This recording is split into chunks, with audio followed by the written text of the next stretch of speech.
Assalamualaikum warahmatullahi wabarakatuh. Selamat pagi, salam sejahtera untuk kita semua. Om Swastiastu.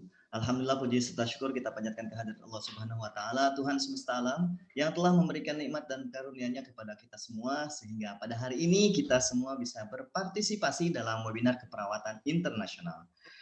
Saya ucapkan terima kasih dan selamat pagi kepada yang terhormat Ketua Persatuan Perawat Nasional Indonesia, mulai dari Dewan Pimpinan Pusat sampai dengan Dewan Pimpinan Komisariat. Yang saya hormati CEO PT AH Event, Bapak Franz Henry Daniel Sembiring Eskap beserta segenap jajaran.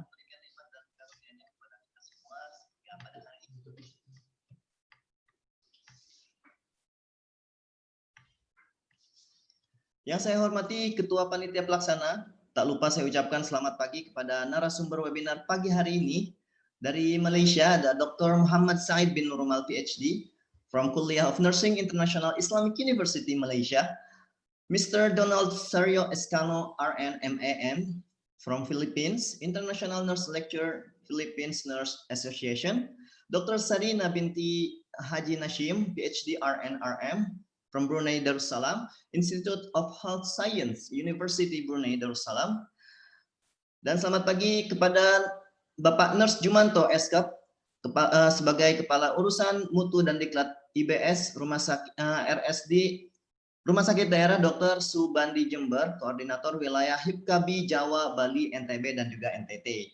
Dan tak lupa ada Bapak Nurse Yudi Elias Eskap from Indonesia, Supervisor Ruang Kardiak Intensive Care PJTR RSCM Jakarta, praktisi keperawatan kritis Hiperci DKI, BLS, dan ACLS Instructor.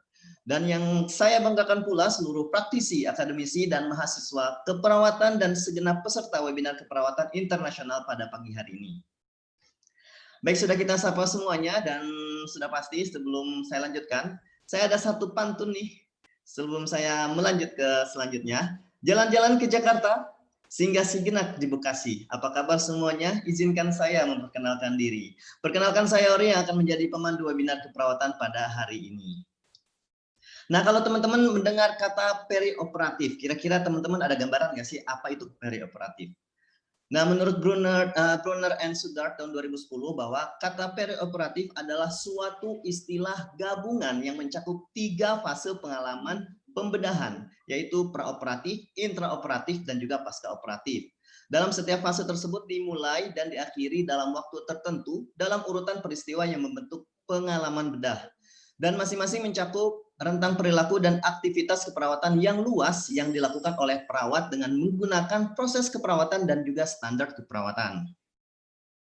Nah, menghadapi fenomena COVID-19 pada tahun ini, dilakukan kebijakan yang berkaitan dengan pelayanan perawatan pasien. Salah satunya sudah pasti tentang perawatan pasien perioperatif. Dan tentu akan berdampak sekali pada penyesuaian tata laksana pasien mengikuti perkembangan kasus COVID-19 tersebut. Nah, kira-kira seperti apa sih tata laksana perawatan perioperatif dalam perspektif keperawatan? Nah, bagaimana teknik aseptik dan antiseptik untuk mencegah infeksi nosokomial di ruang operasi? Serta seperti apa sih tata laksana nyeri pada perawatan post-operasi? Dan bagaimana tata laksana ABC dan CAB pada perawatan post-operatif? Serta bagaimana sih tata laksana perioperatif pada pasien COVID-19? Nah, pada hari ini PT AH Event bekerjasama dengan PPNI mengadakan kegiatan webinar dengan tema The Gold Standard Perioperative Nursing, Nurse Must Know. Nah, tujuannya kenapa diadakan webinar tentang perioperative nursing, yaitu setelah dilaksanakan kegiatan ini, peserta diharapkan dapat berperan sebagai pemberi asuhan keperawatan pada klien dengan menggunakan teknik yang tepat, efektif, sesuai dengan masalah keperawatan yang ditemukan pada klien.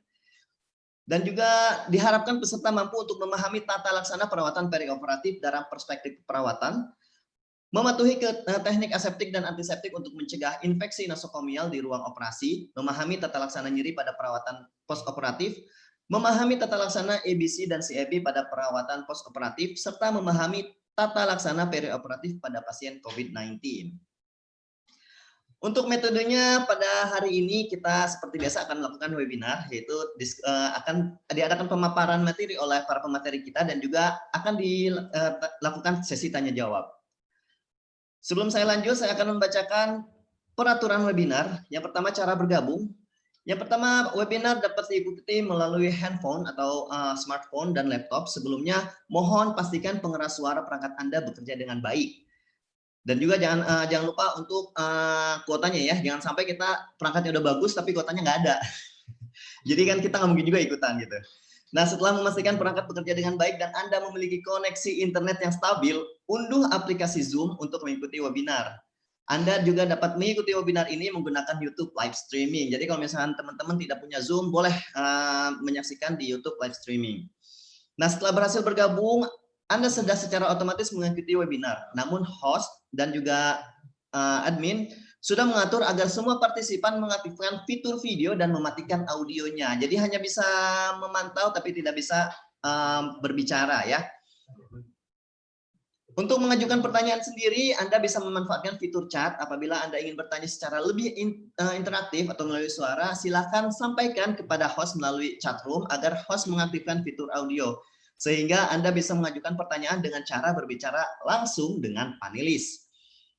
Untuk ID peserta dalam webinar ini harus menggunakan sekali lagi nama asli, bukan nama perangkat atau nama institusi atau nama panggilan keren atau nama panggilan sayang atau nama kucing dan lain sebagainya ya. Jadi harus benar-benar nama asli karena nanti akan berhubungan dengan sertifikat yang akan kita cetak.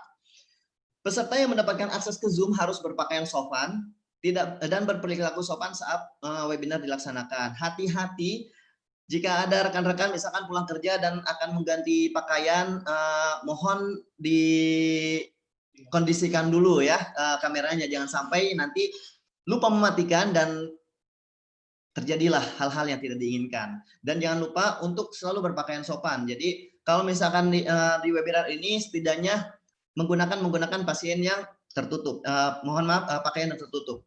Jadi jangan sampai kita menggunakan misalkan pulang olahraga ceritanya bagi yang cowok cuman pakai singlet. Jadi diharapkan tidak seperti itu ya. Nah, yang kedua untuk sertifikat ini didistribusikan H+2 minimal melalui email untuk e-sertifikat dan juga jasa kurir, yaitu untuk bentuk fisik atau kertas. E-sertifikat melalui email dikirim dalam bentuk PDF. Nama dan gelar peserta di sertifikat dibuat berdasarkan data absensi yang sudah tadi saya sebutkan yang dikirim oleh peserta melalui link absensi. Kesalahan penulisan nama dan gelar yang diakibatkan karena peserta dikenakan biaya 10.000 untuk pencetakan ulang. Ya, jangan sampai hari ini kan nih special price, jadi jangan sampai kita ada kesalahan malah nanti kita nambahin, kan sayang-sayang.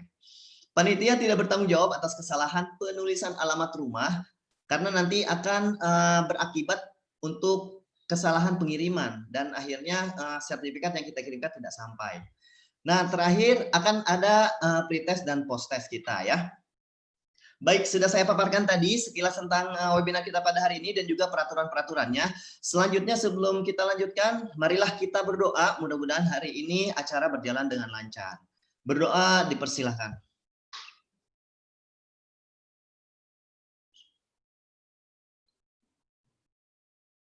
Berdoa selesai. Untuk selanjutnya kita menyanyikan lagu Indonesia Raya dan juga Mars PPNI.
modal Indonesia, wujud ikatan profesi perawatan, tempat membina dan mengembangkan kemampuan diri dalam membuktikan keberadaannya. Menapaklah dengan keyakinan lebih pasti, sejajar dalam abdikan diri, bangkit berdiri dan langkahkan kakimu itu, menatap hari esok penuh asa. Wahai perawat Indonesia, bangkitlah dan majulah untuk menolong sekalian yang menderita. Kuatkanlah pribadimu, tingkatkan pengetahuan untuk memberikan asuhan keperawatan. Kita melangkah untuk mengisi pembangunan bangsa negara Indonesia, untuk mengantarkan bangsa menuju sehat semua dengan semangat jiwa Pancasila.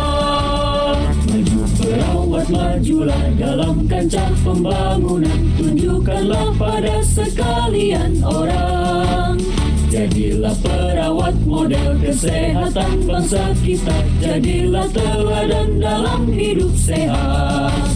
Bangkitlah perawat seluruh Indonesia dalam mengemban citra profesi, menjunjung tinggi kode etik keperawatan, laksanakan panggilan tugas mulia, mencapai derajat kesehatan seoptimal mungkin bagi warga negara Indonesia. Sebagai bukti kiprahnya mahkota putih suci dalam mendukung pembangunan kesehatan. Dengan organisasi PPNI yang kokoh, padu bersatu serta selaras, perawat Indonesia akan mampu angkat citranya di mata insan dunia.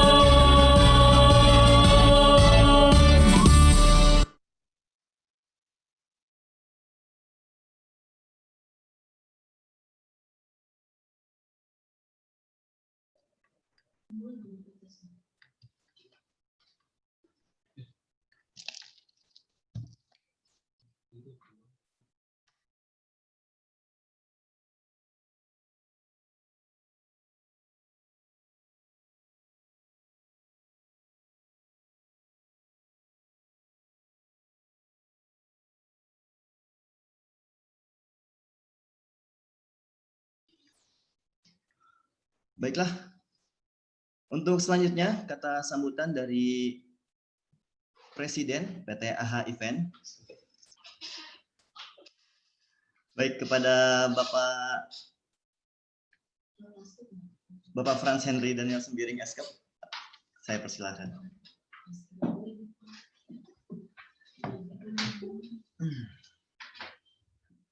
Assalamualaikum warahmatullahi wabarakatuh. Saya ucapkan banyak terima kasih kepada para panitia yang sudah menyiapkan materi webinar hari ini ya.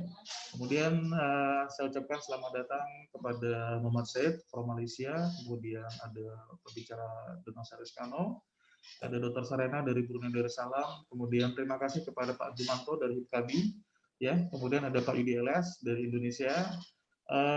Harapan saya adalah setelah peserta mengikuti kegiatan ini bisa menambah ilmu pengetahuan ya bagi perawat Indonesia untuk kemajuan kita bersama. Kami dari segenap PTH ya mengucapkan mohon maaf apabila dalam pelaksanaan webinar ada kesalahan teknis dan sebagainya. Akhir kata saya ucapkan banyak terima kasih untuk webinar hari ini. Saya buka secara resmi.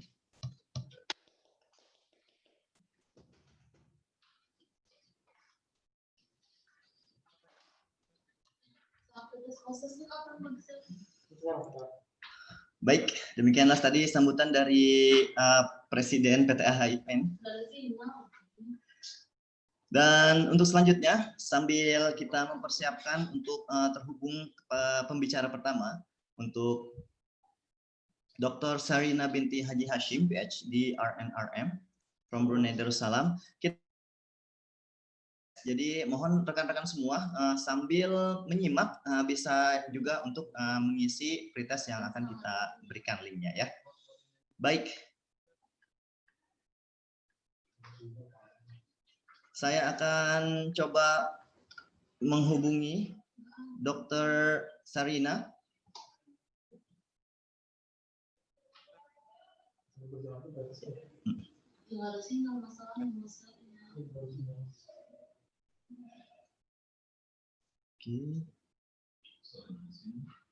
Ya.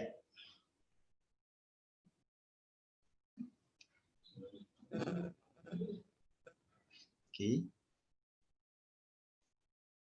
Assalamualaikum Dr. Sarina.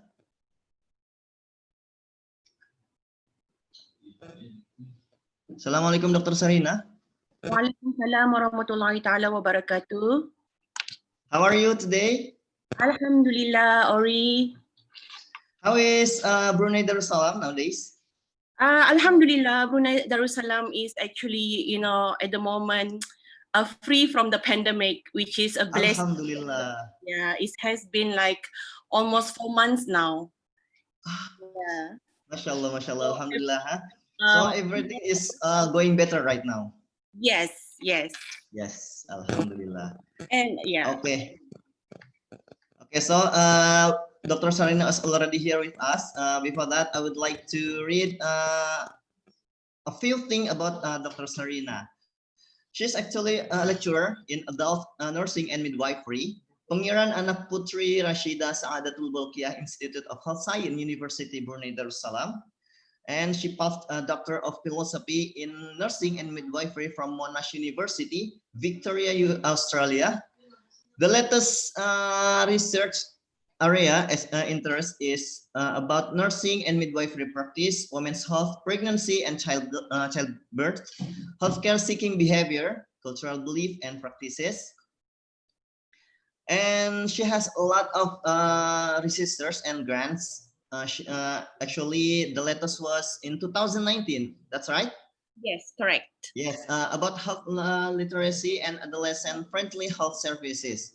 Yeah, that's correct. And the publication was about knowledge of signs and symptoms of hypertensive disorders of pregnancy among pregnant women in Brunei Darussalam, which is a quantitative study. This Journal of Pediatric and Child Health. This was in United Kingdom, right? And we can also find the link. She will send later.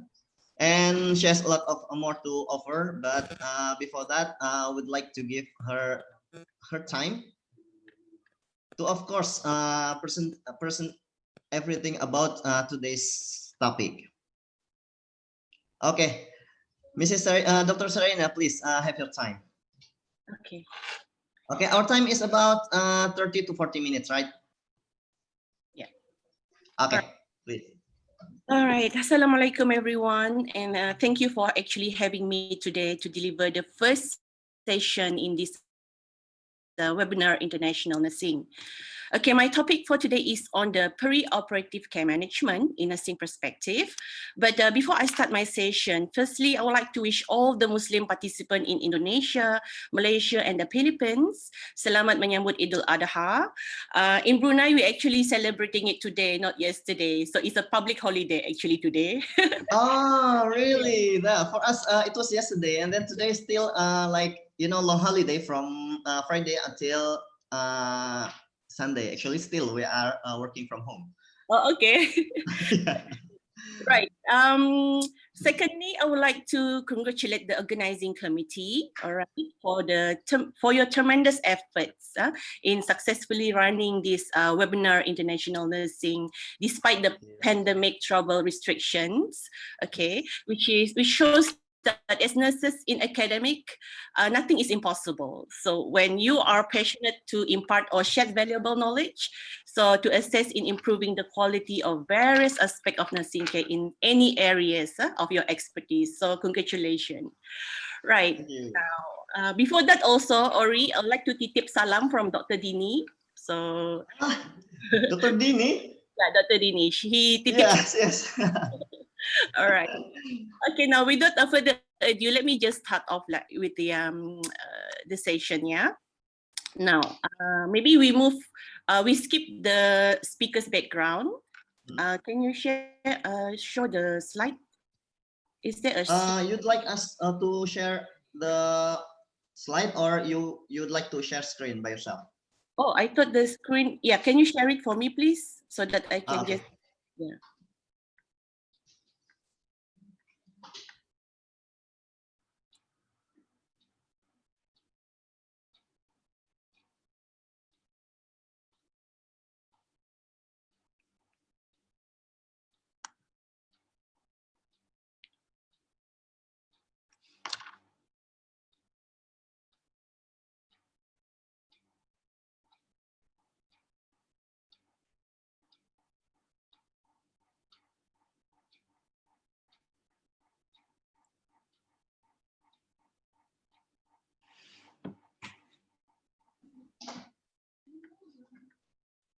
Okay, while we are waiting, we have some issues here. Okay, maybe we would like to talk about something else regarding this topic before we share the screen. Okay.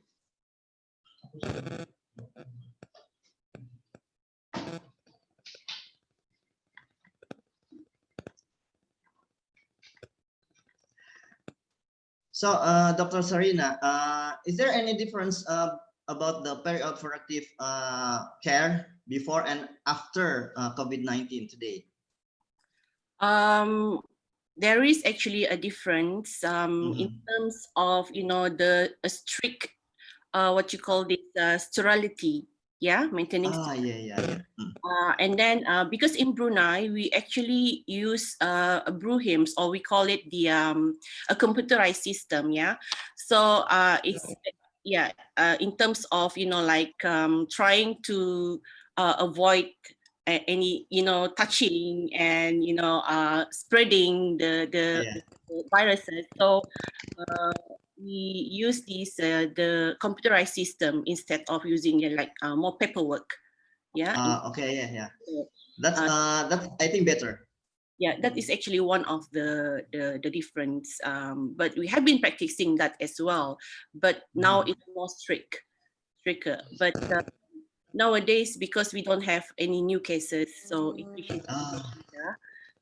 but we still have the nurse isolation center, which is still operating. Yeah.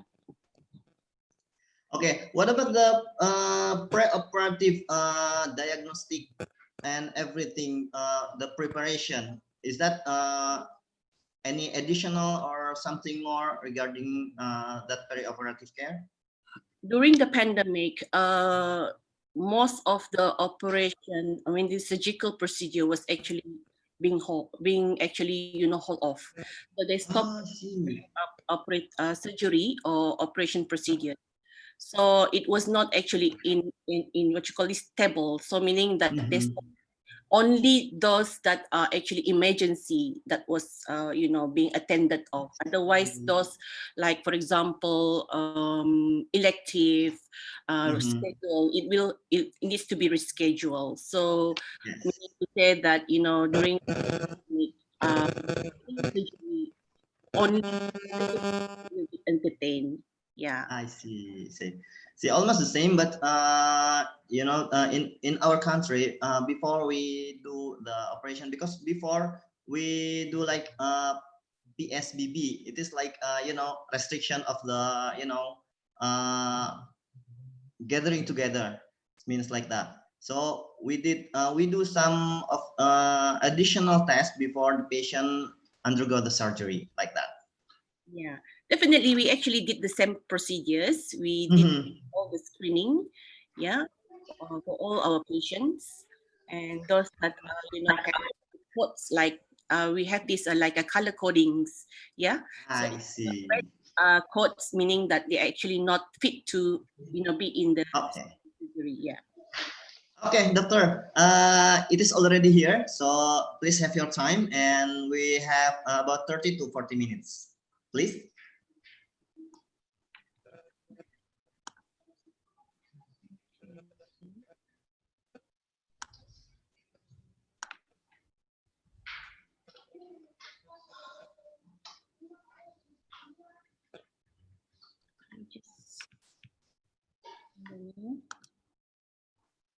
All right. Now, I'm just let me just provide a brief introduction, yeah, about the history and about preoperative nursing, okay? So preoperative nursing was actually formally referred to as operating room nurse or operating room nursing, and also known as pre-anesthesia nursing in some part of the world, right? However, the term preoperative was recognized as more appropriate because nurses were given added responsibilities to include care in the preoperative and postoperative periods. So in 1999, the organization that represent preoperative nurses, which is in Denver, America, they once known as the Association of Operating Room Nurses. They changed their names to Association of Preoperative Registered Nurses, which is AORN. Okay, next. Right, just skip this one. I think Ori has already mentioned this. Okay, next one. Right, now, the next slide, please. Now, what is meant by preoperative? So, preoperative care is a term used to describe the entire span of surgery, which Ori has mentioned earlier, including what occurs before, during, and after the actual operation, yeah? And then the nursing care provided to a client before, during, and after surgery. Therefore, nursing care and management focuses on these three main phases, all right? Now, who is a preoperative nurse? Now, the preoperative nurse is a nurse who specializes in preoperative practices and who provides nursing care to surgical patients throughout the continuum of care. Now, what is this continuum of care means? I will talk about this further in the later parts of my presentation. Okay, next. Now, the AORN, which I mentioned earlier, preoperative patient, it focuses on these four models, specific domains, okay? And which is related to patient safety, which is very important aspect, physiologic response, behavioral responses, and the health system. That are the areas of concern for the preoperative nurses. And the domain of safety, physiologic response, and behavioral responses of patient, it reflects the nature of the surgical experience for the patients and serve as a guide for providing care. And then while the four domains represent other members of the healthcare team and the healthcare system, whereby preoperative nurses, they work collaboratively with other healthcare teams. So meaning that we are not working alone in this, okay? So, and to formulate nursing diagnosis, identify desired outcomes, and provide care within the context of healthcare system so as to achieve a desirable patient outcome. All right, next one. Now, what are the roles of the preoperative nurses? So preoperative nurses function in various areas, various roles, including those of a manager, director, clinical practitioner, for example, scrub nurse, circulating nurse, clinical nurse, specialist, registered nurse, and also educator and a researcher. And these roles, the preoperative nurse's responsibilities include, but not limited to, the following that you can see from the list. All right, patient assessment before, during, and after surgery, which is very important. Patient and family teaching, patient and patient support and reassurance, which also needs to be included in the care and management. Patient advocacy, performing a scrub or circulating nurse during surgery, control of the environment, efficient provision of resources, coordination of activities related to patient care, communication of activities related to patient care, and also maintenance of asepsis, which is very, very crucial in this preoperative care management, and also ongoing monitoring of patient physiological and psychological status, and also supervision of auxiliary personnel. All right, next. Next one. Right, now, in order to understand preoperative nursing care, so slide 7, Ori. Okay, so one needs to understand the 3 phases of surgical experience. So these are the 3 phases, as you can see in the slides. So the first one is the preoperative. This one begins with the decision to perform surgery, and it continues until the client has reached the operating areas. The intraoperative includes the entire duration of the surgical procedures until transfer to the client to the recovery areas. And the third phase is post-operative, which begins with the admission to the recovery areas and continues until the client receives a follow-up evaluation at home or discharged to the rehabilitation unit. Okay, next one. Now, these are the types, different types of surgery involved. Okay, maybe it's similar to maybe what we have around the world, yeah? And the provision of preoperative patient depends on the needs of the patient according to the nature of the surgery they are actually having. So we have like the types of surgery: diagnostic, exploratory, curative, palliative, and cosmetic surgery. All right, next one. All right. Now, that said, the preoperative care and management also depends on the categories of patient is having. Okay, for example, the type of care and management of preoperative care depends whether the surgery is, whether it is an emergency surgery or urgent surgery, or this surgery that required, attention and elective or optional. Right, next one. Right. Next, we move on to the preoperative nursing care management, which is the first phase of the categories. All right. Right. Next. So preoperative care. Now, what is preoperative care again? So care that is rendered to patient from the time decision is made for surgical intervention to the time the patient is transferred to the operating room. Okay. Next one. Now, the goals of care is actually to prepare the patient physically, psychologically, spiritually, and legally. So these are the goals of preoperative care. All right. Now, next, so now what are involved in this preparation and assessment? Okay, is a very, the initial, crucial preparation, okay, for patient undergoing a surgery. So first is, you need to review the preoperative laboratory and diagnostic studies, meaning that all the blood result, for example, so you have to check what the investigation has been done, just to check as a baseline, okay, for this patient. And the second one is review the client health history and preparation for surgery as well. Is part of the assessment of nurses. And also assess the physical need of patient, assess psychological needs, and also you need to assess the cultural needs. All right, next one.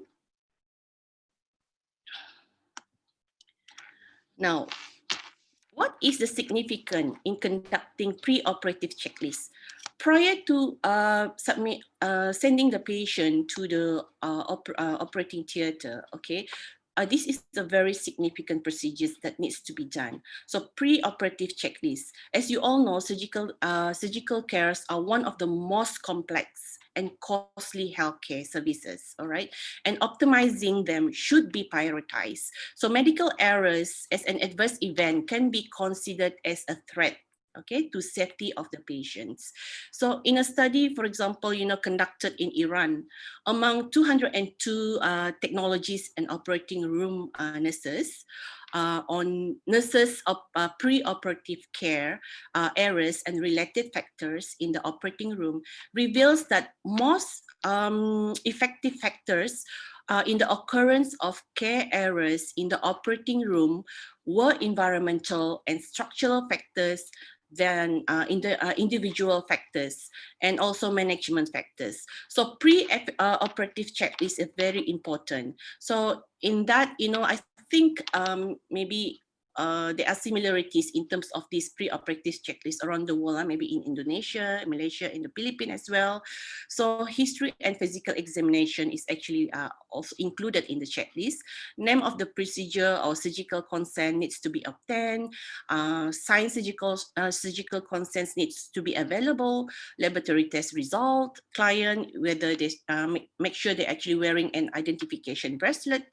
If they have any allergies, nail orally, and also skin preparation needs to be completed, and also the vital signs needs to be assessed as well. All right. Okay. Now, in terms of informed consent, this is very important. This needs to be obtained. Okay. And it is responsibility of the nurses, okay, pre-operative care included, is to ensure that all necessary parties have signed the consent form and that it is in their patient's chart, okay, before patient goes to the operating theater. Okay, so next one. Now, another aspect that is important in the pre-operative preparation, okay, or management is pre-operative teaching. All right, teaching patient. Another valuable aspect is the nursing activities is important to prepare the patient on what to be expected throughout the surgery. And these are some of the aspects that needs to be considered as well, okay, in the pre-operative teaching. So for example, teaching patient about the surgical procedures, expectation before and after surgery, which is best done during the pre-operative period. Okay, because patients are more alert and they are free of pain at the same time. And patient family members can be better participate in the recovery if they know what is to be expected. Okay, and the nurse adapts instruction, expectation to patient ability to understand. So information in the pre-operative teaching plan varies in the type of surgery and the length of hospitalization as well. All right, next one. And pre-operative medication is actually another aspect that needs to be documented, okay, when they are given, and their effects needs to be informed, all right? And in relation post-operative pain control, now majority of patients usually after surgery, they will experience pain. So I think this is very important in terms of, preparing them of what to be expected after the surgery. An explanation about description of the post-anesthesia recovery room and first surgical areas needs to be highlighted as well. And discussion of the frequency of taking vital sign, and also in terms of preparing post effects of the anesthesia, like demonstrating how to do deep breathing, coughing exercises, and also and so on. Okay, right, next one. Another aspect in terms of providing health education is information about the IV fluids, post-operative teaching timeline. At times also give the patient a chance to express any anxieties, fears, and for the nurses to provide explanation that will help, alleviate those fears. And when patients are admitted for emergency surgery, usually time for explanation is unavailable. So usually it's after the surgery only, this operative or education, health education is provided during the post-operative period. Okay, right. Next is another aspect needs to be carried out, physical and psychological preparation. Okay, so these two actually are also a very important aspect needs to be considered. Okay, for example, skin prep, elimination, food and fluid, care of valuables, okay, clothing and grooming and prosthesis, or these are the things that you need to be assessed or prepare as well. And psychological, psychosocial preparation, for example, in terms of, careful pre-operative teaching, this one can actually reduce fear, anxiety of the patient, because majority of patients, obviously, when they go in the surgery, the fear of not be able to wake up after the surgery is the main concern among the patients, majority of patients. Okay, next one. Now, once all this assessment during the pre-operative period has been conducted or carried out, so prior to admitting the patient to surgery, final checklist needs to be done as well. All right, so identification, verification, I think although it sounds to be a repetition, but it's very, very crucial. All right, and then review a patient's record, consent forms needs to be there. Sometimes, you know, all these things, you know, all these little things that we forget, you know, like needs to be what you call this, highlighted here. And then patient preparedness, you know, transporting the patient to the operating theater. Okay, next one. Now, intraoperative nursing. So once all the checklist has been done, you know, the next stage is the intraoperative nursing care and management. Okay, next one. So now intraoperative care phase, this one is actually extend from the time patient is admitted to the operating room to the time of anesthesia administration, performance of the surgical procedures, and until the client is transported to the recovery room or post-anesthesia care unit. So what actually involved in this intraoperative care? Usually in the intraoperative care, it actually involves a team of people, multidisciplinary, all right? Surgical team, which involve the scrub team or the sterile team. So surgeon, assistant surgeons, scrub nurses, and also the non-sterile, non-scrub team include the anesthesiologist, technician, and circulating nurse. And throughout the surgical experience, the nurse actually function as the patient advocates. All right. Now, why did I say this? Patient advocates is very important. At this stage, sometimes when the patient is under anesthesia, they can't actually, you know, be able to, you know, what you call this, request, because they're actually under anesthesia. So we are the patient advocates in this sense. So what are the goals of this intraoperative? So which is in order to, the goals is self-administration of anesthesia, right patient, right procedures, and correct site of the operation needs to be actually highlighted here. And then hemostasis, promote the principle of sepsis, and also hemostasis. Okay, next one. Now, what are the members of the and responsibility of the surgical team? Okay, this include the preoperative nursing as well. So safe and effective care of the surgical patient requires a team efforts. So meaning that everyone needs to what you call this, know what are their roles and function during this stage. Team members may be categorized based on their responsibilities during the procedures. Yeah, for example, sterile surgical team may include a scrub person who may be a registered nurse. Okay, next one. Now, these are some of the intraoperative complications that occurs. I'm just going to mention some of them: hypoventilation, oral trauma, hypotension, cardiac dysrhythmia, hypothermia, peripheral nerve damage, malignant hypothermia. Okay, next one. Next, we move on to the postoperative nursing care and management. Now, the main what you call this important points in terms of, you know, post-operative nursing care and management is to ensure patent airways, okay, to ensure patient safety. So we have to help maintain adequate circulation, prevent or assist with the treatment of shock, maintain proper position and function in terms of checking the drain tubes and IV infusion, make sure it is actually patents.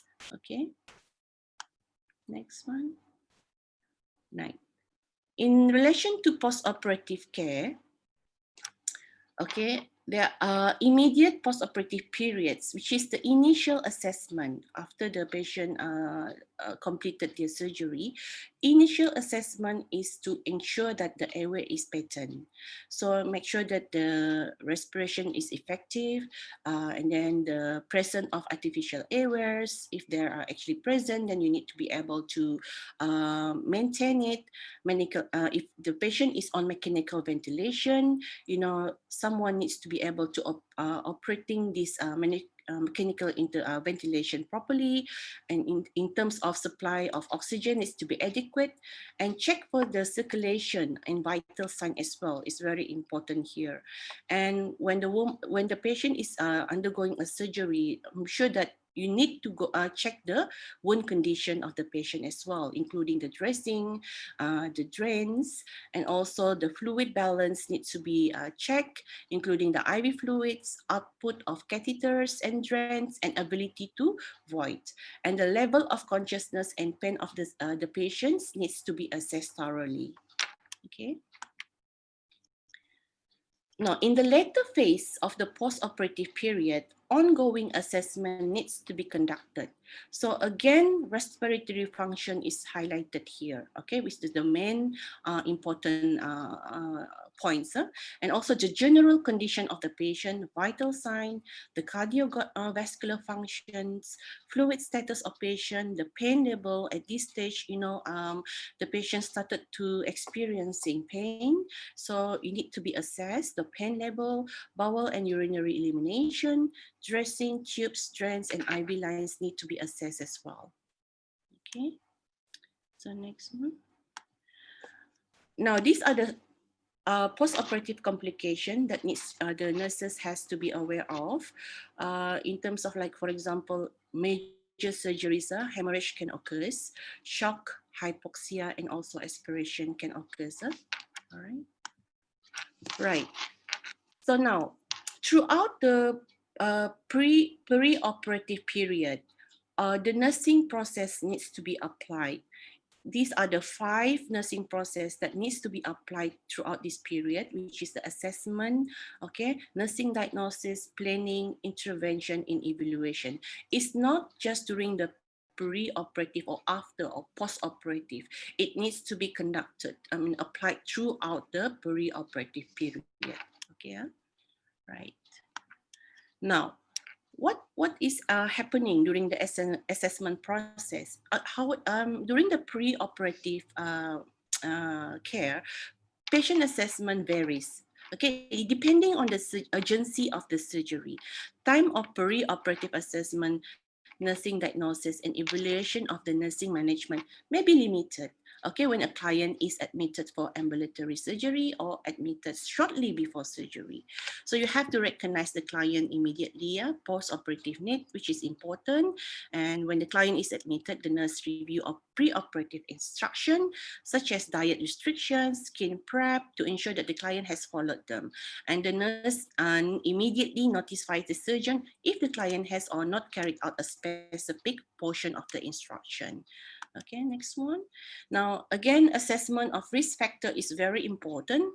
Okay, you have to assess the age, elderly, whether they are actually suitable to be, they are safe to be in the surgery, very young, nutritional status also needs to be assessed, whether they are malnourished, medical problem, like it needs to be assessed as well, whether they have like history of hypertension, liver dysfunction, renal failure, and diabetes. All this risk factor needs to be highlighted, prior to the surgery. So next one is the nursing diagnosis. Now, I'm sure that, when as a nurses, nursing diagnosis is very important in terms of preparation of care, prior to the surgery, assessment of data provided, information the pre-operative nurses use to formulate the nursing diagnosis, and then several nursing diagnoses such as knowledge deficit, high risk for infection, are typical for surgical patient, and assessment data from the foundation of patient-specific nursing diagnosis and planning, individualized care tailored to meet each patient individual unique needs. Okay, so now in the planning stage, the pre-operative nurses, they use their knowledge of the patients. So that's why you need to get to know the patient in the beginning. And then once you have this knowledge, you propose the procedures. Okay, this will actually you come up with the steps, okay, in the planning stage of the patient. All right, next one. And intervention. So once you know your planning, so you actually carried out the intervention. So the preoperative nursing, it provides, coordinates, and supervise and document care within the framework of the accepted standard of nursing care. Okay. Now, in the final stage of this is actually the evaluation. All right. The preoperative nurses evaluates the result of the nursing care in relation to the extent that expected the patient outcome has been met. Okay. Next one. Now, preoperative nursing data set. Now, in terms of when you have come up with your nursing diagnosis, assessment, intervention, and evaluation, your intervention, the preoperative nursing data set is actually helps in terms of promoting safety, optimal outcomes for patients undergoing operative and other invasive procedures by providing practice supports and also professional development opportunities to preoperative nurses. Now, in 2000, AORN published the first preoperative nursing data set, which actually can be used as a standards, okay? And it is actually structured nursing vocabulary that can be used to describe preoperative nursing practices. And then it provides a framework to standardize documentation, provide a universal language for preoperative nursing practice and education, and assist in the measurement, evaluation of patient care outcomes, and provide foundation for preoperative nursing research and also evaluation of patient outcome. Okay. Now, example of the preoperative nursing data set are here. So, for example, the nursing diagnosis. So, they have identified these are actually the common ones. Yeah, risk of infection. Okay, these are just some of the examples. Yeah, there are actually many examples available. All right, to guide nurses in the management of preoperative nursing, patient care. So, risk of infection, impaired transfer ability, and then imbalanced nutrition and more than body requirement. And the desired patient outcome is, for example, the patient is free from sign and symptom of infection, and the patient is free from sign and symptoms of injury related to transfer and or transport. The patient demonstrate knowledge of nutritional requirement related to operative or other invasive procedures, and the implementation of care includes you implement aseptic technique. So because aseptic technique is very crucial in the preoperative nursing care, because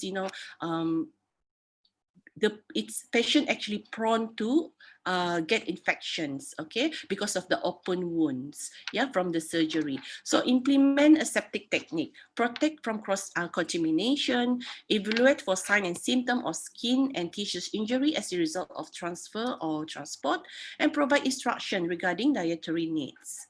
Okay. Right. Next is patient outcome. So now, what do actually we want after from the assessment, intervention? So patient outcome is actually important. We wanted to find out whether our care is actually effective or not. So the standard of preoperative care of nursing is actually, it's actually involved patient orientated. Okay, it's not task orientated.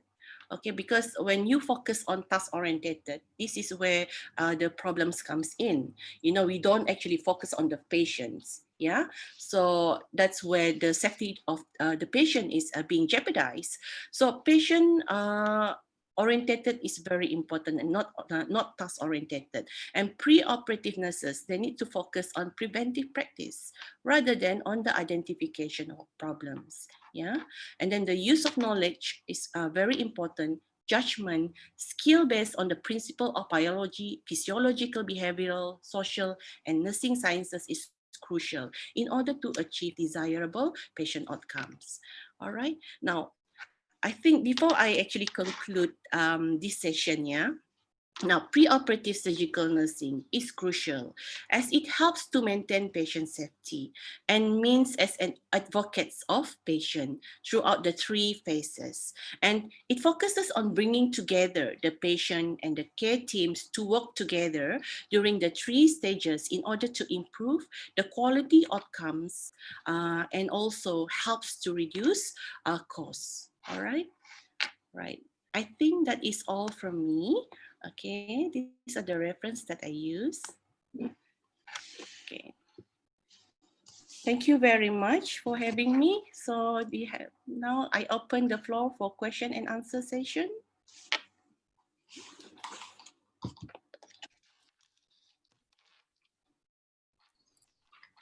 Okay, thank you very much for that very informative presentation. And actually, I'm also now starting to work in the operating theater area. Oh, okay, So it is very nice to know that knowledge today.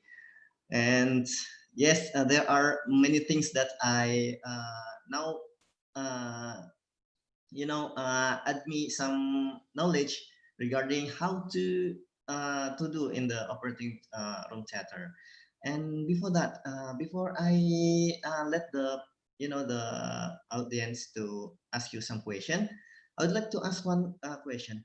This perioperative nurse, it should be the from the surgery surgical nurse, or maybe from the anesthesia nurse.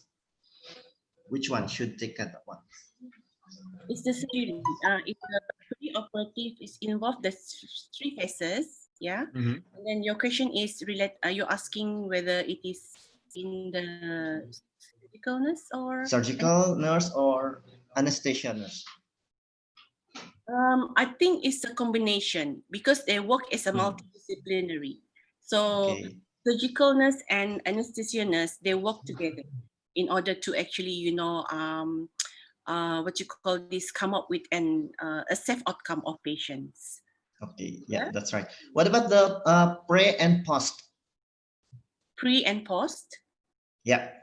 Yeah, pre and post, usually for the pre-operative, sometimes it doesn't have to be like nurses, pre-operative management is sometimes from the administrative, okay, because they're actually the one who contact, what you call this, make the prior preparation, but also involve nurses in the ward settings.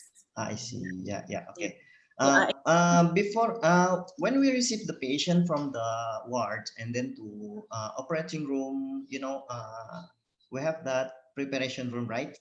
Yes. Now, who should be receiving the patient? Should it be the surgical nurse or the anesthesia nurse? Usually when the patient transferred from the ward to the surgery, yeah, the one who's receiving will be the surgical nurse. And surgical nurse, okay. Yeah, surgical nurse. And also the anesthetist nurse will be in the during the intraoperative. Yeah. Okay, so it means like better is surgical nurse to receive the patient. Yeah. And what about the post, that recovery room nurse? Who should be the one in there? Can you repeat that again? You're breaking up. Okay, sorry. What about the post-operative patient, which is in the recovery room? Should it be the anesthetist nurse or surgical nurse to be there, or should be a special recovery room nurse? It involves like a special recovery room nurse, and then it actually includes the post anesthetist, the anesthetist nurse as well. So they are the one who actually check whether the patient is, alert from the anesthesia. Yeah. So they're checking on. They will be the one who is responsible. Yeah. Okay. Yeah. Yeah. Okay, we would like to check whether there's some question here. Okay.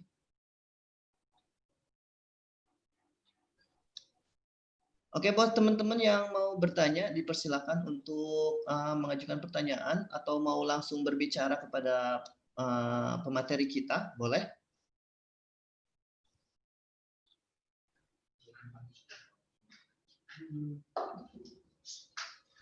Oke, ada yang mau berbicara, boleh disebutkan di ininya?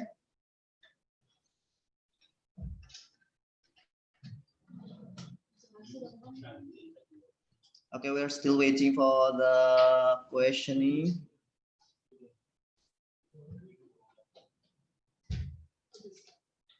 Okay. What about in the YouTube live streaming? There is no question? No?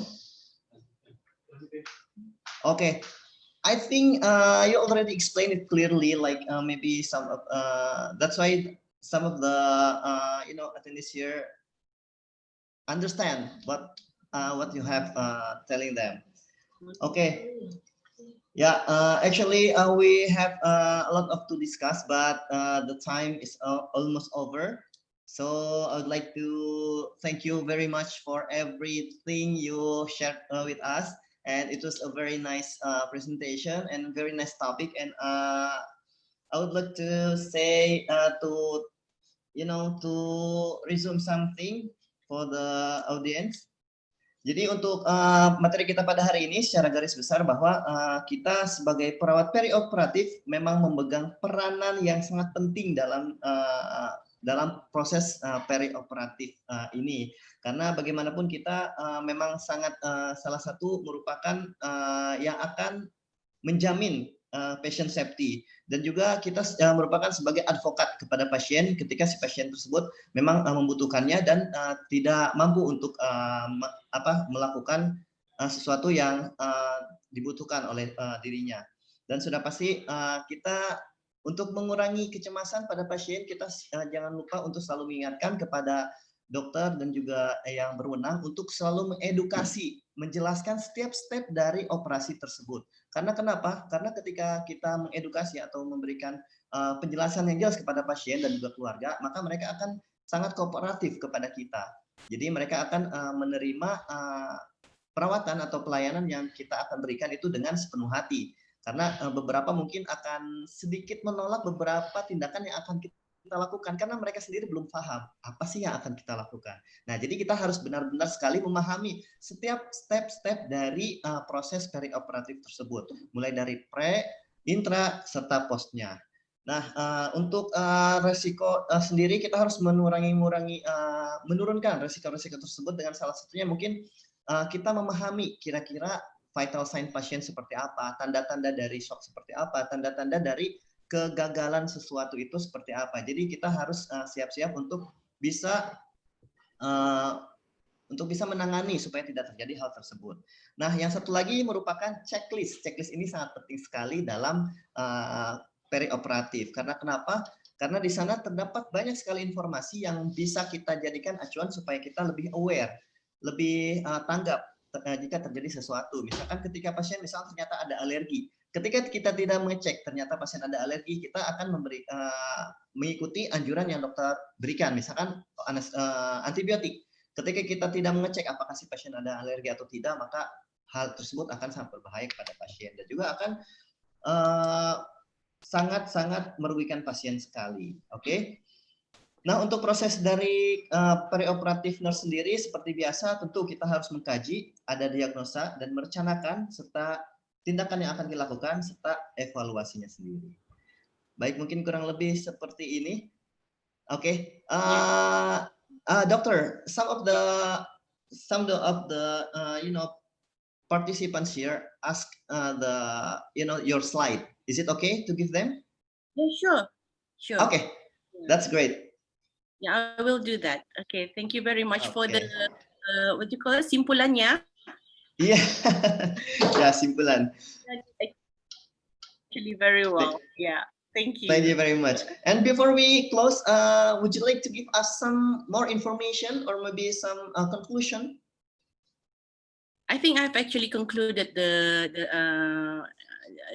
presentation, and it's just that highlight, yeah, it is actually crucial, yeah, for pre-operative nurses to be vigilant and also, not to focus on the task orientated. Yeah, so it needs to be focused on the patient. Patient. Yes, patient. Yes. When you focus Yeah. on the task, you tend to forget, like the importance, of being an advocate for patients. Yeah. So I think that is that's right. Highlight presentation. Oke. Ya, jadi kita benar-benar harus benar-benar mementingkan pasien. Patient first. Oke. Yes. Because we have also patient and family rights, right? Yeah. Ya. That's why jadi kita benar-benar harus mengedepankan itu. Jangan cuma kita hanya melihat task atau tugas yang kita sudah ada SOP, tapi kita lihat juga ke pasiennya seperti apa. Oke. That was a very nice discussion, and I would like to thank you and also for your time, and good luck also for you for everything you are doing right now. Yeah, thank you very much. Inshallah, we will meet again later, and maybe in the off air. Yeah. Yeah. Okay. Maybe you will come to Indonesia some other day. Inshallah. When time is also situation is possible, then we inshallah will meet. Inshallah. Okay. Thank you, doctor, for your time. And yeah, I would like to say thank you and then good luck. Ya, assalamualaikum warahmatullahi wabarakatuh. Waalaikumsalam warahmatullahi wabarakatuh. Oke, baiklah, demikianlah tadi presentasi yang sudah disampaikan oleh Dr.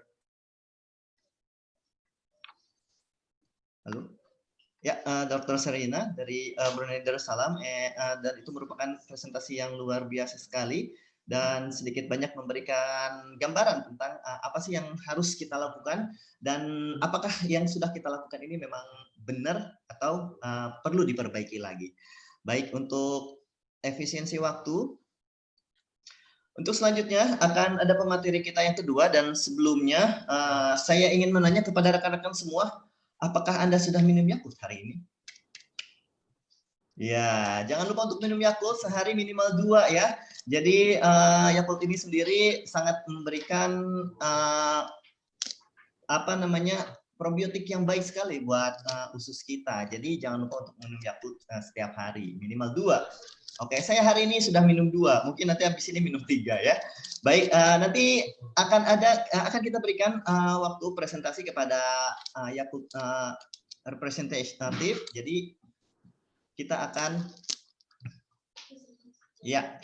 memberikan waktu dan akan kita dengarkan kira-kira apa sih manfaatnya Yakult tersebut. Apakah cuma hanya di iklan saja atau memang sangat baik sekali. Jadi jangan kemana-mana. Nah, untuk selanjutnya pemateri kedua yaitu tentang Preoperative Management with Patient of COVID-19. It will be presented by Dr. Muhammad Said bin Nurumal, PhD from Malaysia, Kuliah of Nursing International Islamic University, Malaysia. Oke, assalamualaikum dokter. Halo.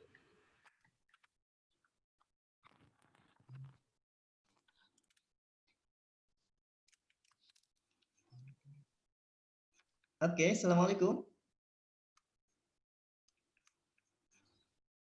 Hello, are you there?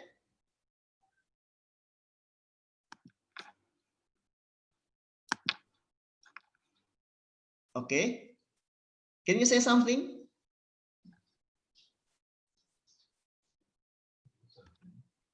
We cannot hear anything from you.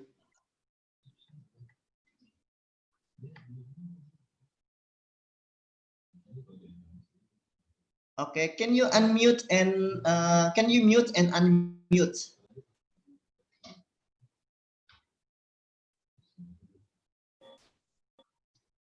I think we are on right now.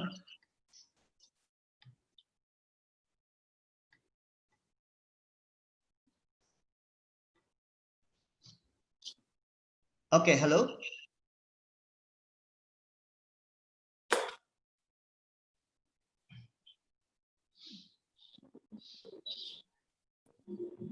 We still cannot hear you, sir.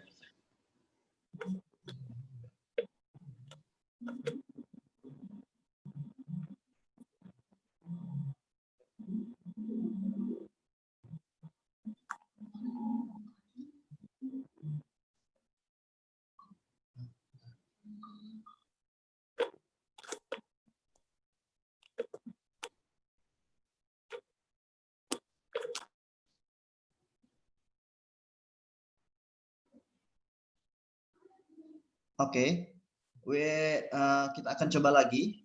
Ya, mungkin ada gangguan di sana.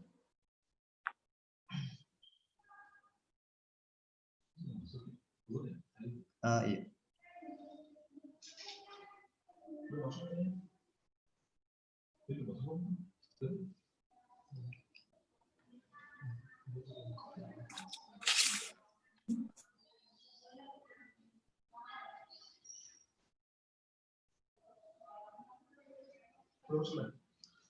Halo, Dr. Said.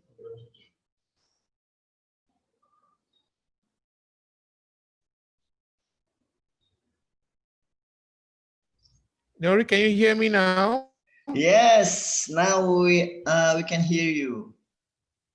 Okay. I think something wrong with my. Okay. Okay, it's okay. Okay, so how are you today? I'm doing very good. I'm doing very good. Alhamdulillah. What about Malaysia? How is it now? We just celebrated Eid al-Adha yesterday. I think same like Indonesia. The same, yeah. They are still we are still celebrating anyway. Today, second day. Yes. Okay, so how is the COVID-19 over there? We pray that we are not into second wave right now. We worry that we might experience second wave. At the present, it's all under control. For last month, we were on 1 digit. Slightly last 1-2 weeks, we are on the 2 digit of positive case. So we hope everything will be under control. Nori, pray for the best. Amin, inshallah. Okay, before I continue, I would like to read your few thing about Dr. Muhammad Said bin Nurumal, PhD. He is actually a Dean, Kuliah of Nursing and Panel of MQA for Nursing Program, International Islamic University, Malaysia. He passed Doctor of Philosophy in Emergency and Trauma Nursing, Chiang Mai University, Thailand. His field of specialization is emergency and trauma, disaster, pre-hospital care, quality work of life, nursing assessment, health and nursing education, and curriculum. He already conducted many research and publications. The latest was Muhammad Firdaus, Muhammad Ismail, Nurumal, Muhammad Said, Muhammad Isa, Muhammad Luqman, Hashi Abdurrazak, 2016, about infusing Islamic ethical ideals in nursing practice, Revelation and Science Interdisciplinary Journal of Intellectual Reviver. Okay, so sir. Yes. How Nori, can you help me to share the slide for me? Okay, so you would like us to share it for you? Please, because I don't think I can. So it's much easier than I will just I will say next. Then you can go for the slides. Can you share for me, please? Okay, so you have 30 minutes. Okay, so this is here we are.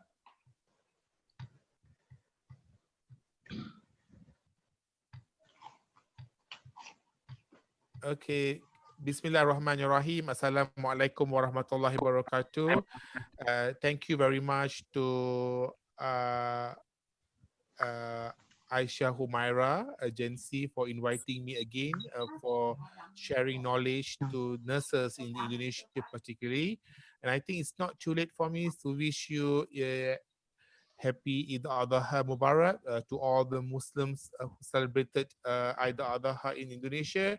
We hope that this blessing day is always blessed by us, inshallah. Ameen.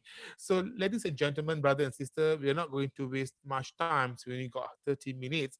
We're going to discuss very specific topics on perioperative management of patients with COVID-19 infections. So, basically, what we are going to talk here is about perioperative management that we have to perform on the positive COVID-19 clients. As what our previous speaker have shared, she have discussed a very straightforward and a common understanding general way of handling perioperative, but my presentation is add on the client who is positive COVID-19. You need to understand this. Every human, we are into very ultimate aim is to survive, to save life. You know what I mean? So in this case, we have to save the life even though they are having positive COVID. So there are way of handling. So we will go one by one. Next. Our outcome is very clear cut here. It's talking about essentials of airway management in patients with COVID-19 infection. So I think all of you know that generally patients who are going for surgery, there are many modalities used for anesthesia, but we're talking about uh, general anesthesia, so essential of airway management in patients with COVID-19 infection. And number two, preparations for perioperative care of patients with suspected or confirmed COVID-19 infection who undergoes cardiac or thoracic surgery. And number three, principles of care of the critical ill COVID-19 patients. Okay, this is generally the outcome for my presentation. Next, please. So I would like to start with giving you a general perioperative tips pertaining to COVID-19. Dr. Sarina presentations earlier just covered the general. So I'm still on general, but specifically under the COVID-19 case, okay? You need to understand that coronavirus disease is mainly transmitted by droplets and contacts, so airborne, or by touch. That's what has been defined by World Health Organizations, and we are doing this. So airborne precautions are required for aerosol generating procedures. This is a procedure will be done by our anesthetist towards the client before procedure like manual ventilation, intubation, extubation, and non-invasive ventilation, and include cardiopulmonary resuscitation because you have to give blow. So basically, this aerosol generating, it has the chemical part, the percentage, everything standard for preventive part. So this is the one of very important procedures that we are required when we handle COVID-19 patient clients. Okay, then modification in the AV management are required to minimize the aerosol generations. Regional anesthesia should be considered where possible. Remember, I've told you earlier, surgery can take place in many contact of anesthesia types, spines, locals, but for COVID-19, we refer to general, or regional anesthesia. So regional anesthesia should be considered where possible because we can minimize the contact of the intubation and etc. This can be when perioperative care is thoroughly flex, please. So okay, so precaution in perioperative setting. Healthcare workers are at a high risk for infection with a highly contagious COVID-19 infection. So you need to understand this, okay? So you need to clear cut with this, why you need to do an extra job when you're receiving clients. Though generally we all on PPE, but you need to be well prepared and protected with proper donning and doffing of PPE. So you need to have a skill. It is a very important, my brother and sisters, understanding the right technique of applying PPE, the technique of donning and the technique of things. So my suggestions to every one of you who are dealing with this require for re-educations, up to date, the best practice, so you are always in the safe manner, because often we are neglected the right technique of PPE. Elective procedure required to be postponed or rescheduled. So we really do for a really emergency case.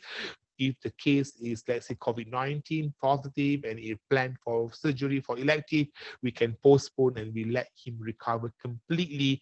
Then only we move here. So pre-operative routine screening for COVID-19 infection using checklists. Then you have to go for PCR. Antibiotics should be considered. So you really have thorough so-called checklist. So remember just now earlier speaker were talking about checklist. So you need to add one more checklist for screening for COVID-19. Okay, next please. Golden measure to be prepared include planning ahead. Increasing ICU capacity is one of very important measures. Okay, so you need to understand they themselves are very vulnerable. They are risk to get collapse because of the conditions of respiratory and oxygenation issues. Okay, so you need to get things prepared. You need to have well planned ahead for increasing the ICU capacity. If it is not, then you better you think or you transfer the case. Okay, the proper team preparing and training floor and hospital planning using schematic checklist is a very important. So you need to be very well structured. Okay, I'm not saying you to be a very technical driven person. Of course, you need to look on holistic human to human natures, understanding people's and etc. But you are on checklist driven to ensure that every steps requires are taking place. Okay, like very much like a pilot system, like engineer, aircraft engineer who makes sure that everything's thoroughly go through for the examine before we let them go, and preparing equipment and medicine needed briefing and debriefing and ensuring staff well-being are taken care of. So you cannot be simply carrying the stethoscope put there and here. Everything that you use has to be specified, with disinfectant laters, with right antiseptics to be attached with all the use, drug has to be taken and prepared. Everything has to be separated and it cannot be mingled there and here. Next please.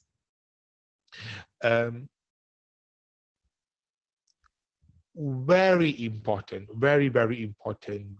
I know that once you are a nurse, you are assigned to do everything. But when it comes to this kind of complexity, you really need to place an experienced staff. You really need to put the most experienced staff. So if the audience, you are the manager of operation theaters or you are senior in operation theater, please take this message clearly. You cannot be putting everyone like today's your day, because we need someone who really know how to handle the crisis, so-called, when dealing with this kind of thing. So that's what the teams are very important. Limit the number of staff involved. So you cannot be putting too many people because the minimized contact is the best dealing. You cannot be put. I think the natures of COVID anyway. So negative room, if available, should be considered, particularly during the aerosol generating procedure. So when the nurses, the anesthesiasts and the team start using to intubate to give some oxygenations, the aerosol generating procedure should be in negative room. So not in the positive pressure rooms, because otherwise the chances of people are getting very high. You might be asking me, why we were worried? We all will be on PPE, we cover ourselves, we close everything, we are make sure that there will be no things trespass in our body or in our respiratory tract. But you must understand, we worry that it might go to the wall, accidentally other people start touching there, whatever. Even that's why we say even the cleaner, even the person who clean the theaters also have to apply PPE, because we are worried this kind of risk. Yeah. So cautions, non-intubated cardiac or thoracic procedure will leave the airway open to the atmosphere with risk for aerosol transmissions. So this is what our concern is. Okay. Next, please.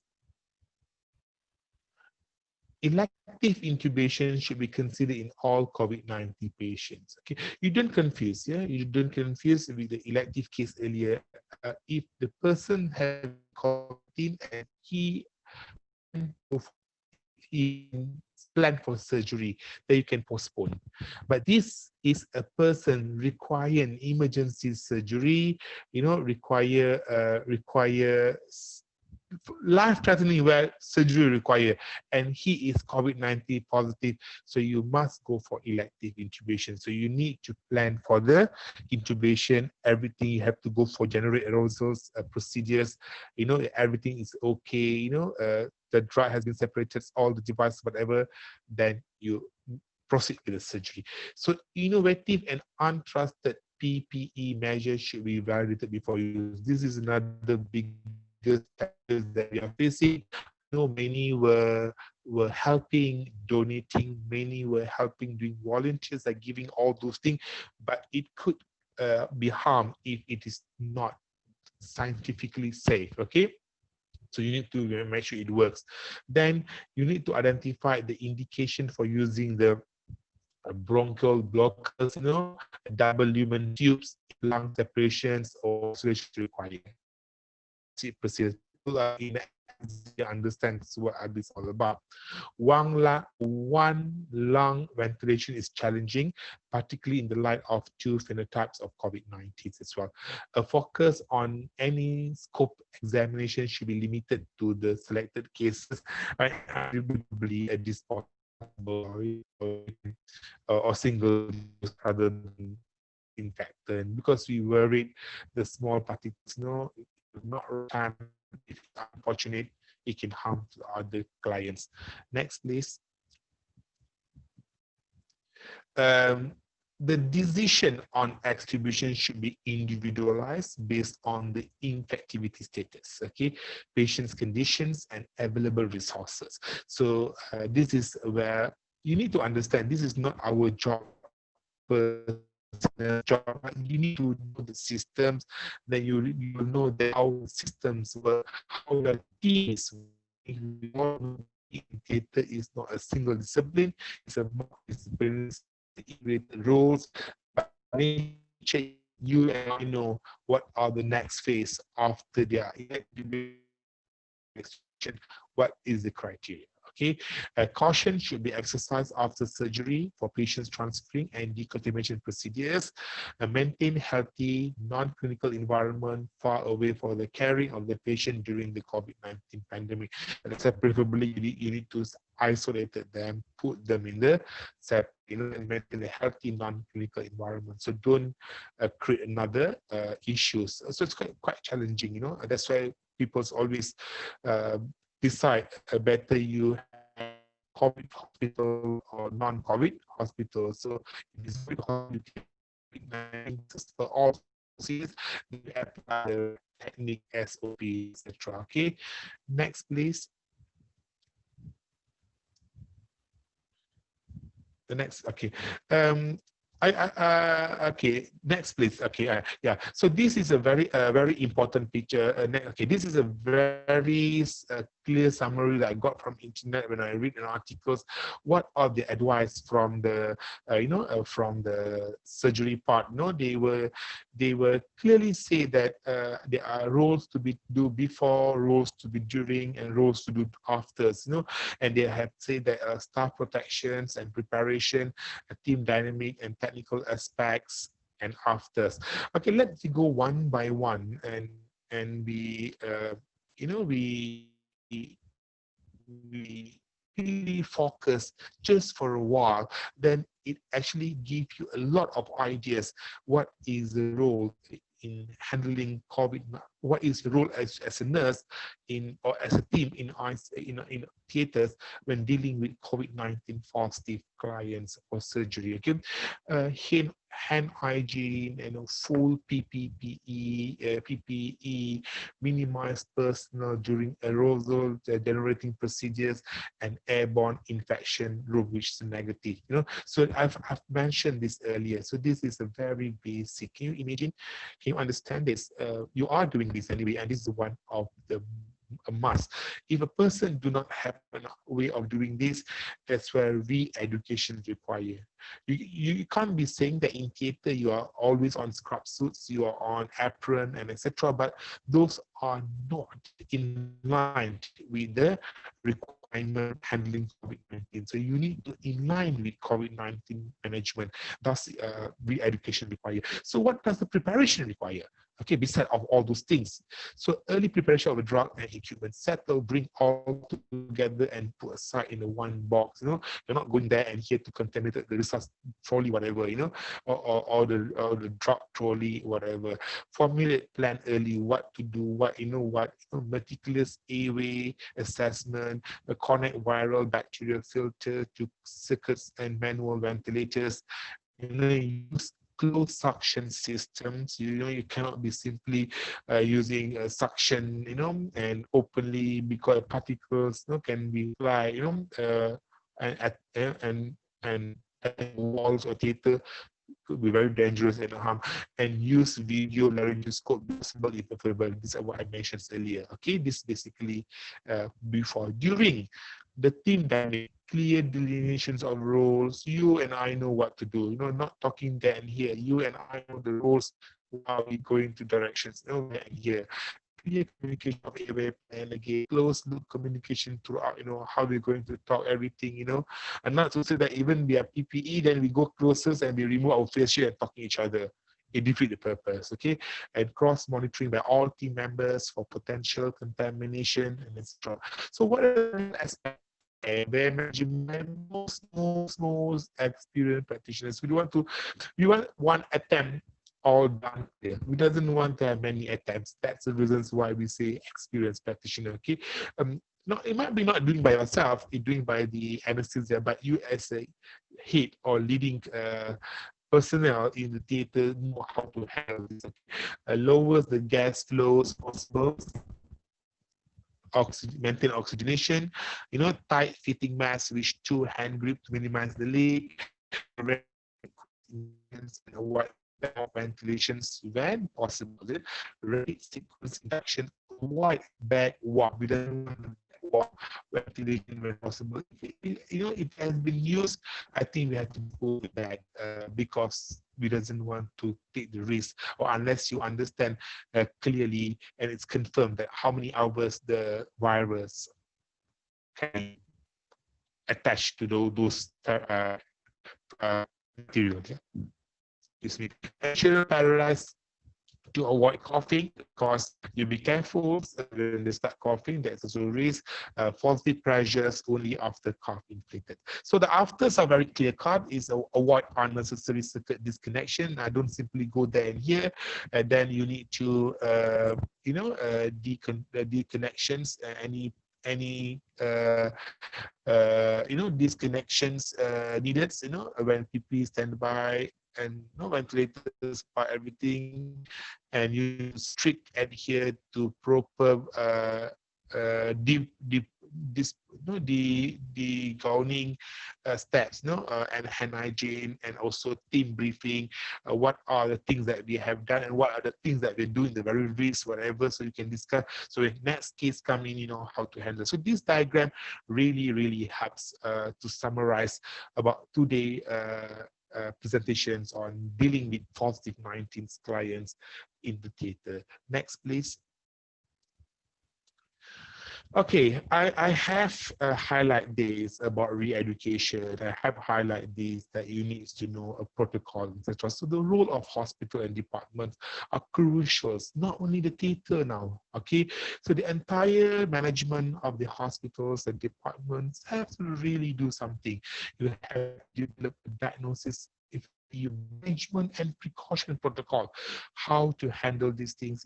I didn't give the detailed answer because every hospital would somehow follow the WHO guideline or the best guideline, workflow guidelines, what's to go first, as I mentioned earlier, training and education. So that's why we require re-education. I would love to use the word re-educations often because you all and I know what are all about. Sometimes we just a little emphasized and we are not that competent of certain things because these are very new. Therefore, we have to require for re-educations to ensure that everything is perfect. Okay, personal protective equipment, as I've mentioned earlier about donning and docking must be in the right technique. Airborne infection isolation, OT skill about negative pressures and transfer protocol and how to keep all this. It is all our roles. We need to have knowledge of this. Next, please. Okay, so preoperative assessments, you need to go these three important things besides of earlier the diagrams and my presentation. You need to identify suspected COVID-19 patients as well, and identify high-risk procedures and optimize patient conditions for COVID-19 folks. You need very, very, very, you don't need this that's why some hospitals start having this because they would like to screen. They just screen like one of their checklists, no, one of the pre-op procedures. They have to go for COVID-free. You know, if they got COVID-19, then they will decide, because this is elective, they can cancel unless it's life-threatening. Okay, you know that it is very important. Otherwise, the entire theater will be in danger. Next, please. Okay, so now we're talking about intraoperative management. Okay, the intraoperative management is one of the important part that in the middle of the stage. Okay, so before inductions, we ensure all staff in the theaters are wearing very appropriate PPE according to departmental protocols. You know, integrity of N95 respirators. Respirators must be tested with positive and negative pressure tests. Minimize number of people in room during induction. Intubate by experienced practitioners to reduce attempt and time. Consider double gloving. So I think this is very clear cut during intraoperative management. So you know that before and inductions, and I've been keep telling this, you need to have an experience practitioners. Yeah. Next, please. So to minimize transmissions from the patients to the healthcare workers and other patients, employ the following measures. Yeah, avoid transferring confirmed cases to the post-anesthetic care unit as you wish. Yeah, definitely no, big no. Clean and disinfect high-touch surface on the anesthesia patients, machines, and anesthesia work area with an environmental protection agency approval hospital disinfectants. Okay, and this is one of the post-operative management. So that's why you need to disinfect the place, you know, sprays to make sure that it's safe to work. Next, please. Allowed time for aerosol in isolations to be washed out. The time required depends on the air changes per hours on the specific locations. You know, considering applying a surgical mask to all other awake and stable patient in the recovery areas, and you know, and in the recovery distance between patients' bed should be at least 1 meter. Avoid giving high flow oxygens or non-invasive or nebulizer medication, because I think you all know it's all like simple cut with nebulizer, because the vapor, you know, will just splash. It could be harm to the surrounding peoples. Next, please. So equipment is very important part. Disinfection is the technique that you need to solve the issue. So all equipment should be cleaned and disinfected promptly, included bed, disposable or medical waste. I know this is all being done. This is a routine, but you need to understand that in order to kill the virus, you need to have a certain percentage, certain chemical. And this is which I didn't highlight here. I leave it the hospital will know. Okay, when for the general case you're using this kind of disinfectant, but when COVID-19 case you need to use different solutions. Okay, because of the effectiveness. Next, please. Okay, these are the few pictures. After this, all a few photos that I would like to highlight how important, and you can really examine. Are you exactly like this in your theaters, or you are indifferent? Okay, you can see the picture. Next, please. Even it gets people to help, you know, to don properly. You can see that every parts are covered. Okay, no even loose part. Yeah. Next, please. You know how they communicate when they're giving. Remember, I've told you the drug, the device, everything has to come with one. So there's no sharing concepts. This is the one belongs to this patient, and everything will go for this. Okay, this is what I'm referring earlier. You know, to prepare everything together. So in the general context, you bring the trolley, and the trolley can be used for continuous patient in the theater, right? But this is not. Okay, next please. You can see how they do the aerosols generating procedures and how they intubate, you know, even them themselves, you know, breathe. You see, can you imagine? You can really see that how they do the works, yeah. So next, please.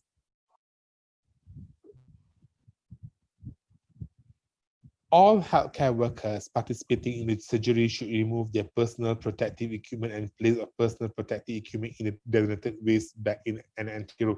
Why I keep highlighting these points, my dear brothers and sisters, because it is very important. If you don't have the skills, and I think that is that if I were always being asked to give education for OT nurse towards managing positive COVID cases, I will highlight this is number one matters, because by not doing this effective, it defeats many purposes. Okay, non-disposable personal protective equipment should be packed into medical waste bag and placed in the designated area. If you're using linens or scrub suit, then this is how you're going to do. Okay, next please. My dear brother and sisters, I really hope I have made you a clear cut. Maybe you can now do a reflective. You can start thinking, are you doing the same things or you're not doing the same things? Okay, if you're doing the same thing, Alhamdulillah is one of the best effort of you. May Allah bless you, because this was the best way doing it. So we always, that's why I say we always keep telling and teach our colleagues what and where to go first. Okay, so personal protective equipment should be removed in the following order: shoe cover first, then glove, then hand hygiene, then goggles, then hand hygiene, then gown, then hand hygiene, then protective hand hygiene, then head cover, hand hygiene, shower, and change into personal clothing. Can you see that, my dear brother and sister? What are in the middles? In the middles is hand hygiene. So I really hope this is the message for today, a class on handling perioperative. Okay, I think my last slide is sorry, my last slide is okay. To highlight everyone, the conclusion here is the COVID-19 is a highly contagious disease. You need to know this. We doesn't want to have more and more cases, posing a huge burden to the healthcare systems in providing optimal perioperative care to patients. It's also our duty to protect the healthcare workers and other patients from contracting disease. But I forgot to highlight that also other personnel working in the theaters, like cleaners, you sometimes you feel neglected. You just think that they are not clinical personnel. You just put them aside. Actually, they are also risk of touching those baskets, those bin, clothes, whatever, be careful, all the rubbish, so they also have to be on PPE. We have outlined perioperative concern and have suggested method to overcome potential obstacles with careful planning and education on infection control measure, disease transmissions, and which can be minimized. Okay, so this all, okay, next please, my references. Next, okay. I think I've ended my presentation. Next, please. Okay, so exactly half an hour because I was told that my slot is half an hour. Alhamdulillah, we are in the right track times. Okay, I think I've covered my presentations of basically how to handle a surgery, how to handle perioperative when there is a COVID-19 case. Okay, so COVID-19 case also a human being, they're also live, they also deserve to be treated. If there is surgery required in an emergency context, then you have to perform. If we can plan electively, then you can settle the COVID later, you can proceed. So with that, I end my presentation. Thank you very much. Assalamualaikum warahmatullahi wabarakatuh. Waalaikumsalam warahmatullahi wabarakatuh. Thank you very much for a great presentation regarding today's matter in all around the world, which is COVID-19, right? And either we want it or not, that surgical patient could come to us because of they need it. Okay, and but also we have to be careful regarding what will happen next. Baiklah rekan-rekan semua, perawat Indonesia, apa kabarnya semuanya? Masih setia menunggu? Oke, apakah ada pertanyaan dari rekan-rekan semua untuk Dr. Muhammad Said? Ini topik ini mengenai tentang tata laksana pasien COVID-19 yang akan dilakukan tindakan operasi. Nah, kira-kira apakah rekan-rekan punya pengalaman atau ada yang ingin di-sharing yang sudah dilakukan atau yang idealnya pengen dilakukan di rumah sakit atau tempat kerja rekan-rekan masing-masing? Boleh dipersilakan?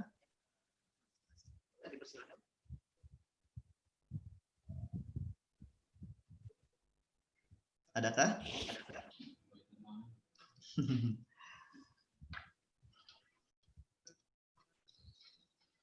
Okay, while we are waiting for the,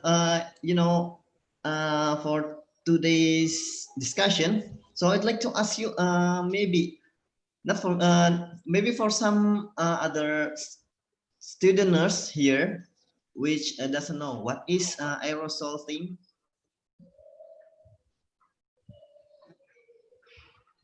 It is a procedure. A procedure to spray everything at our oral, cavities, everything for the procedures to make sure that exit heals the virus can be killed. This is to make sure the surrounding people who are doing the intubation are safe. But basically, this is not the role of nurses. This is the anesthesiast's role. But you need to know that patients with COVID-19 will undergo for these procedures. Okay. So, ini merupakan salah satu prosedur yang nanti akan mengakibatkan aerosol. Aerosol sendiri tadi disebutkan bahwa penyebaran atau cipratan dari cairan tubuh pasien ya ke udara, dan itu akan juga bisa resikonya terkena bagi kita petugas kesehatan. Okay, one question from Sony Nivan Jelayu regarding the condition in the operating room in your country. Okay, thank you for the question. Actually, I think it is not to say that every country is, to be very honest, every country they try their best. At the present, they always think that operation theater is not important. They are not things to be handled because we don't expect a COVID patient have to go for surgery. But you need to understand that COVID patient, even people are healthy, they can get infected. At the same time, they plan for surgery. They plan for surgery. That's why it is now everyone before they go for surgery, they have to do a screening. If they are negative, they will proceed. Otherwise, they have to settle. So this is one of the managements in my country. They are screen the patient first. Okay. So. Okay.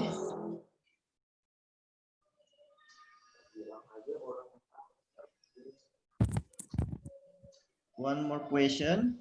This is from Rahma Murti.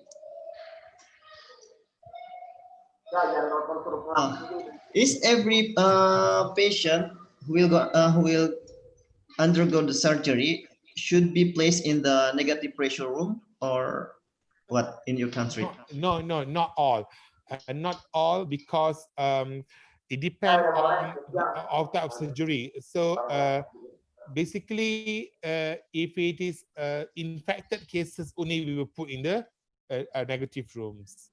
So not all. Not all. Okay, so I think in the operating room it will use the negative pressure, right? Yes, it's an airlock rooms, but depend on the type of surgery as well, but basically not to say everyone are in the negative rooms. Oke. Jadi tergantung juga dari kondisinya. Jadi tidak semua ditempatkan di negative room. Ya.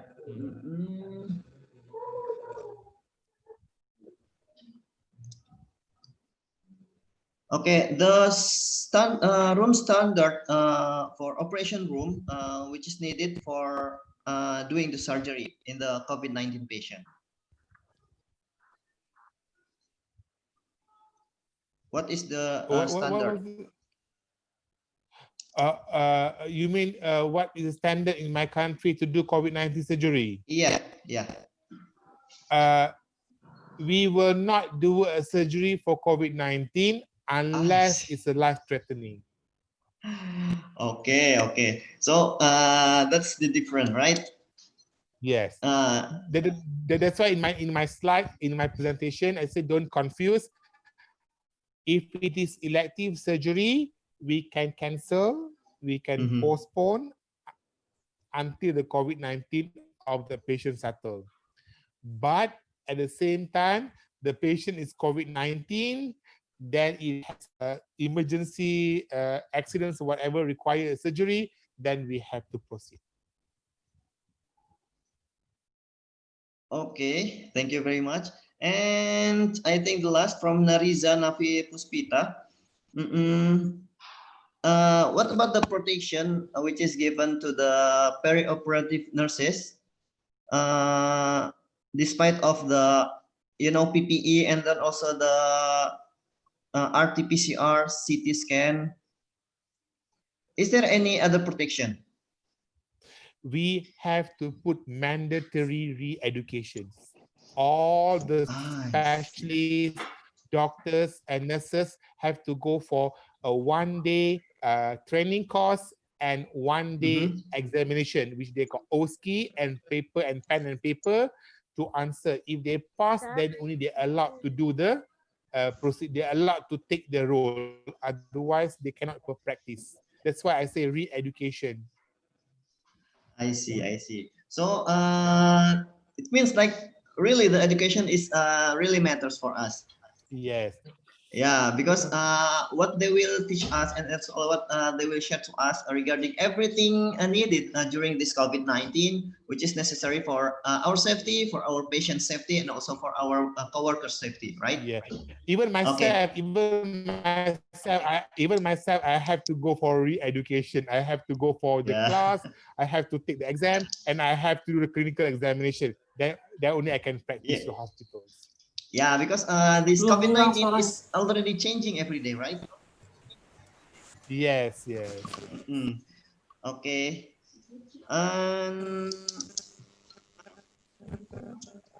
Psychologically, for the nurses doing the taking care of the patient with the COVID-19, what can be given to them psychologically, and also because of the okay. I think we need to understand very simple. Everyone who comes to the hospital, they are seeking for the treatment, regardless of their health status, their background. We as a professional nurse, we have to look after them. I know at the same time, we are also worried ourselves to be getting infected. That's why it is important to have a good downing and doffing technique of PPE to ensure that you are safe practice. So psychologically, I think if we all support each other, we tell that everyone, please look after yourself, have a good rest, then take our, like in Malaysia, we always say that kita jaga kita. So like we take care of ourselves, each other. That could bring an idea of good motivationals and psychological of our nurses' well-being too. Yeah, it means like we have to support each other. Yes, yes. Because if we don't support each other, who will support us? True. That's why in Malaysia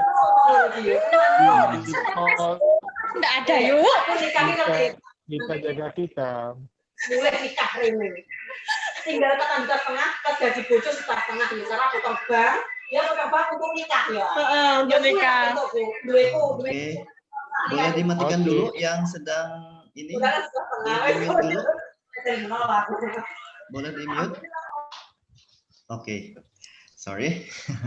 Okay. Maybe they are too excited. following the today's discussion. Okay, I think that's all for today's discussion. No more question.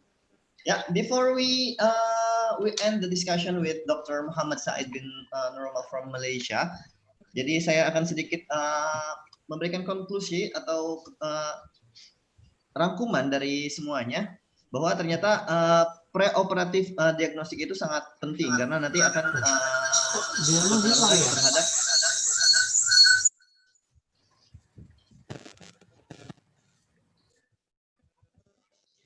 karena sangat berpengaruh nanti terhadap keselamatan dan juga kesehatan kita sendiri dan selain daripada pasien.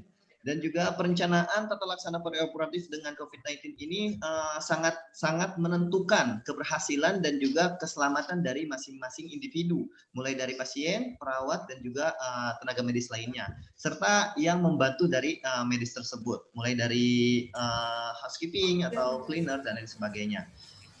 Penggunaan PPE sendiri sangat penting ketika kita menangani terutama pasien yang akan melakukan operasi dengan COVID-19. Dan jangan lupa untuk selalu disinfektan ruangan atau permukaan atau bed dan juga memberikan tempat sampah khusus. Jangan sampai dicampur dengan tempat sampah medis yang lain. Selalu lepas dan buang PPE di ruang khusus untuk sampah bekas pakai dari kasus COVID-19. Dan selalu untuk mengikuti SOP dan juga regulasi terbaru karena ternyata COVID-19 ini setiap harinya berkembang, mulai dari pemeriksaannya dan juga tata laksananya. Jadi jangan sampai kita cukup mendapatkan pengetahuan dari salah satu saja, tapi kita harus cari juga. Misalkan ada reedukasi dan lain sebagainya, kita harus juga selalu update ilmu-ilmu tentang kondisi saat ini. Dan yang terakhir adalah perencanaan dan pelaksanaan yang teliti akan menurunkan resiko penyebaran COVID-19. Lindungi pasien, diri, dan juga rekan kerja. Jangan lupa untuk selalu edukasi serta training. Dan terakhir, saling mendukung satu sama lain. Betul. Ya. Okay. Thank you. Yeah. You are welcome. And then I hope we can see you again sooner, right? Okay. Hello? Okay. You take care. Bye-bye. Yes, thank you very much. Yeah. Bye-bye. Assalamualaikum. Bye-bye. Waalaikumsalam. Oke. Ya, demikianlah tadi diskusi kita bersama dengan Dr. Muhammad Said Nurumal dari Malaysia. Dan untuk selanjutnya, sambil menanti pembicara selanjutnya, kita akan sedikit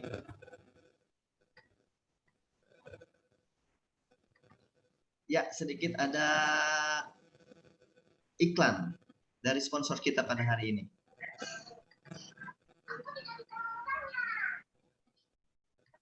Baik. Akan kita share dulu.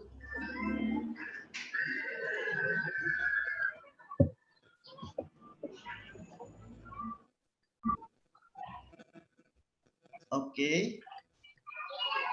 Ya, silakan. Ayo masuk. Di usus, bakteri baik dan merugikan tidak seimbang, bisa menyebabkan lebih dari 100 penyakit. Makanya kita butuh Yakult. Untuk menekan pertumbuhan bakteri merugikan. Ususmu minum Yakult tiap hari.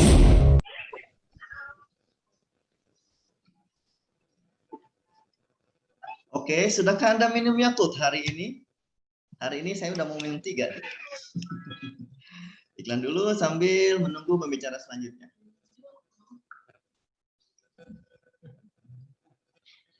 Rasanya segar, mantap, dan juga sehat buat perut kita. Baik, untuk selanjutnya pembicara kita dari, we are already having him here from Philippines. Hello Philippines, how are you? Hello, sir. Can you hear me? Yes, we can hear you clearly. Yes. Okay. So, welcome back to us. Welcome back again. Yeah. I should be the one saying that. Welcome back. How are you? Yeah, we are fine here. How are you, sir? I'm doing great. And in the Philippines, about the COVID, we almost have 80 to 90,000 cases. Unfortunately, the numbers is still. we hope and we pray that the pandemic will be gone soon, right? Yes. I think some vaccine are already in last phases of trial. So our president told us, the president of the Philippines told us that maybe around December we can have the vaccine. Okay. Okay, sir. Before I let you present your presentation, I would like to read a few things about you. Okay, Mr. Donald Sario Escano, RNMIN, Philippine. He is a national lecturer and academic research staff under Dr. Carl Balita Review Center Management Major in Nursing Therapeutics and Oncology, caring patients with cellular aberration. International nurse lecturer and speaker, Filipino Nurses Association, Hong Kong. Master of Arts in Nursing, major in Nursing Service Administration, La Consolation University in Philippines. And also many trainings and conferences around the globe he already held and also conducted. And please, sir, we will be giving you 30 minutes. Yes. Can you present my slides? I already sent my materials. Okay, your slide, right? Yes. Okay, wait a minute. I think someone that, okay, right. It's quiet now. Okay. Okay, so while we are waiting, I want to Yeah. say thank you very much. Can you still hear me, sir? Yes, clearly. First of all, I want to say thank you very much to all the participants who are with us today, and I hope everyone is doing fine and safe. And of course, to the organizers and my fellow speakers, good morning from the Philippines. So we are 1 hour ahead of time from Indonesia. So here in the Philippines, it's around 1:15 p.m. So because I'm using I my see. cell phone, so the moderator will present my slides. So focus on the slides presentation. And also, I want to ask all our participants to please unmute. To please mute your sound, your microphone, so that you can hear me clearly, so that everyone can hear me clearly. So basically today, I'm going to discuss the must know in post-operative management for your nursing prioritization. So I'm asking everyone to please go to the slides if you are seeing my slides. Yes, that is the post-operative nursing management and prioritization. So basically, I'm going to discuss the duty of the nurses, the concept of the nurses about post-operative management. Okay, so I'm working as a national lecturer here in the Philippines and attended a lot of international in Asia Pacific region. So I'm a regular speaker here, invited by Mr. Franz and Ma'am Biasca. Hello to everyone. I'm friend also with our moderator and Tasha also and Dr. Mo, the previous lecturer a while ago. So let's start. The first slide, please.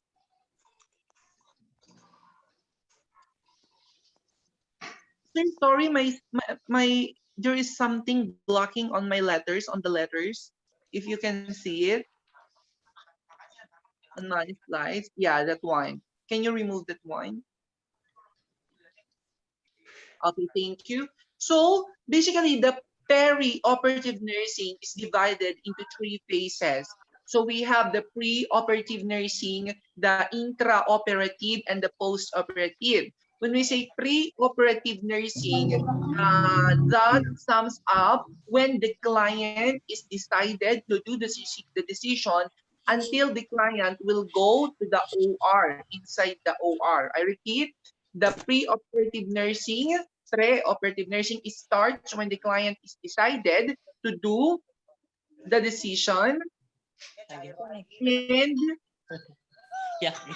Hello. also client perhatiannya buat rekan-rekan semua boleh di mute untuk ininya, roomnya. Boleh di mute ya. Hello, Sir Clement. Hello, Sir Clement from Tangerang. I saw his. So are we good? Can I continue? I think yeah. Still some of the participants using the microphone. Yeah. So our participants, I'm asking all of you to please mute your, please check your microphone. Please turn it into mute so that everyone can hear us, everyone can comprehend what I am saying. So I repeat, the perioperative nursing divided into 3 phases. The preoperative, where the client is decided to do the surgery, and when the client is on the OR table. After that, we have what we call the intraoperative. The intraoperative is from the OR table, post-anesthesia care unit. So most likely here, the patient is having the surgery itself. And the post-operative is from the PACU 2, post-anesthesia care unit 2. Do you think, what is the answer? The post-operative is from the post-anesthesia care unit to the last day of follow-up check-up related to the surgery. I repeat, the post-operative period starts from PACU or the post-anesthesia care unit or the recovery room until the last day of follow-up check-up related to the surgery. So those are the things that we're going to discuss inside the post-operative period. Next slide, please. So we have the 3 phases, the preoperative, the intraoperative, and the postoperative. So here, what is all about surgery? Why the client is doing surgery? So the surgery, treatment of injuries or disorders of the body by incision or manipulation with the instrument. So once the client is opened, once the client is cutted, once the client is opened using the instrument, that is what we call surgery. But the surgery is divided in 2. So we have the purpose of the surgery. Here in the purpose, we can identify what is the reason why we are performing the surgery. And in the urgency, which among the following patient will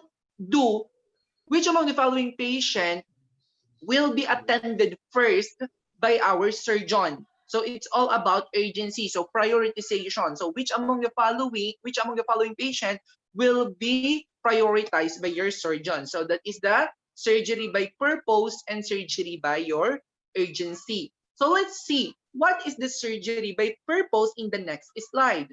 Let's see what is the surgery by purpose in next slide. So in the surgery of the purpose, what are the purposes of the surgery? Why we are doing the surgery? So number 1, we have diagnostic type of surgery. What is diagnostic? We are doing the surgery because we want to establish or to confirm the diagnosis. The best example there is biopsy. That is diagnostic type of surgery. Another is your ablative type of surgery. What are the example of ablative type surgery? Here in the ablative, we're going to remove the diseased part of the body or those surgery with the ends of ectomy. So for example is appendectomy, tonsillectomy, thyroidectomy. So those are the types of ablative. Again, what is the purpose of the ablative? Removal of the diseased part. Another is your transplant. Okay, transplant is the replacement of your malfunctioning organs. So why we are doing the surgery? Because maybe the heart, maybe the heart or maybe the kidney is not working properly. Another purpose of surgery is constructive. What is constructive? That is for functional or aesthetical purpose. For example, I want to have a pointed nose because my nose is flat. I want to become like an American, so I want to have a pointed nose. So that is what we call your constructive type of surgery. And the last thing is the palliative. Those are the symptom relief. So the palliative, we are doing the palliative surgery not to cure, but to lessen the pain, to improve the quality of life. For example, is on cancer. Okay, we're doing the colostomy. So that is the example of your palliative surgery. Again, we have the different purposes of your surgery. It may become diagnostic, it may be an ablative, transplant, constructive, and palliative. Okay, For the next slide, I hope I am clear because I have only 30 minutes to compress all the concept. I hope everyone is listening. So in the urgency here, we can identify which among the following patients should be performed the surgery. So which among the following patients should be prioritized? The prioritizing will depend on the emergent, urgent, required, elective, and optional.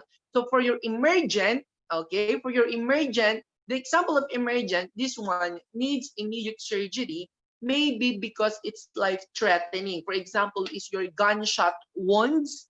Another example is your ruptured appendicitis. Another example is your cerebrovascular accident.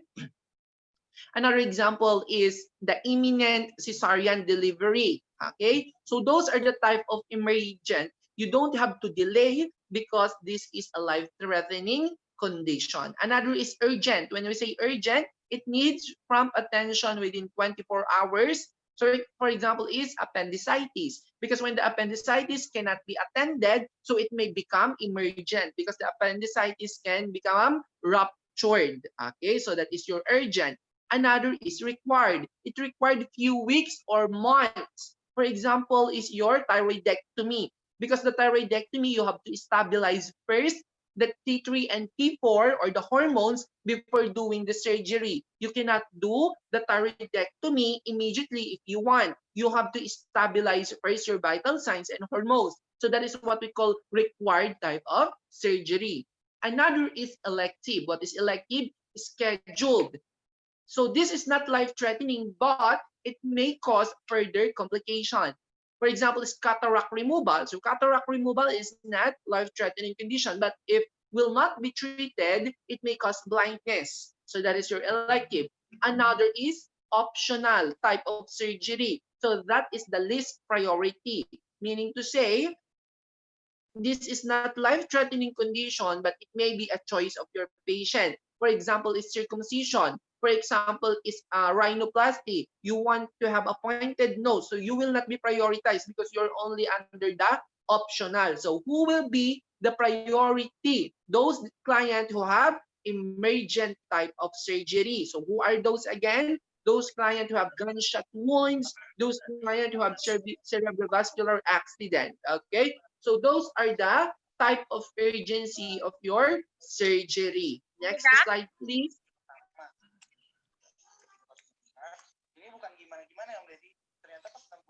So, what is perioperative nurse? Post-operative care is provided by perioperative nurses.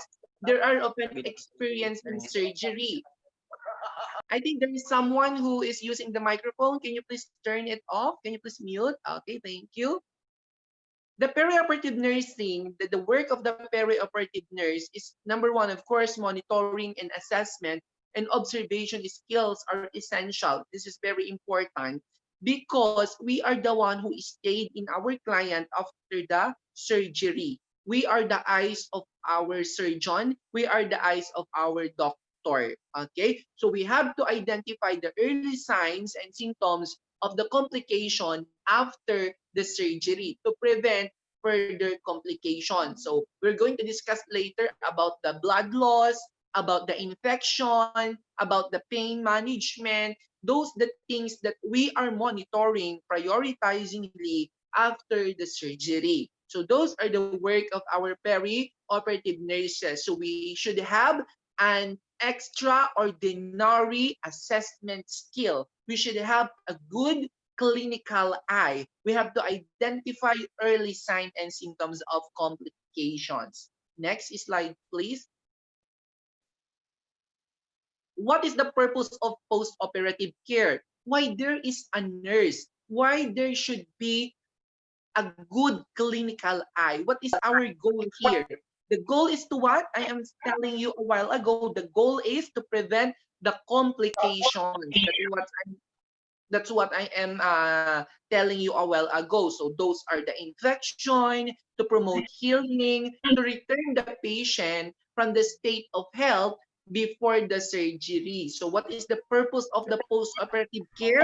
When they ask you, that is to prevent complication. We have to bring back the client from the normal state of the health. We want to become we want the client to become mobilized again. We want the client to become independent again. Okay, so that is the purpose why we are doing the post-operative care. Next slide, please.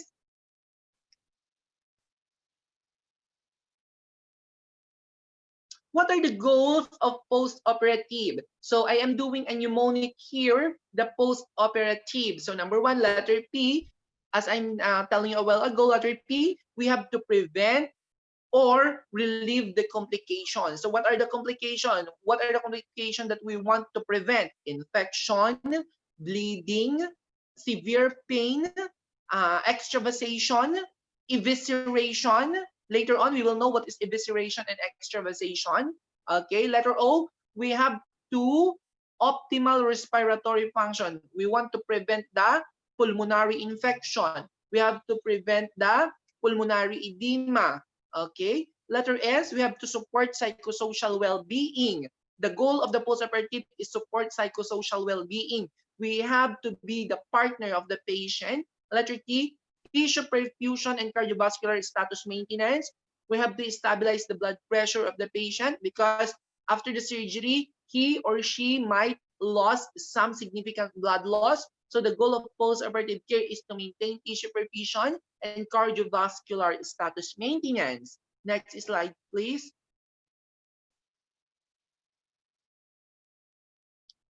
Transferring the patient to PACU. Okay, the patient care during the immediate post-operative phase, transferring patient to PACU. So I want to remind all of you that the post-operative phase starts when the client is transferred to PACU. That's why we have the slides here that said transferring to PACU or post-anesthesia care unit or recovery room. The patient assessment is special consideration to the patient incision inside. So when you're transferring the patient to the PACU, for example, you're in the operating room, you're going to transfer it into the PACU because the surgery is done. So you have to check, of course, the incision site.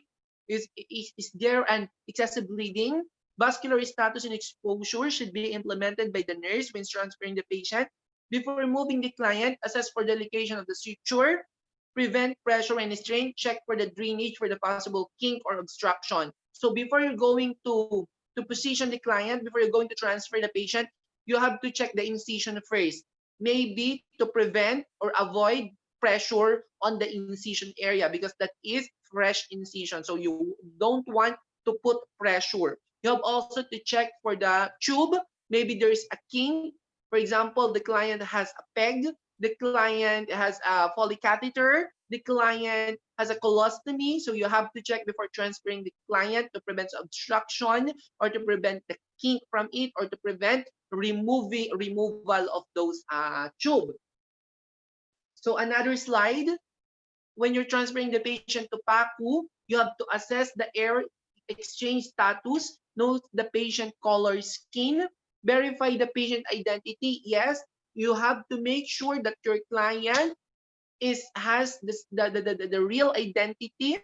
The nurse must also know the type of the operative procedure performed and the name of the surgeon responsible for the operation because the surgeon will going to report to the surgeon later when the client is having complication unexpectedly. So again, identity is very important because it may cause a wrong administration of drugs if you have wrong patient. Okay, so before transferring the patient to PACU to RR, make sure that you have to check the identity for you to avoid wrong patient transfer because sometimes in a hospital we have 3 or 5 patients doing the surgery at the same time. So make sure that is really your patient. Okay, next slide, please.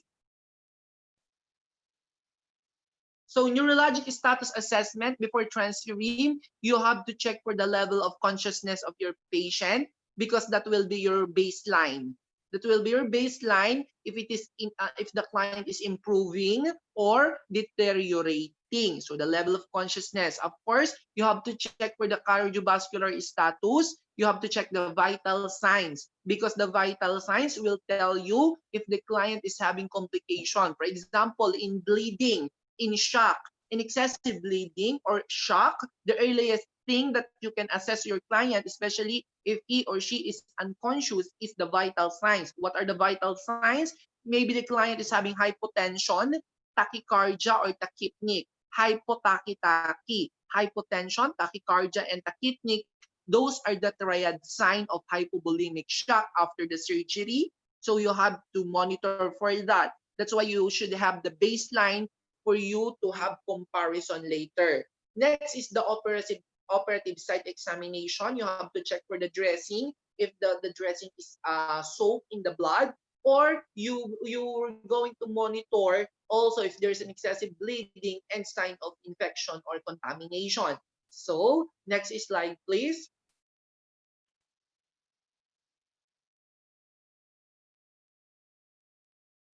Okay, another thing is the positioning. You have to move the client to one position to another position slowly because it may cause hypotension effect. So when you are moving a patient, because you know what, they are lying for how many hours and there are significant blood loss, you have to move them slowly to prevent orthostatic hypotension, or what we call result to serious arterial hypotension. So we have to prevent that. How can we prevent the arterial hypotension? Move the client slowly when you are transferring client from another places or from OR to PACU or PACU to recovery room. So you have to carefully assess your client. Next slide, please. So safety check when transferring the patient from OR to RR, because we are discussing about the must know in post-operative. So what are the things that you have to know when transferring the patient from operating room to recovery room? Number one, you have to secure the restraint for IV fluids and blood transfusion. The restraint is needed because sometimes after the anesthesia takes its effect, the client is agitated, the client is out of consciousness, so maybe the client can remove the parenterals, can remove the IV, so you have to secure restraint. Next is assist the patient to a position appropriate for him based on the location of incision site. Correct. For example, is for mastectomy, so the client should be on the mastectomy, the client should be positioned to the unaffected side. For example, is lobectomy, removal of the lobes, you have to position the client to unaffected side. For example, is pneumonectomy, you have to position the client to the affected side. So there are a specific position for surgery, so you have to check for that. You have to review your lessons. Okay. So number 3, letter F, fall precaution. Why? Because the client still has the effect of the anesthesia. So maybe the client is agitated. So to prevent fall, you have to maintain the side rails. You have to maintain the restraint. Of course, the restraint needed the secured consent of the family member or the patient himself. Next, eliminating possible sources of injuries and accident when moving the patient from OR to RR or PACU. So we have to eliminate possible sources of injuries. For example, your side rails, it should be always up to prevent fall. And you have to check those other things that may cause accident during transfer. So you have to check if there is a need of another tank of oxygen. You have to check the IV fluids if it is still running. You have to check if it is still has the amount that needed. Okay. Next slide, please. Monitor for medullary depression, guys.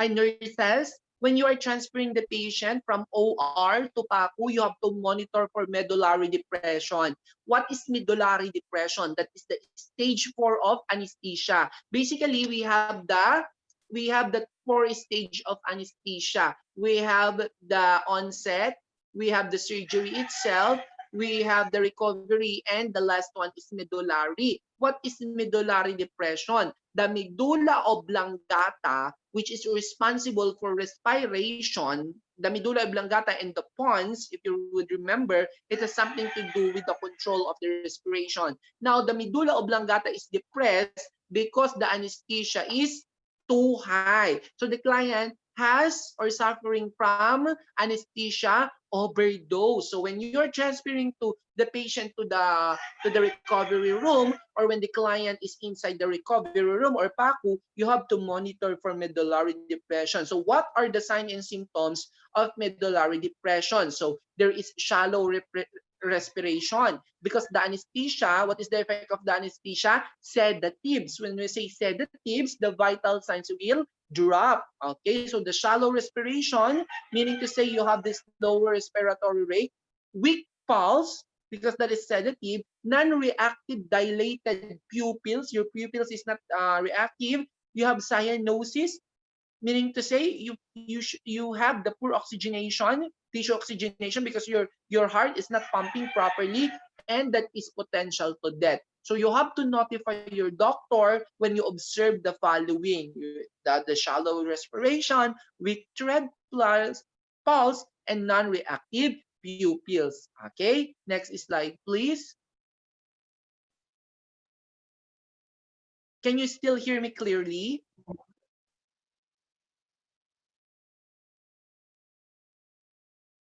Can you still hear me? Yes, it is clearly here. Okay. I am talking too fast. Just enough. Just enough. Okay. So the next slide is the post-operative nursing care. Next slide, please. We're going to discuss more about the specific tasks of our nurses. So what are the things that we have to prioritize when we are caring a patient after the surgery? So number one, the airway. We have to keep the airway in place until the patient is fully awake and tries to eject it. The airway is allowed to remain in place while the client is unconscious. Why?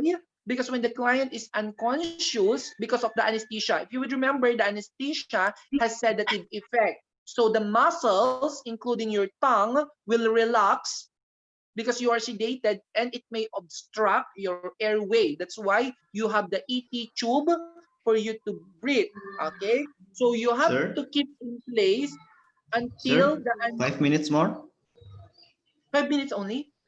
Okay. So you have to check for your airway, because the side effect of your anesthesia, okay, the side effect of the anesthesia is sedative. So most likely the muscle may relax, therefore you can have the obstruction of airway. You have to suction the secretion as needed, because it may cause, what they call this one, it may cause aspiration. Okay, so you have to suction as needed. Next slide, please. So breathing. On breathing here, we want to monitor if the client is having a pulmonary problem, pulmonary complications such as atelectasis. What is atelectasis? Lung collapse or pneumonia, infection of the lungs. So how can we identify? How can we assess? We have to do bilateral auscultation. Okay, if not contraindicated, you have to position the client in lateral position to promote lung expansion. You have to turn the patient every 1 to 2 hours to prevent pneumonia and atelectasis, and humidified oxygen therapy to prevent the dryness. Okay, so that is something to do with your breathing. Again, I am emphasizing in the breathing, you have to monitor for the breathing for the shallow respiration.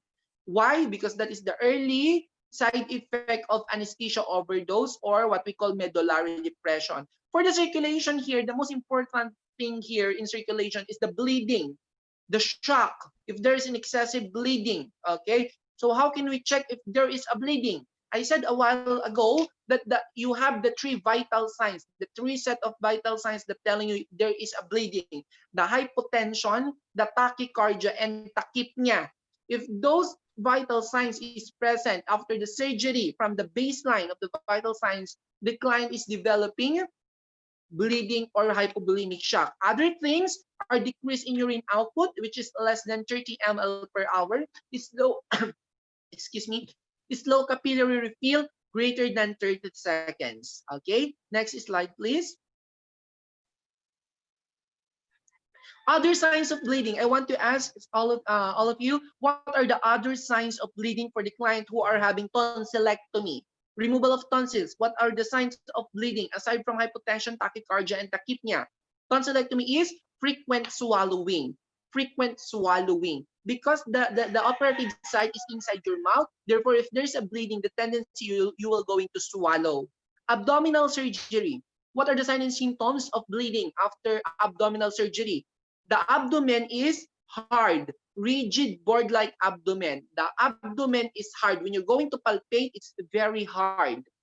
Okay, tonsillectomy again. Another is tonsillectomy. Can you please change it into thyroidectomy? What is the sign of bleeding of thyroidectomy? You have to check the back of the nape or the back of the neck. Back of the neck. Because by the law of gravity, when the client is lying in supine position, the blood will go to the back of the neck. Okay, that is for your thyroidectomy. How about transsphenoidal hypophyseectomy? What is the sign of bleeding for transsphenoidal hypophyseectomy?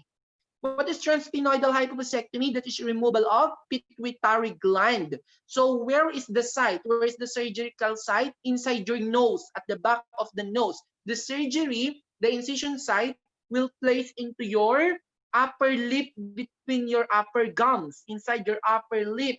Okay, so what is the bleeding sign? Frequent swallowing, because the incisional site is inside your mouth, or it could be nose bleeding also. Okay, next slide, please. So infection. What is the earliest sign of infection? Don't you know that the fever is late sign of infection? Okay, so what are the early signs? So it could be a redness, swelling at the incision site, or cloudy or yellowish fluid that's coming from the incision site. Okay, next slide, please.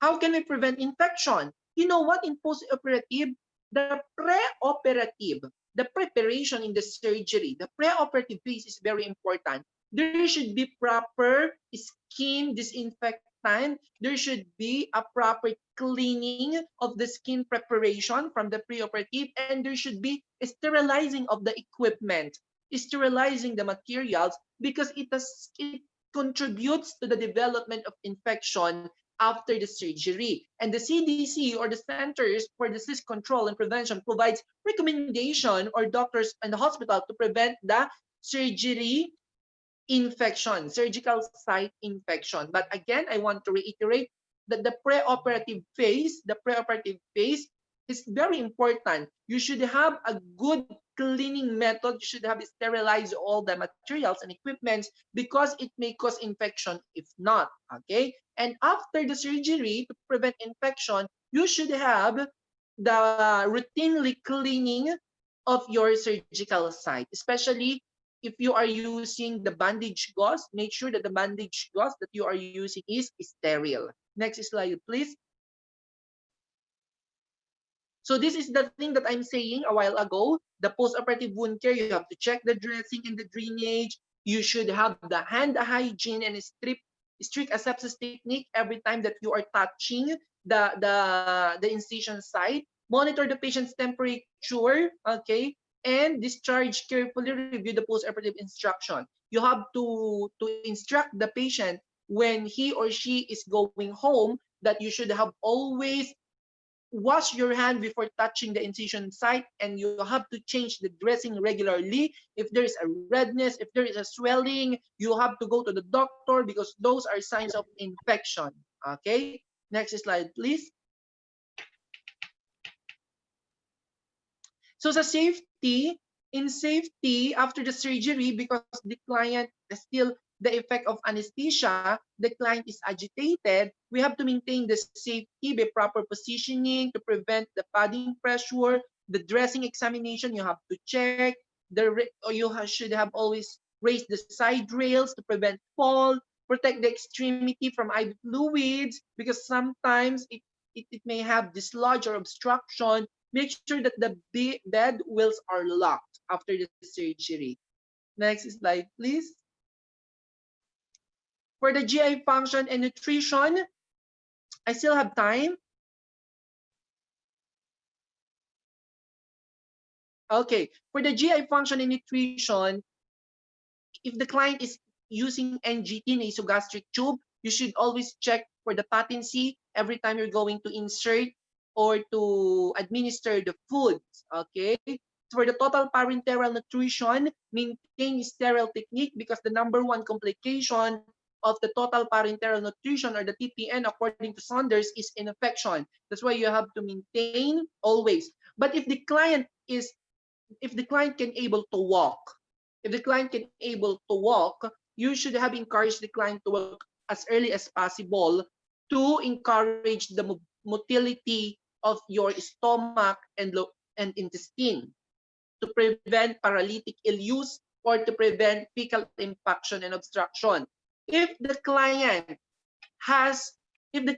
don't have the NGT or TPN, so before introducing foods, make sure that the client should have a gag reflex. So you have to check for the gag reflex. You have to check for the abdominal activity or abdominal sound before administering any foods or water. Okay, because it may cause aspiration. Why? Because the anesthesia can relax the gag reflex, so you may have aspiration.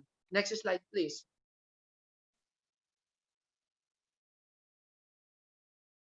So pain and comfort, remember that the pain is subjective in nature. Remember that the pain has different presentation. My pain and your pain is different. The pain from another client and pain from client B is different. So you should have always treat the pain as unique to each patient. So you have to use all the things that you can use using the pain. So what are those in pain management? #1, we have to use the non-pharmacological management. We don't have to use the medication always. We can use the relaxation. We can use deep breathing technique. We can comfort the patient using soft music, okay? Or maybe if the pain is intolerable, you can use the analgesia. We have what we call the patient-controlled analgesia, wherein the client can control, can administer the analgesic effect using the infusion pump. Okay, next slide, please. Wound dehiscence and wound evisceration. I think this is the last. Listen, what is wound dehiscence? The wound dehiscence, the incisional site is open. The wound evisceration, the abdominal organ is protrude, get outside, okay? So the wound dehiscence, the incision site is just opened. But the wound evisceration, the abdominal content get outside, okay? There is a protrusion, okay? Why this is happening? Because the client maybe is obese, the client has poor wound healing ability, or the client is excessively coughing.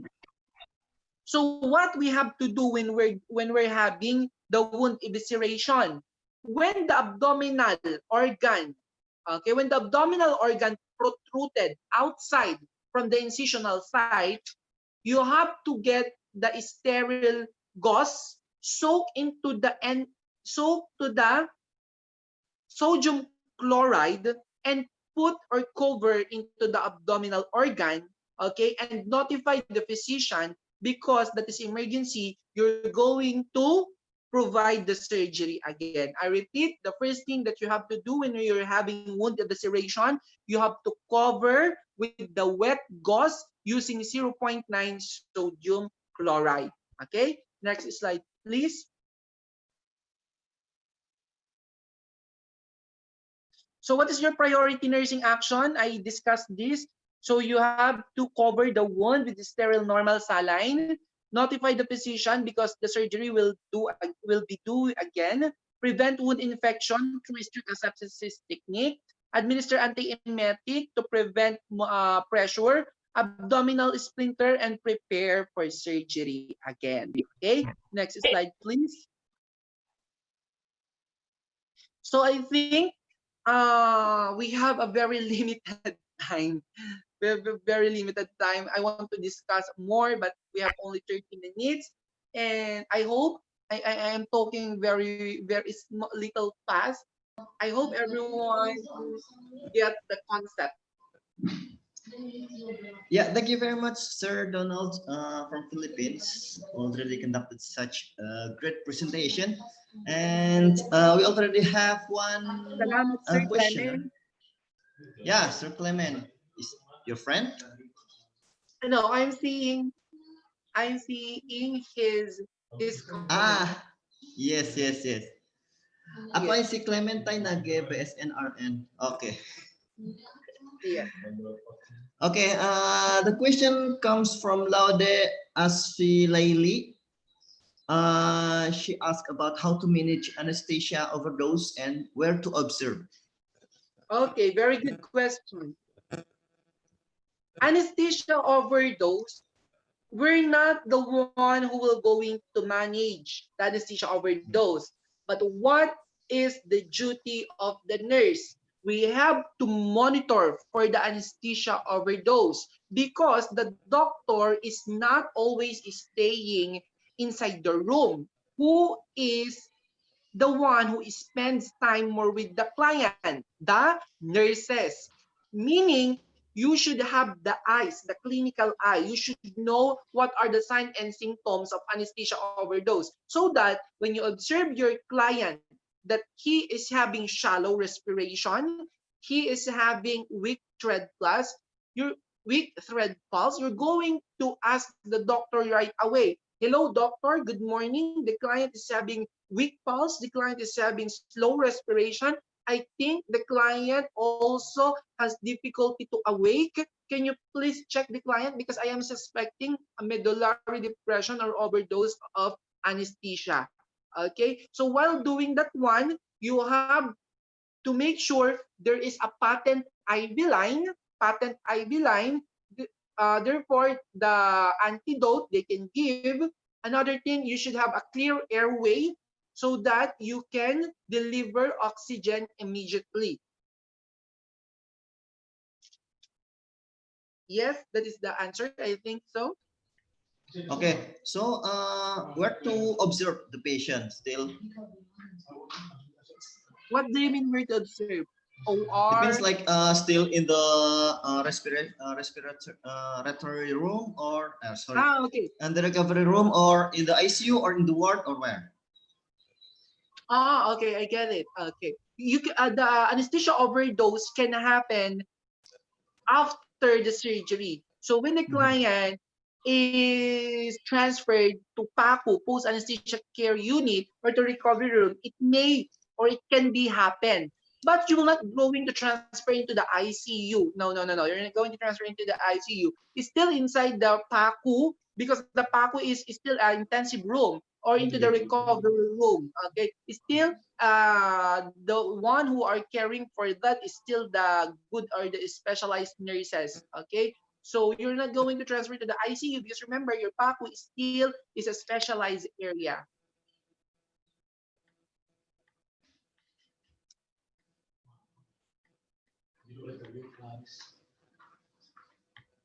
Okay, any other question? Jadi tadi di penjelasannya ketika ada terjadi overdosis anestesia, jadi bisa, ya, terutama kita tugasnya sangat-sangat penting sekali. Kita harus mengobservasi, kita harus juga memonitor kondisi pasien dan juga kita harus perhatikan tanda dan gejala dari overdose dari anestesia tersebut. Jadi ketika itu sudah terjadi, ada kemungkinan untuk terjadi overdosis, kita harus segera melaporkan ke dokter anestesinya. Dan untuk observasinya bisa kita lakukan di ruang RR terlebih dahulu, kecuali jika sudah ada instruksi untuk dipindahkan kemana, itu nanti tergantung dari dokter spesialis anestesianya sendiri. Nah, baik. Ada yang bertambahkan mungkin? Ada pertanyaan lagi? Silakan, ini Amin Akbar. Boleh mau bertanya atau gimana?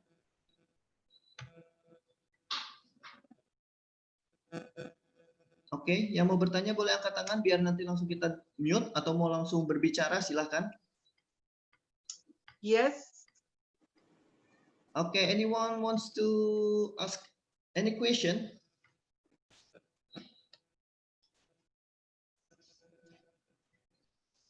Okay, I think we got the point, and then because of the time is almost over, so we will end the discussion to this time. Okay.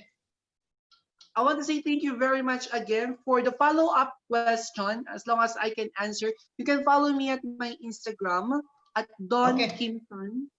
Okay, I don't know maybe if- you may type in the chat room. How can I type this one? Okay, there is. You can type directly in here. Can you?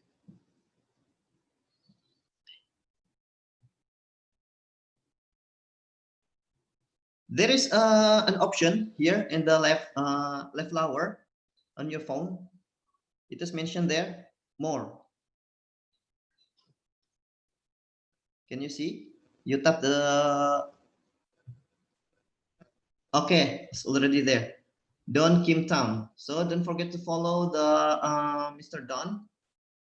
Yes, we already see it. And you can also follow everything about his journey. Yes, or maybe you want to ask any question regarding to this topic or another topic, you can also discuss on that Instagram, right? Okay.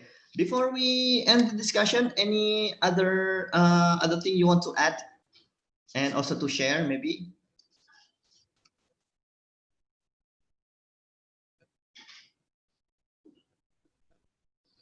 We cannot hear you.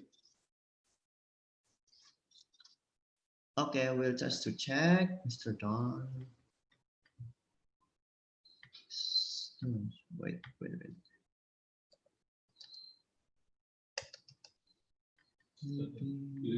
Yeah. Wait a minute. Philippines. Okay. Yes, please. Hello. Okay. Okay. Yes. Okay. So here, what I want to add is, if you would observe all of those that I discussed, it has something to do with the assessment. You should have the good eye for the assessment. You should have the good eye for monitoring from the vital signs, for example, for the bleeding. You will know if there's a bleeding, if you know the vital signs, which is the hypotension, tachycardia, and tachypnea. You will know if there is a medullary depression or overdose of anesthesia. If you know the weak pulse, the slow respiration, you will know there is something wrong. If there is a difference between your baseline of the vital signs to the current vital signs. So what I'm saying is, you should have the good assessment. Okay, you should be always vigilant to all the changes that you are observing to patient, even just a small change from the baseline, because the small change, meaning to say there is something happening to your patient, and that small change can cause a bigger complication. So if you get that small change in very early time, you can prevent further complication, not only in post-operative but in other diseases. Thank you very much. I hope everyone will get safe, and I hope everyone this COVID will be done so that we can have the face-to-face seminar, and we can Sure. go. Yes, we can go again to the beach, the Pahawang beach. Ah, and yeah.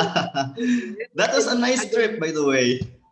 Yes, we can go again to meet Nemo again. Hmm. Yes. Okay. Where's Mr. Franz? Mr. Franz is doing something. Ya Okay. iyalah, masih makan. Okay, just regards to them.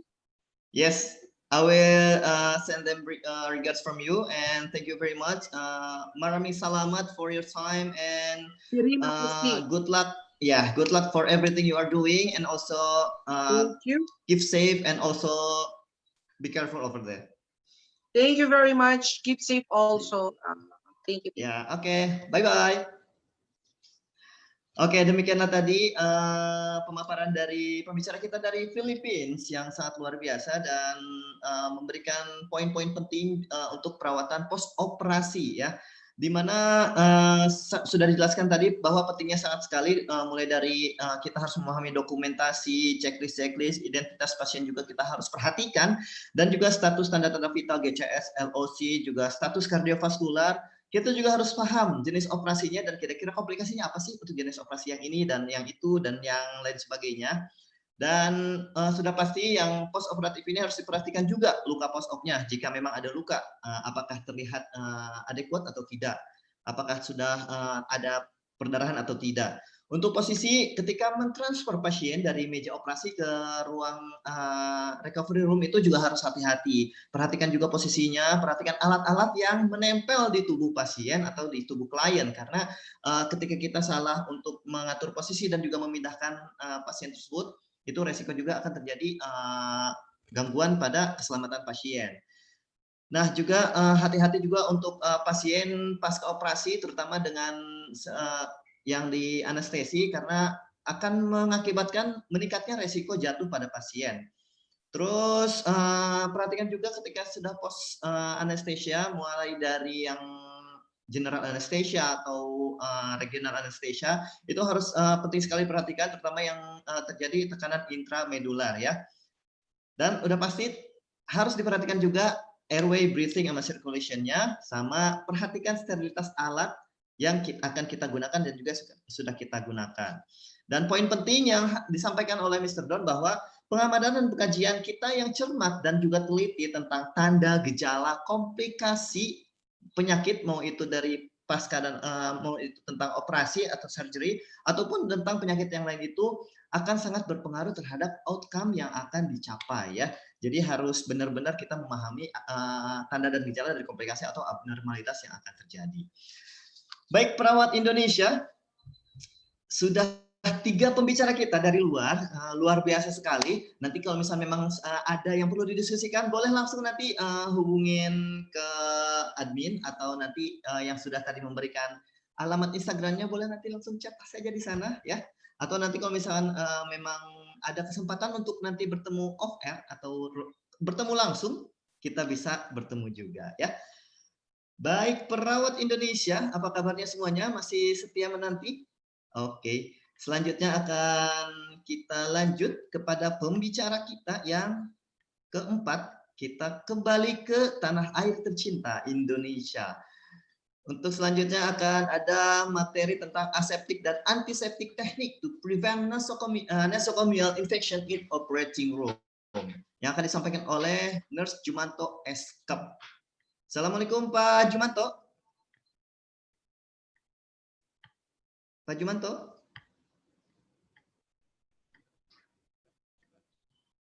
Sudah di-unmute? Masih di attendees. Oke, kita pindahkan dulu.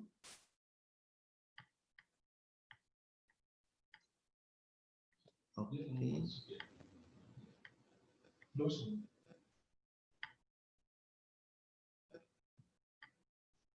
Ya. Oke, Pak Jumanto boleh di-unmute? Halo, Assalamualaikum. Waalaikumsalam. Apa kabar Pak Jumanto? Halo, Assalamualaikum. Waalaikumsalam warahmatullahi wabarakatuh, Pak Jumanto. Halo. Udah ada suaranya, Nak ya? Halo, Sudah. Assalamualaikum. Sudah ada suaranya, boleh pindah ke panelis dulu, Bapak. Assalamualaikum. Waalaikumsalam warahmatullahi wabarakatuh, Pak. Halo. Apa kabar? Halo, Pak. Halo, Assalamualaikum. Waalaikumsalam, Bapak. Sudah Oke. terdengar? Oke, Bisa baik, apa kabar Pak? diterima suara saya ya? Sudah Oke. diterima jelas sekali Bapak. Alhamdulillah. Oke. Alhamdulillah. Apa kabarnya Bapak? Alhamdulillah sehat-sehat di Jember ya. Iya, luar biasa. Bagaimana kondisi COVID di sana Bapak? Ya, ini COVID yang uncontrol di Jember ya. Semakin hari Luar semakin biasa ya. naik rating grafiknya ya. Oke. Ya, mudah-mudahan kita dan juga keluarga serta orang-orang terkasih kita tetap dilindungi ya Pak ya. Alhamdulillah. Oke, amin. Ya. Amin. Ya, dan Bapak mohon videonya masih belum bisa deh ini ya. Video? Belum bisa terlihat. Oh, Iya. gimana caranya ini? Oke.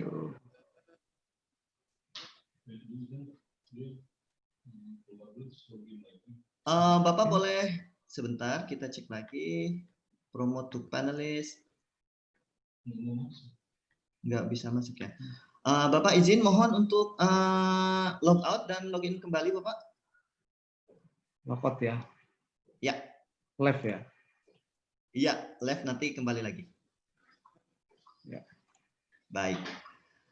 Baik rekan-rekan, sambil menanti Bapak Jumanto untuk log out dan login kembali, saya ingatkan kembali untuk jangan lupa hari ini untuk minum Yakult. Sehari minimal 2 ya. Tadi saya sudah minum 3, jadi nanti mungkin minum lagi.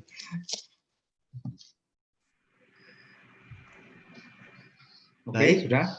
Sudah Bapak. Bapak Jumantonya Halo? sudah. Halo ya Bapak. Halo Bapak. Halo. Ya halo Pak, sudah terdengar?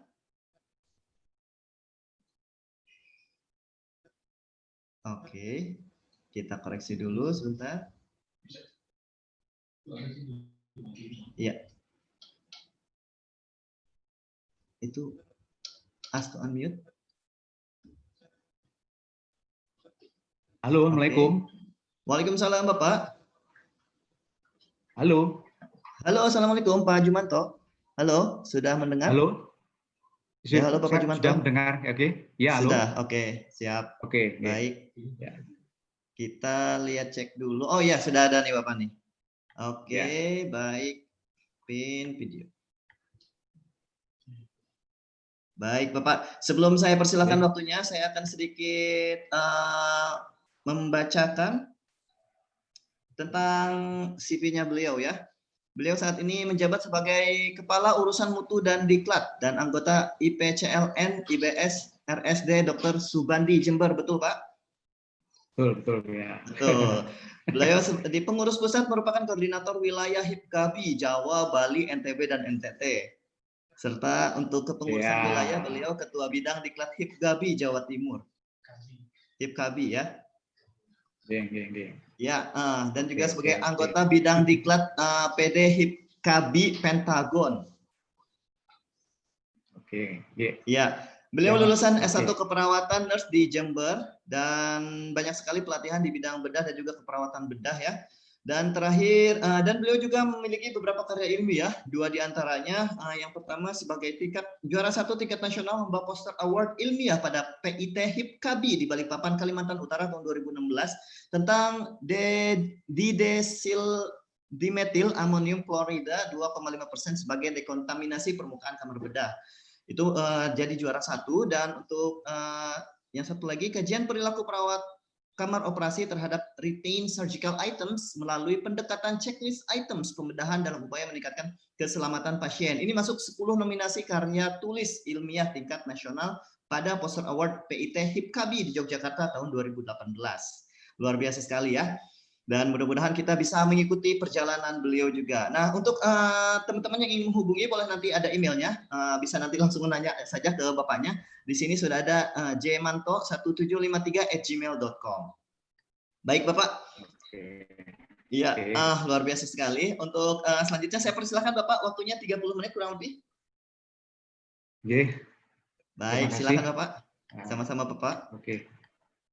Terima kasih. Assalamualaikum warahmatullahi wabarakatuh. Waalaikumsalam.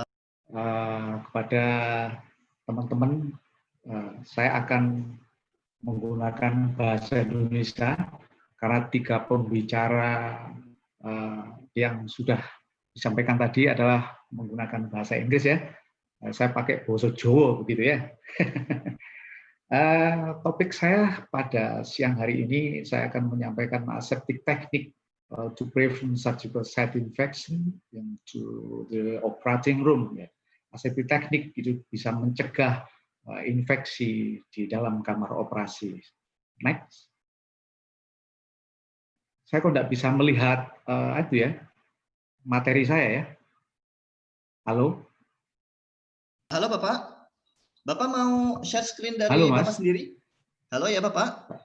Saya nggak bisa melihat materinya ya. Bapak boleh diklik di bawah itu ada share screen. Share screen. Oke, share screen. Bapak sudah siapkan Oke. untuk materinya di situ, sudah di luar? Sudah dibuka materinya Bapak? Oke. Sudah. Oke, sudah. Oh, ini ya. Ini ya. Oke, silahkan Oke. langsung cari, langsung dibuka aja itunya materinya Bapak. PowerPoint-nya langsung dibuka aja. Oke ya. Terima kasih. Silakan. Saya lanjutkan.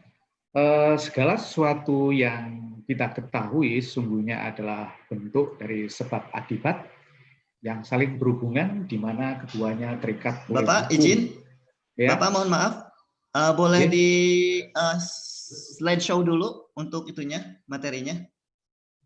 Slideshow saya pakai laptop yang lain ini. Isi pakai laptop yang lain. Oke. Di laptop Bapak tidak bisa di share screen. Sudah ini. Bukan untuk materinya, Share boleh di screen. slideshow. Di slideshow Oh, dulu. saya kira materinya bukan dari jenengan ya materinya ya. Oh, baik. Nanti kita cek lagi. Boleh dari kita ya, sebentar. Oh, Iya, dari Bapak ada. jenengan Baik. harusnya. Boleh.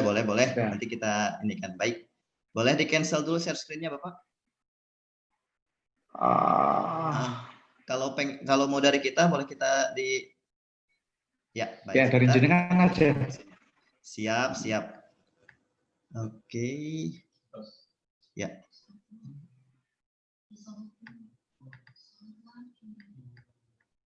Mohon maaf pada audiens ya, ada teknis. Siap. Sabar menunggu ya. Tidak nyamannya. Saya main cepat aja habis ini ya. Siap, Bapak. Oke, boleh. Baik, Ya. sudah kita mulai ya Pak ya untuk ininya PowerPoint-nya. Oke, makasih. Ya, silakan. Ya, seperti next. Lanjut Mas, lanjut ini ya. Oke. Lanjut lagi. Oke. Tujuan dari balik lagi Mas. Balik lagi. Back. Ya. Sesuatu yang kita ketahui sungguhnya adalah bentuk daripada sebab akibat yang saling berhubungan dan saling terikat oleh hukum keseimbangan, aksi reaksi yang setara dan stabil. Ini adalah prolog daripada perawat kamar operasi harus mengerti hal ini karena pada prinsip aseptik teknik semuanya itu disetarakan sebagai reaksi dan aksi yang setara dengan stabil. Salah satu contoh kita melakukan surgical site infection atau skin preparasi sebelum kita melakukan operasi. Kita tidak bisa membasmi yang mana seluruh bakteri yang ada di permukaan kulit, di mana bakteri di permukaan kulit 100% kita habiskan. Kulit tidak bisa dilakukan steril. Di samping itu proses healing pada pasca operasi perlu melibatkan yang namanya stimulan. Stimulan adalah MO yang tidak mengganggu, tetapi dia mendukung akan proses inflamasi sehingga proses healing bisa dicapai. Itu salah satu contoh. Contoh yang lain banyak sekali. Next. Tujuan dari pada pembelajaran ini adalah mengenal bagaimana aseptik teknik di kamar operasi. Samping itu, sebagai guideline perawat kamar operasi dalam melakukan tindakan di kamar operasi, yaitu di area klinik. Tentu hasil akhir yang dicapai adalah penurunan angka infeksi di kamar operasi. Next. Ini adalah Louis Pasteur. Beliau menemukan tentang germicidal teori bahwa bakteri adalah salah satu penyebab daripada infeksi. Untuk itu, beliau percaya dan mengatakan bahwa bakteri itu bisa dibunuh dengan panas. Salah satu teori yang mereka kerjakan adalah proses pasteurisasi germicidal in the wheat and sugar milks. Next.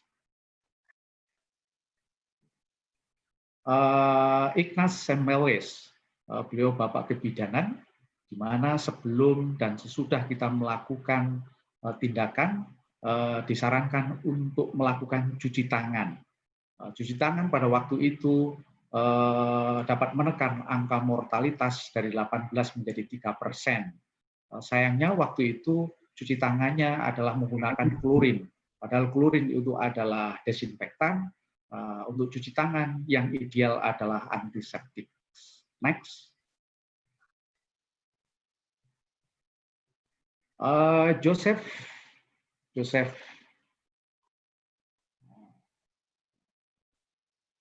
Lister. Oke.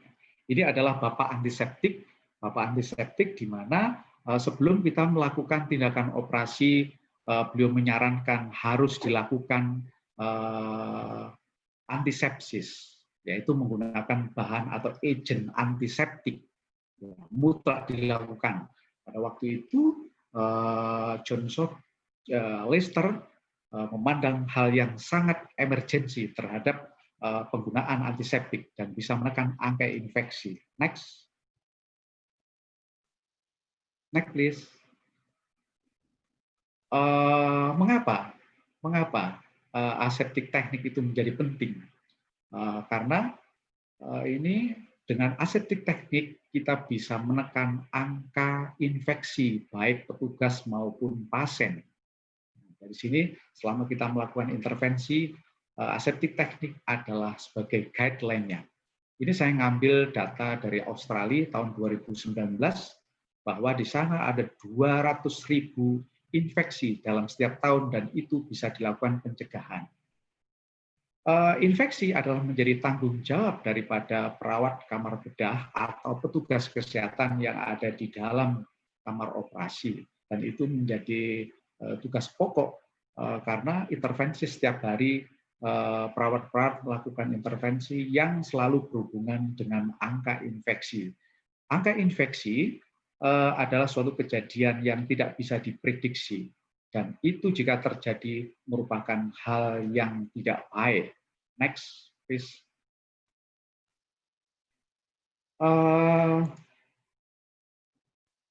Apa perbedaan aseptik teknik dengan steril teknik? Kita tentu tahu bahwa kita di setiap hari sudah melakukan, ya. Saya kira ini adalah review bagi teman-teman perawat kamar operasi. Aseptik teknik, metode aseptik di mana kontaminasi dengan mikroorganisme bisa dicegah. Ya, salah satu contoh di sini adalah mempertahankan daripada asepsis. Ya, asepsis adalah proses di mana kita melakukan prepare area insisi operasi menggunakan antiseptik. Antiseptik bisa chlorhexidine gluconat, bisa iodine povidone, atau bisa dengan alkohol. Kemudian steril teknik adalah metode pencegahan kontaminasi mikroorganisme untuk menjaga sterilitas selama prosedur pembedahan. Jadi ini istilah atau terminologi terkait steril teknik, aseptik teknik adalah sangat berdampingan dan dia tidak bisa disamakan memang. Oke, next.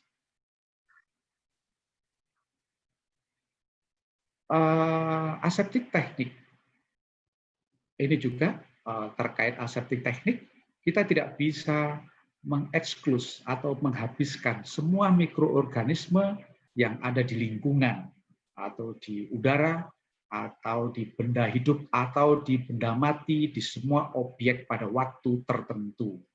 Ini menjadi yang saya utarakan tadi, aksi dan reaksi ini sangat berhubungan sekali.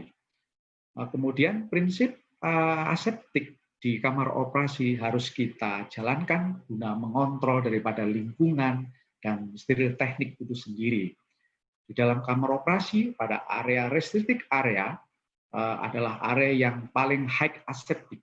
Kemudian, tetapi di dalam ruangan itu tidak bisa dibersihkan yang namanya jamur melalui airflow daripada AC, yang mana di situ ada batasannya. Kita tidak bisa mengeksklus total 100% daripada mikroorganisme yang ada di kamar operasi. Salah satu contoh, kita di lingkungan kamar operasi, di lantai, di semua permukaan kamar operasi, kita melakukan desinfeksi pada tatanan low Spalding kriteria pada level yang non-critical. Next, Mas. Kemudian siapa yang harus melakukan aseptik teknik? Tentu perawat atau tim petugas kesehatan yang ada di kamar operasi yang sudah melalui training. Artinya tim atau tenaga kesehatan yang ada di dalam kamar operasi adalah kompeten di bidang aseptik teknik. Untuk itu, kalau jika sudah kompeten, sudah melewati training, artinya otomatis bahwa infeksi di kamar operasi, transmisi terhadap penyakit, transmisi terhadap bakteri, dan lain sebagainya bisa dilakukan. Dan itu semua menjadi tanggung jawab daripada staf kamar operasi. Next. Aseptik teknik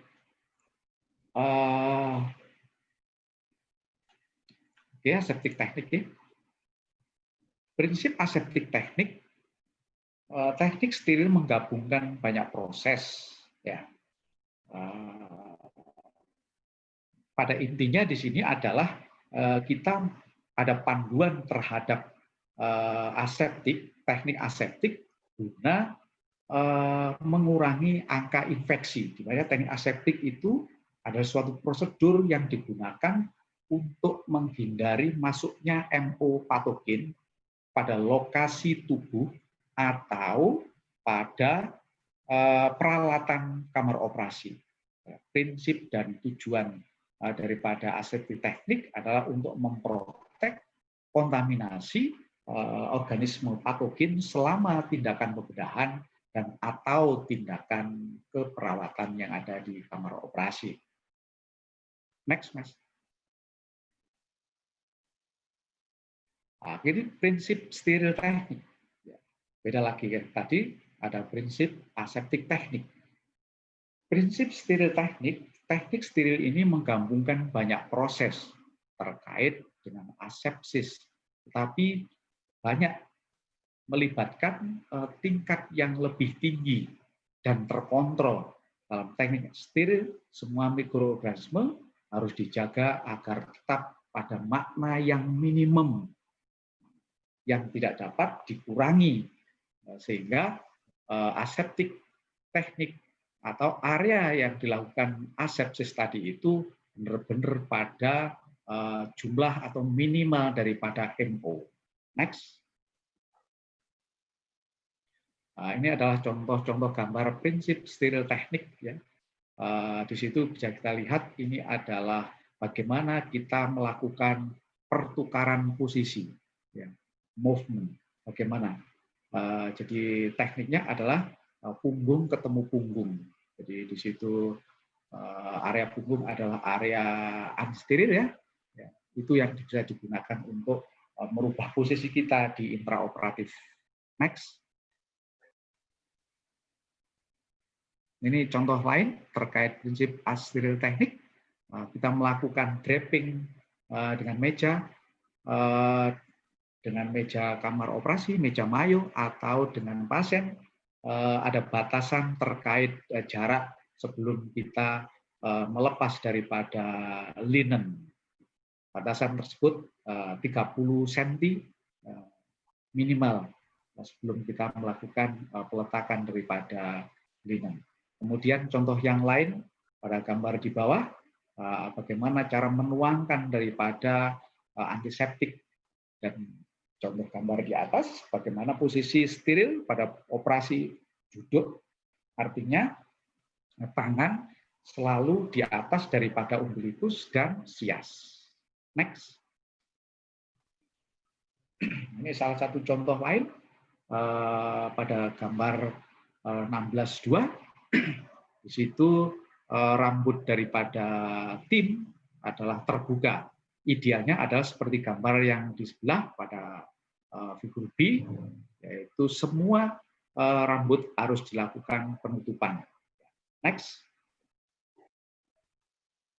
Contoh yang lain, ini adalah posisi steril seorang perawat dengan lengkap dengan menggunakan gowning, gloving, dan PPE yang lain.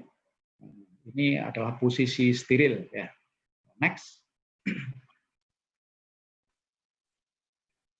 Pada gambar ini, pada figur 16.6, pada manset tim pembedahan, itu ada yang lepas, itu menjadi tanggung jawab tim bagaimana mengingatkan supaya hal itu tidak terjadi. Pada gambar figur 16.7, itu tim sedang menggunakan PAPR, Power Air Purifying Respirator, di mana di sini digunakan untuk pembedahan joint arthroplasty, misalnya total hip replacement and total knee replacement. Next. Next, please. Contoh yang lain di sini terkait gowning. Bagaimana kita melakukan prinsip steril teknik terkait daripada pemasangan daripada gowning. Next.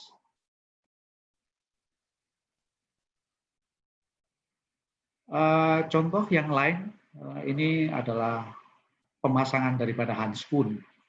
Di handspun recommended di dalam kamar operasi selalu close gloving. Ya. Jadi di kamar operasi kita menggunakan handspun itu tekniknya ada dua, ada open gloving dan close gloving. Untuk pembedahan rekomendasinya adalah close gloving. Saya kira teman-teman sudah paham semua akan hal ini. Next. Pertimbangan terkait aseptik teknik. Ini aseptik teknik saya mengambil dari guideline dari Australia, di mana surgical aseptik teknik. Aseptik teknik itu dibagi menjadi dua, ya, surgical aseptik teknik dan standar aseptik teknik. Ya, surgical aseptik teknik tentu digunakan pada saat kita melakukan pembedahan. Standar aseptik teknik, ya, di luar itu artinya. Oke, itu ada contoh-contoh terkait aseptik teknik bagaimana digunakan. Contoh yang standar aseptik teknik, incomplete wound dressing. Kalau di situ di surgical aseptik teknik, surgical prosedur, tentu di dalam pembedahan kita selalu menggunakan surgical aseptik teknik. Next. Jadi contoh yang lain penggunaan surgical and standar aseptik teknik untuk prosedur. Di sini standar aseptik teknik masih dibagi menjadi dua, yang higher risk and low risk. Di situ juga sudah saya sampaikan tentang prosedur apa, digunakan untuk apa aja. Itu ya sudah jelas, kita tinggal membaca satu persatu. Nanti slide ini bisa disampaikan ke seluruh audiens sehingga bisa dimanfaatkan, diaplikasikan di tempat kerja masing-masing. Next. Transmisi best precaution. Nah, jadi saya mengulang ya apa yang disampaikan oleh pembicara sebelumnya. Di transmisi di kamar operasi bisa airborne, bisa droplet, dan bisa kontak. Di sini yang lagi ngetrend saat ini adalah COVID-19. Ya, di situ dijelaskan pertama katanya droplet, kemudian bisa kontak. Terakhir WHO merilis bisa airborne. Mana yang benar? Artinya ilmu daripada perkembangan daripada COVID itu harus kita ikuti ya, sampai kita betul-betul mengerti akan keilmuan daripada transmisi daripada COVID. Yang menjadi permasalahan di sini adalah airborne, bahwa partikel yang dilepaskan oleh pasien itu ada dua bagian, satu partikel yang lebih dari 5 mikron dan partikel yang kurang dari 5 mikron. Yang lebih berbahaya di sini adalah partikel di bawah 5 mikron itu bisa dibawa di udara dalam waktu yang sangat lama. Tergantung tempatnya, jika di dalam ruangan pada kamar tertutup, maka transmisi tersebut akan bertahan sampai 3-16 jam. Next. Next, please. Ini adalah esensi terkait prinsip daripada aseptik. Jadi prinsip aseptik itu ternyata masih dibagi lagi menjadi 5 ya. Satu, sequencing, environment control, and hygiene, maintenance and aseptic field, dan PPA. Ya. Jadi di sini mari kita jelaskan satu persatu terkait prinsip daripada aseptik teknik. Next. Ini sequencing. Sequencing itu pengurutan atau framework ya.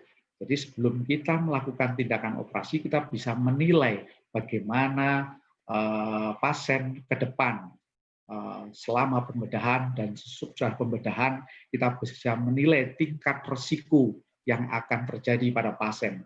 Contoh pada pasien risiko terkait pressure injury. Pada preoperatif kita bisa menilai menggunakan skor daripada trigger score ya. Salah satunya seperti itu. Pada saat kita melakukan handover dan dokumentasi juga kita gunakan teknik terkait proteksi daripada tim dalam rangka untuk mencegah infeksi, penularan infeksi. Next.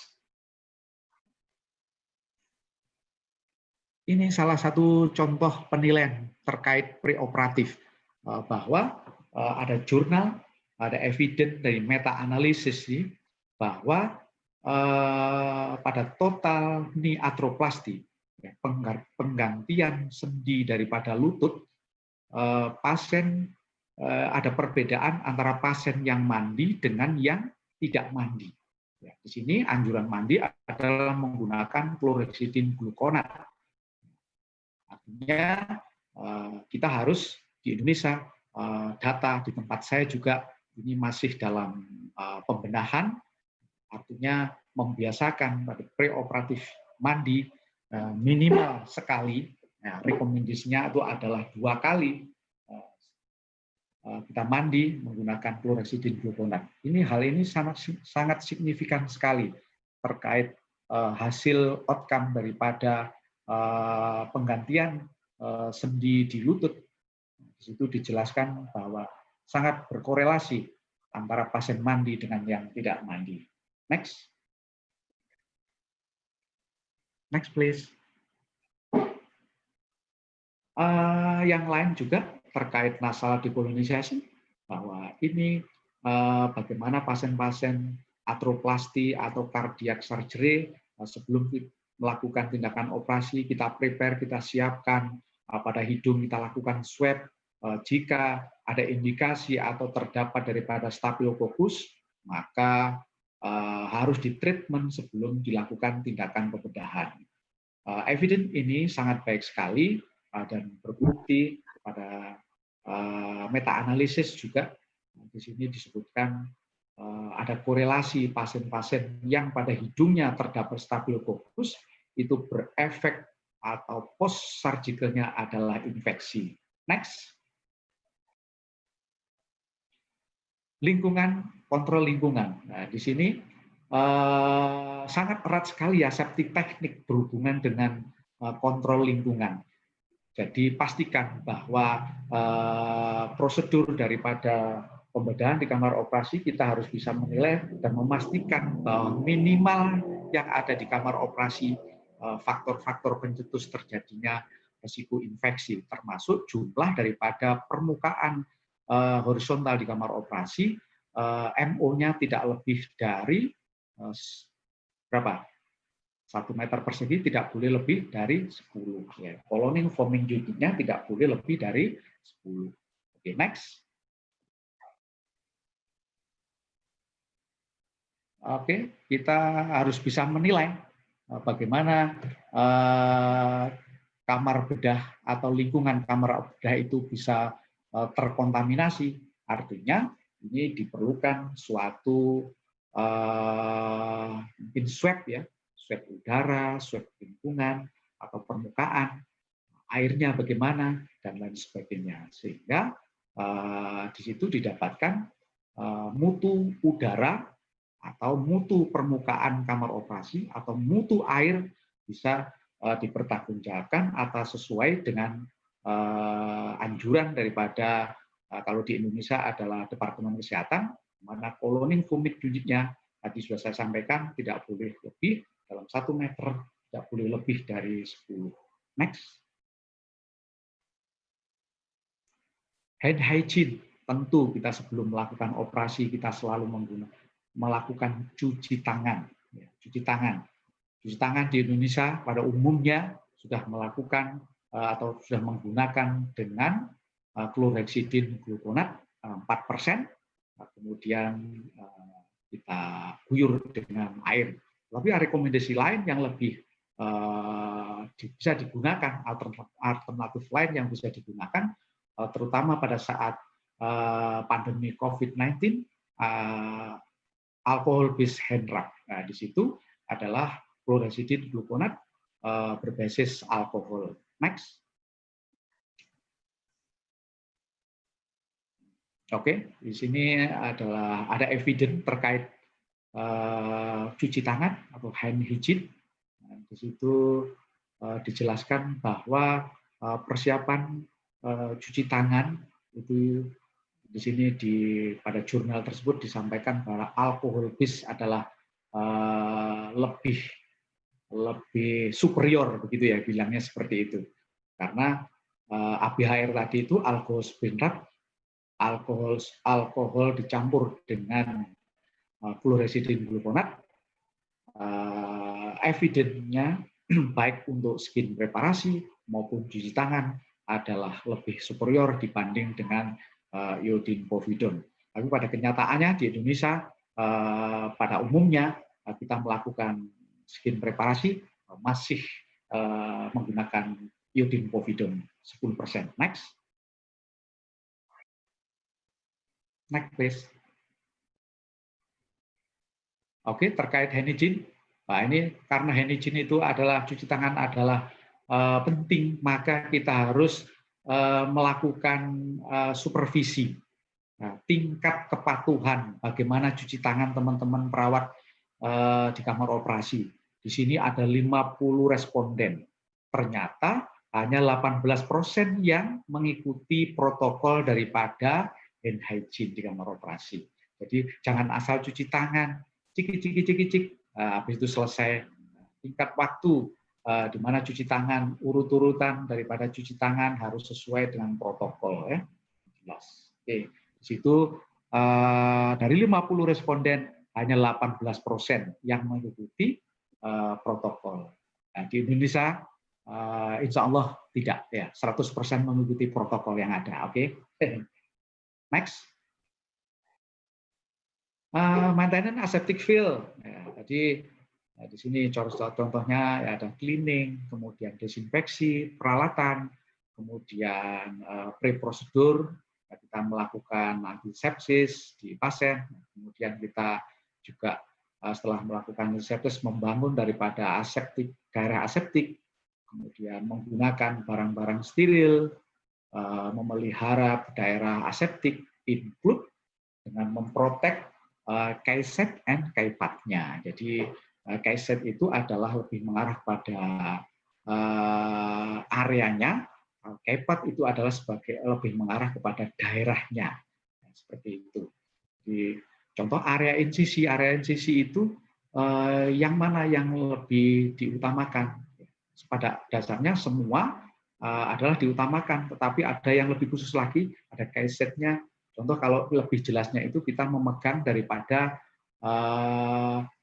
itu transfusi set, kita akan memasukkan daripada transfusi set tersebut kepada cairan, di mana ujung daripada transfusi set tersebut jangan sekali-kali disentuh. Nah, itu keysetnya. Keypadnya adalah kita menghandle, kita memegangnya. Saya kira itu hanya istilah aja, terminologi aja ya. Kemudian kita gunakan teknik non-touch. Ya, tadi sudah saya sampaikan terkait keyset dan keypadnya tadi itu. Next. PPE. Sebelum kita melakukan atau menggunakan PPE, dalam hal ini adalah kalau sekarang COVID-19 ya, terkait COVID-19, hazmat kita sebelum kita digunakan, kita periksa dulu handscoon-nya bagaimana, maskernya bagaimana, layak digunakan apa enggak. Karena PPE ini adalah sangat penting untuk proteksi tubuh kita terhadap ya, dalam hal ini adalah penyakit ya, bakteri dan virus. Next. Ada evidence lagi terkait ini bahwa personal protective equipment adalah bisa membentengi kita dari paparan, dari kontaminasi, baik itu adalah cairan terhadap petugas kesehatan yang ada di kamar operasi. Jadi maknanya adalah penting. Evidence ini masih baru 2019 dari Content Library. Next. Spading kriteria, spading level, tentu perawat-perawat di kamar operasi saya kira sudah tahu semua terkait critical device, semi-critical, dan non-critical. Tadi sudah saya sampaikan di slide awal dari ini salah satu bentuk daripada reaksi dan aksi, di mana kita harus mempertimbangkan kita mau menyiapkan alat, mau operasi area mana. Nah, di situ sudah jelas sekali yang dicontohkan. Salah satu contoh di sini adalah critical device, berarti kita menggunakan alat mengenai daripada soft tissue, kemudian kontak dengan darah, kontak dengan tulang, dan lain sebagainya, sehingga reprocessing yang dibutuhkan adalah sterilisasi. Itu mutlak, tidak bisa ditawar. Next. Ini kriteria surgical site infection atau SSI, ya, superior, superficial, incision, and deep incision, deep organ incision. Saya kira sudah tahu semua teman-teman. Next. Prevention surgical site infection ini kita siapkan dalam hari, kemudian minggu, kemudian hari dan jam. Di situ saya kira ini adalah framework supaya memudahkan daripada teman-teman, dan setiap hari teman-teman melakukan mulai dari minggu, mulai dari hari dan dari jam. Ya, saya kira ini bisa dibaca nanti. Next.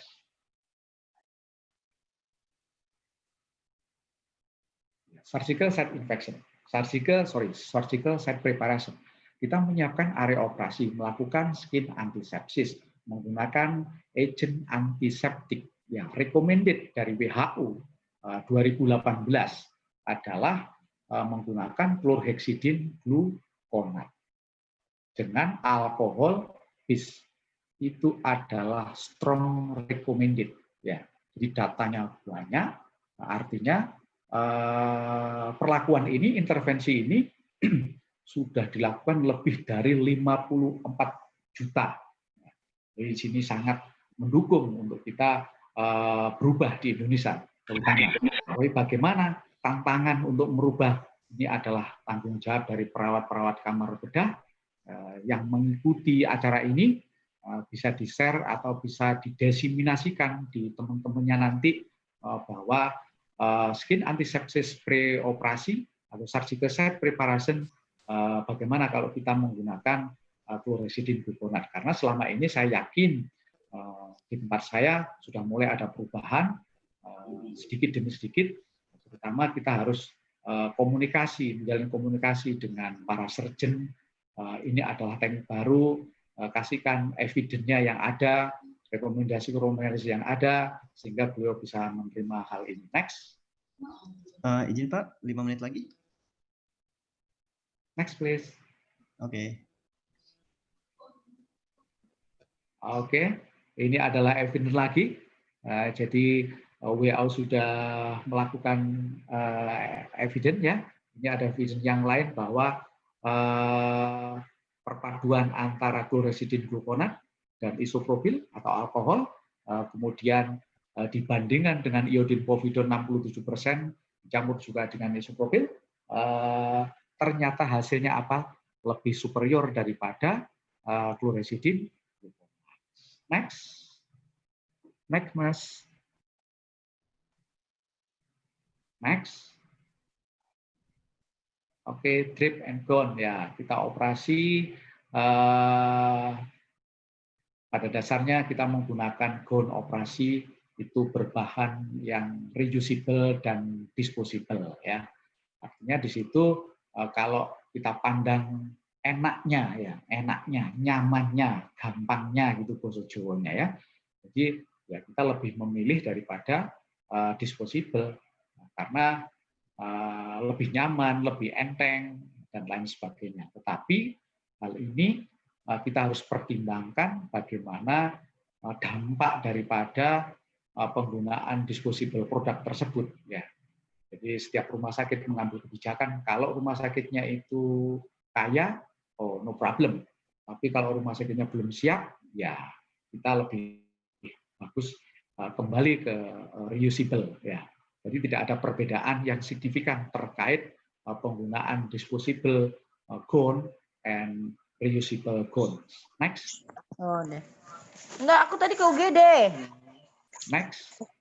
Pipi suaranya. Ini juga terkait evidence penggunaan daripada surgical drip atau gown. Di sini pertimbangkan daripada keuntungannya. Jadi evidence-nya ini sangat rendah sehingga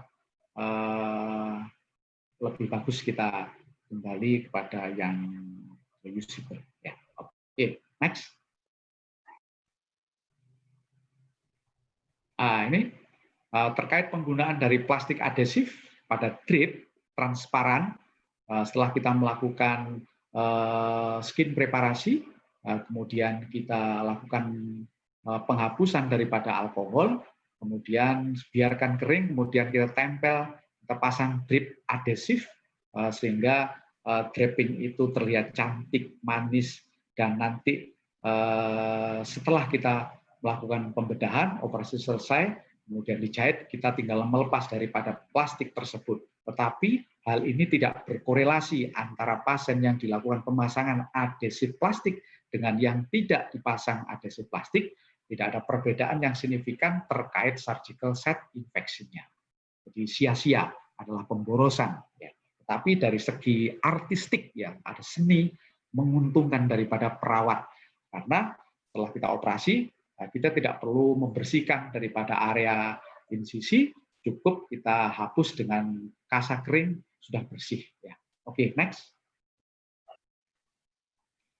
Traffic pattern flow zone. Jadi praktik itu adalah lalu lintas di kamar operasi. Pastikan pintu dan ruangan di kamar operasi itu harus dalam keadaan tertutup. Kemudian jumlah daripada tim yang ada di situ harus dibatasi. Yang tidak berkepentingan, ya dilarang masuk tentunya ya. Kemudian pembukaan dan penutupan daripada pintu itu mengganggu daripada pressure atau balan di kamar operasi. Menimbulkan turbulensi sehingga mengakibatkan pergerakan daripada mikroorganisme yang ada di udara. Kemudian pastikan bahwa peralatan-peralatan sebelum pembedahan harus disiapkan. Oke, next. Next, please. Oke, ini adalah gambarnya bagus sekali nih ya untuk pembelajaran ya. Bahwa tidak mungkin walaupun rumah sakit pendidikan jangan sampai seperti ini ya. Kalau sudah kayak gini, bagaimana perbandingan antara luas kamar dengan suhu dan kelembapannya? Pasti di situ akan terjadi kekacauan ya. Apa akibatnya? Ya kita hasil akhir daripada pembedahan itu pasti tidak baik ya. Saya yakin ini bukan pembedahan yang sesungguhnya. Ini mungkin adalah pembelajaran bagi peserta didik ya. Next. Next please. Nah, ini kamar operasi ya harus jangan selalu terbuka, harus ditutup ya. Next. Ya, terkait traffic, ini evidence-nya.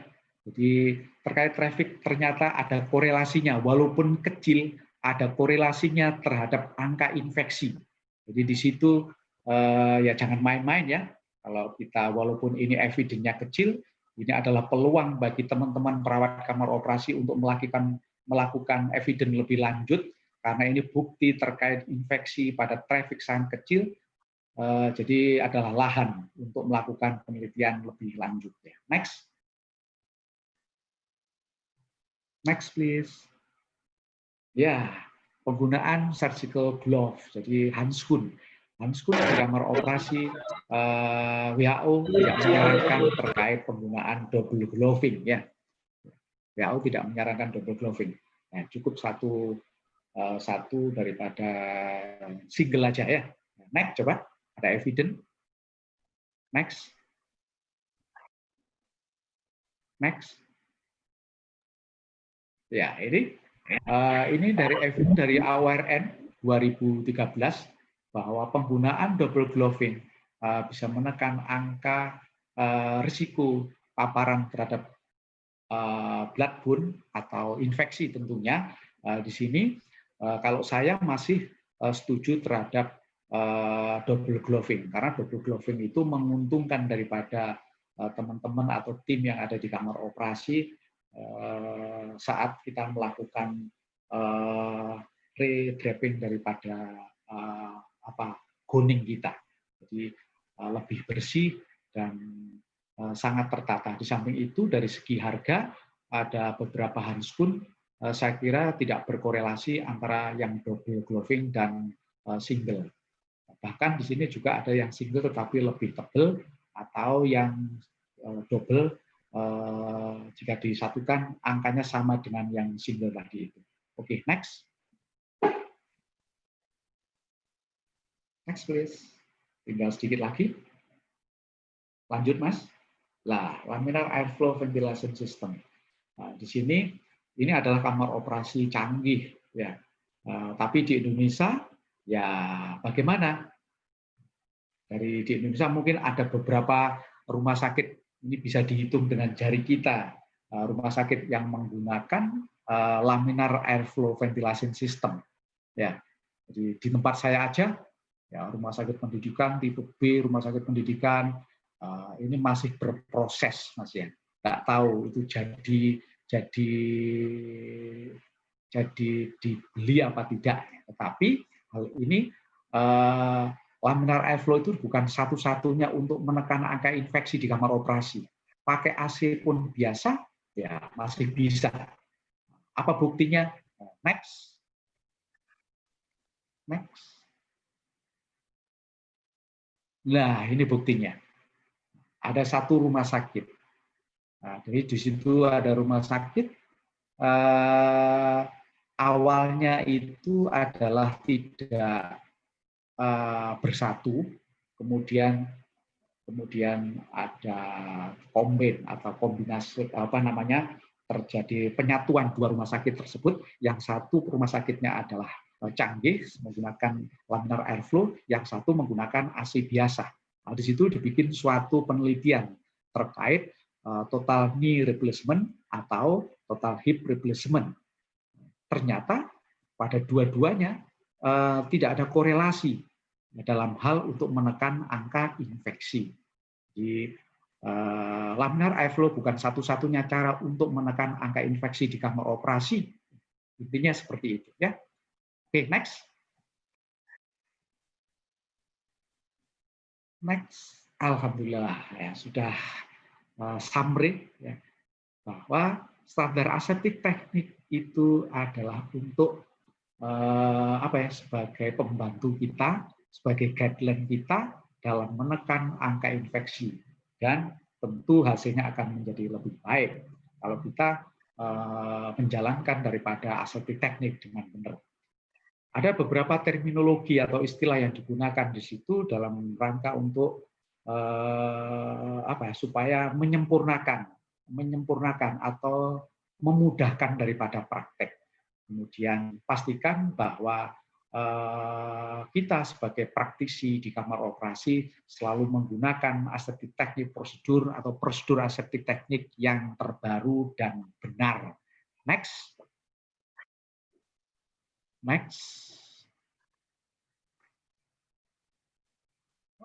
Nah, mohon maaf saya menyadur dari Quran surat An-Nahl ayat 8. Dan Allah menciptakan apa yang tidak kamu ketahui, menunjukkan bahwa Allah Subhanahu wa taala telah menciptakan keberadaan bentuk-bentuk kehidupan yang manusia sebelumnya tidak mengetahui.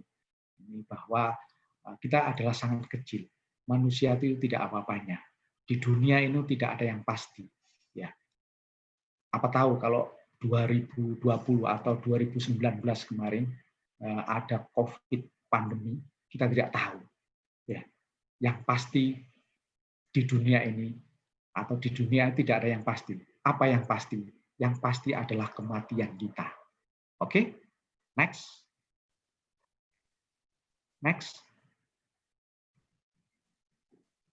Ini referensi yang saya pakai. Ini bisa diambil dari sini semua. Ya, ada 3 buku yang saya gunakan. Ya, kemudian next. Next, please. Terima kasih. Mohon maaf jika ada sesuatu kata saya yang kurang berkenan. Saya ucapkan billahi taufik wal hidayah. Wassalamualaikum warahmatullahi wabarakatuh. Waalaikumsalam warahmatullahi wabarakatuh. Terima kasih Bapak Jumanto untuk presentasinya, luar biasa sekali. Bagi rekan-rekan yang saat ini sedang bertugas atau sedang pendidikan di ruang operasi, ini memberikan pengetahuan baru terkait beberapa pendapat dan juga sanggahan dari beberapa ahli dan penelitian, di mana tadi seperti dilihatkan ada drapingnya seperti apa, apakah ini berpengaruh atau tidak, terus beltingnya seperti apa, terus tadi airflow-nya seperti apa, apakah ini lebih membutuhkan daripada ini dan lain sebagainya. Nah, sambil nanti kita akan beri conclusion terakhir, mungkin ada beberapa teman-teman yang ingin memberikan pertanyaan, silahkan langsung saja. Kita kurang lebih ada 5 menit. Oke. Atau mungkin sangat jelas sekali tadi yang sudah dipaparkan oleh Bapak ya. Memang saya sendiri yang mendengarkannya itu jelas sekali apa yang sudah dijelaskan oleh Bapak, mulai dari aseptik itu apa sih, steril itu apa sih, gitu kan, dan juga harusnya seperti apa sih. Terus juga tadi prinsipnya seperti apa, dari mulai dispensing, pengaturan lingkungan operasi, hand hygiene, terus pengaturan area aseptik, terus bagaimana sih cara penggunaan PPE-nya, dan sudah pasti banyak sekali tadi yang sudah dijelaskan oleh Bapak. Apakah ada yang ingin bertanya, yang mendiskusikan atau mau memberikan sharing apa yang sudah dilakukan di tempatnya, mungkin buat nanti bisa menjadi improvement buat kita semua yang ada di sini. Perawat Indonesia.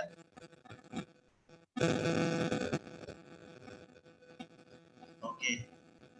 Rupanya sudah ngantuk semua ini ya.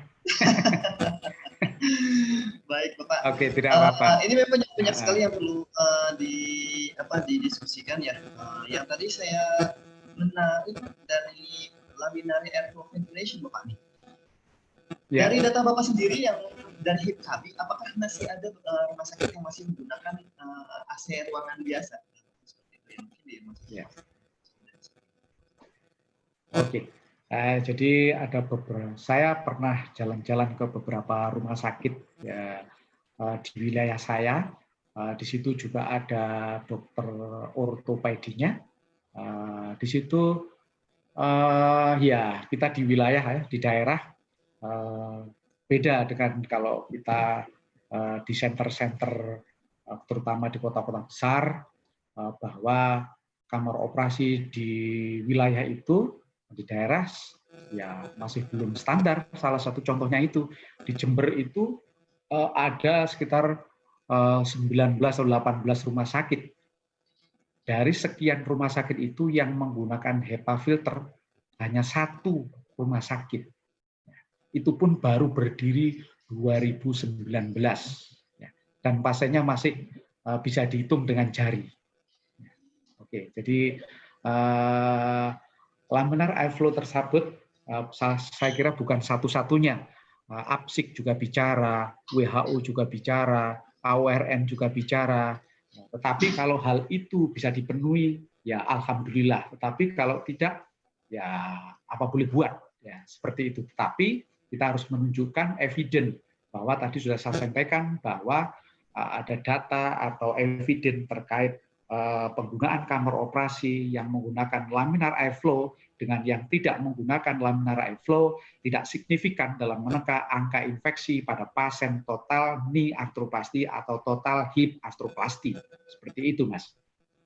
Oke. Jadi tadi kan yang disebutkan bahwa itu yang sudah diuji pada total hip sama total knee, atau mungkin kemungkinan ada dari kasus lainkah kira-kira yang memang sepertinya kurang lebih sama sepertinya. Saya kira terkait kasus di sini kita operasi di kamar operasi itu yang lebih berisiko adalah menanamkan sebuah implan di dalam tubuh pasien. Jadi kalau kita meninggalkan implan dan implan itu non-absorbable, artinya implan terbuat dari polietilin atau metal yang ramah terhadap tubuh kita, tentu akan lebih berdampak, angka infeksi akan muncul karena infeksi pada pemasangan implan itu bisa dilihat pada 1 tahun pertama. Tapi kalau pasien-pasien yang dilakukan operasi contoh hernia, dia hanya melibatkan daripada soft tissue, sehingga hal itu dimungkinkan lebih ringan dibanding dengan pasien-pasien yang dipasang atau tinggal daripada implan tadi itu. Seperti itu, Mas. Baik. Nah, Bapak, tadi kan untuk yang persiapan untuk draping ya, untuk operasi tadi pembersihan itu direkomendasikan untuk menggunakan alcohol based antiseptic solution based on chlorhexidine. Oke. Ya. Nah, untuk ini kan disebutkan tadi lebih superior dan juga sangat direkomendasikan. Nah, untuk cost-nya sendiri nih dibandingkan povidone iodine sendiri, kira-kira Bapak gimana? Oke, terima kasih. Terkait evidence hal ini, sebetulnya kedua agent ini sama-sama murah, ya, sama-sama murah, ya. Intinya tidak ada perbedaan terkait harga daripada kedua antiseptik ini. Tapi budaya membuktikan bahwa kita itu kalau sudah terpapar oleh satu budaya, maka untuk merubah budaya yang lebih baik, ya itu sangat sulit, ya sangat sulit. Sehingga kita harus secara perlahan. Contoh di tempat saya melakukan pendekatan terhadap 2 surgeon, ya. Dok, ini ada evidence terkini, ya. 2018 dari WHO, dari APSIC, dari AORN, saya sampaikan, oh, itu bagus. Mari kita mencoba merubah perilaku. Beliaunya seperti itu. Jadi budaya itu cara merubahnya kalau di kamar operasi harus saintifik. Kalau kita hanya bicara modal ngomong doang tanpa ada bukti secara tertulis, misalnya guideline tadi saya sampaikan, ya pasti yang namanya surgeon akan menolak. Nah, artinya kita harus komunikasi yang baik, yang saintifik, yang bisa diterima oleh mereka. Ya, seperti itu, Mas. Ya. Dari pemaparan Bapak tadi yang disampaikan bahwa ternyata memang kita harus menunjukkan evidence, dan seharusnya memang evidence itu kan mungkin ada yang udah beberapa tahun ke depan atau mungkin sudah beberapa bulan ke belakang, beberapa tahun atau beberapa bulan ke belakang. Dari sini mungkin terdengarnya bahwa mungkin dari tenaga kesehatan kita kurang update ya Pak ya? Ya, ya sebetulnya ini sudah lama ya, evidence terkait daripada chlorhexidine gluconat, isopropyl base, ya ini sudah lama sebetulnya, tetapi memang kembali lagi seperti yang saya sampaikan tadi budaya itu ya, budaya kita itu, perawat kita itu ya, saya juga perawat di kamar operasi, tetapi dokter itu, surgeon itu kadang-kadang melihat perawat itu sebelah mata. Oh ini kamu gini dan lain sebagainya. Jadi kalau kita bisa menyampaikan argumen secara ilmiah, saya yakin ya, baik itu dokter senior maupun dokter junior atau middle ya, itu mereka pasti akan menerima hal itu. Jadi tergantung komunikasi aja Mas kalau masalah itu ya. Untuk hal ya, evidence ini sudah lama sebetulnya, hanya kita Iya. Kalau saya lihat sih tadi memang browsingnya udah dari enggak. tahun 2017 ya Pak ya? Ya, 2017, 2013 sudah ada itu. Betul, ada Ya. yang 2013. Jadi memang yang tadi Bapak sebutkan memang kita perlu untuk direedukasi sama retraining ya Pak ya.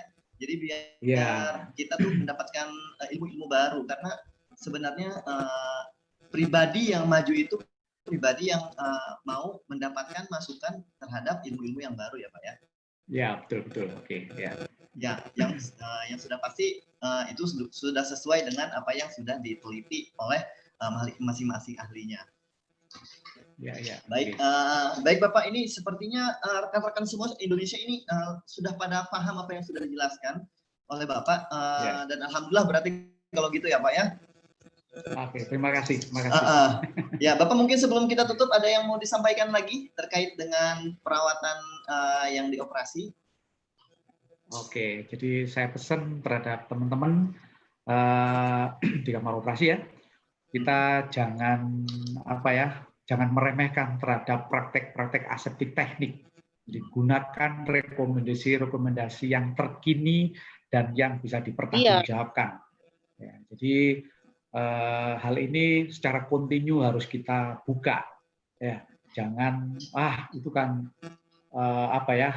bagiannya yang lain, bukan bagian saya. Jangan seperti itu ya. Tetapi kita secara pribadi harus menanamkan bahwa keilmuan di perawat di kamar operasi itu selalu berkembang setiap hari. Ya, di pesan saya seperti itu ya. Itu Mas. Terima kasih. Ya, terima kasih sekali. Memang betul ya. Kita tugas untuk menjaga keselamatan pasien dan juga diri kita sendiri itu bukan tugas masing-masing, tapi tugas satu tim ya Pak ya.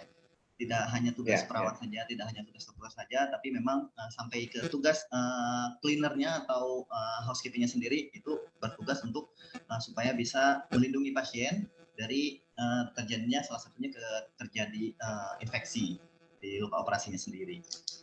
Baik Bapak, matur nuwun kalau bahasa Jawanya ya benar ya Pak ya? Nggih, matur nuwun, nggih, sama-sama. Saya orang Sunda soalnya nih Pak, takut salah nih. Oh. Baik, terima kasih banyak atas waktunya dan semoga Bapak diberikan kesehatan dan juga kelancaran. Sampai berjumpa di lain kesempatan, mudah-mudahan kita bisa bertemu dan bahkan mungkin nanti secara langsung ya Pak ya bertemunya, tidak melalui Zoom seperti ini. Baik, terima kasih Bapak. Selamat beraktivitas kembali. Terima kasih. Sama-sama, mari. Assalamualaikum Bapak. Waalaikumsalam warahmatullahi wabarakatuh. Baik, demikianlah tadi materi yang telah disampaikan oleh Bapak Jumanto yang luar biasa sekali, yang tadi menerapkan tentang teknik aseptik dan juga steril pada pembedahan ya. Dan kita memang harus benar-benar memahami itu teknik aseptik itu seperti apa, steril itu apa. Dan yang pasti harus benar-benar dilakukan dan juga dipahami dan dikerjakan oleh masing-masing individu, bukan hanya satu orang, bukan hanya satu tim, tapi semuanya. Mulai dari atas sampai bawah, kiri sampai kanan harus benar-benar menjalankannya. Dan kita juga harus benar-benar menggali ilmu-ilmu terbaru dan juga harus mencari kira-kira evidence yang terbaru itu seperti apa. Jangan sampai kita hanya menggunakan ilmu-ilmu yang lama tanpa mengupdate diri kita sendiri. Jadi sebagai perawat Indonesia kita harus tetap profesional dan juga tetap ilmunya diupdate. Jangan sampai kita tertinggal oleh petugas atau perawat dari negara lain. Otomatis kita harus selalu melakukan edukasi dan juga retraining atau training ulang berkelanjutan agar kapasitas keilmuan kita dan juga skill kita meningkat. Karena ketika ilmu baru datang dan kita tidak mengupdate diri kita, maka kita akan tertinggal. Selalu terapkan teknik aseptik dan juga teknik steril pada setiap prosedur, mau itu operasi dan juga lainnya sebagainya, karena untuk mencegah terjadinya infeksi pada pasien terutama. Dan selalu pahami wilayah-wilayah aseptik dan steril di ruang kerja kita, terutama di ruang operasi, dan harus kenali lingkungan dan penempatan alat-alat serta alur traffic dalam ruangan, karena ini ada hubungannya terhadap infeksi luka operasi dan juga traffic sendiri. Dan terakhir, jangan remehkan teknik aseptik, tetap selalu jaga diri dan juga pasien serta keluarga. Baik, demikian untuk pemateri kita yang keempat, dan terakhir kita akan lanjutkan diskusi kita.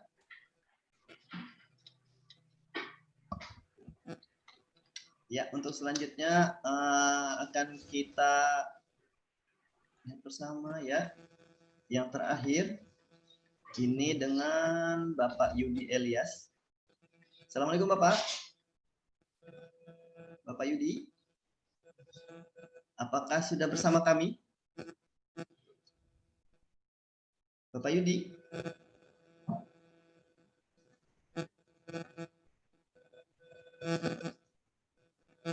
Selamat siang Bapak Yudi.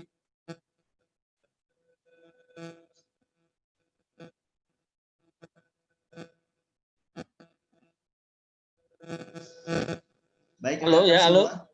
Alhamdulillah sudah terhubung Bapak. Iya, apa kabar? Alhamdulillah Bapak, apa kabar? Alhamdulillah baik. Ya. Sepertinya sedang sibuk nih Bapak. Enggak. Ini saya belum bisa share screen ya? Bapak belum bisa share screen. Bapak boleh log out dan login kembali? Sudah. Sudah log out login? Udah. Ini kita lagi promote to panelist dulu. Ini udah beberapa kali, ini masih gagal. Atau dari sana aja nggak apa-apa lah. Iya, ini sudah lagi dicoba. Bapak nggak kelihatan soalnya videonya, ntar pada nggak tahu nih, gitu kan? Udah pada tahu sih Pak Yudi seperti apa.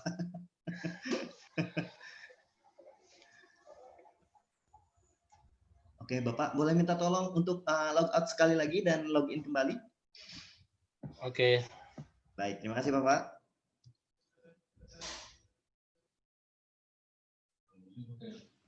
Oke, ID lain tadi. ID yang lain. Baik rekan-rekan semua yang masih setia dan mudah-mudahan selalu diberi kesehatan selalu ya. Oke, sambil menunggu kita akan putar kembali.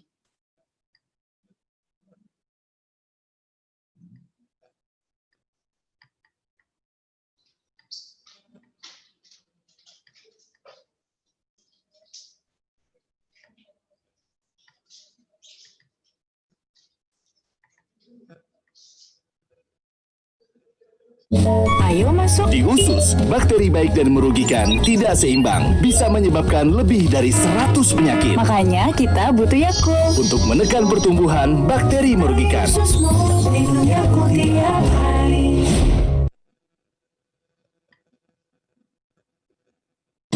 Ayo masuk. Di usus, bakteri baik dan merugikan tidak seimbang, bisa menyebabkan lebih dari 100 penyakit. Makanya kita butuh Yakult. Untuk menekan pertumbuhan bakteri merugikan. Ususmu minum Yakult tiap hari.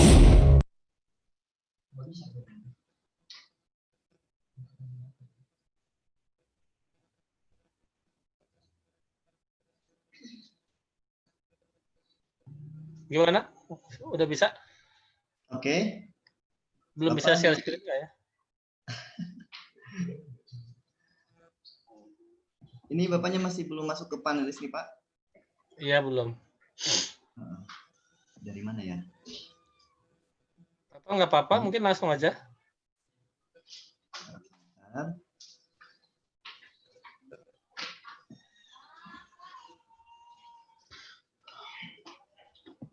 Baik, saya akan cek.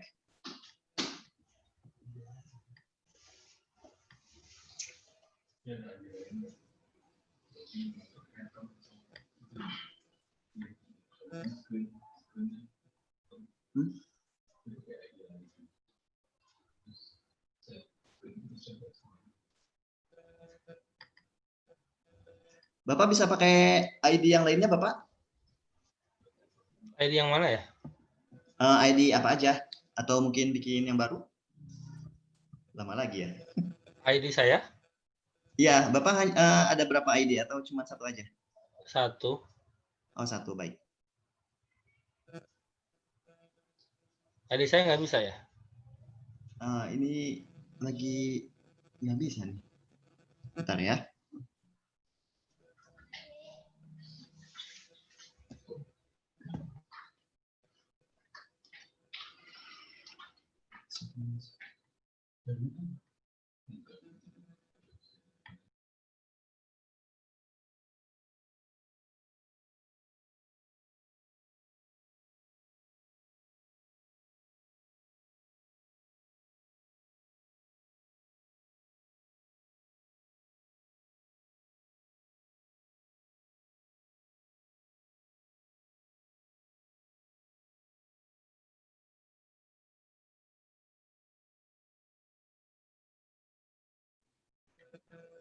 Oke Pak, kita share screen aja langsung dari sini ya Pak ya.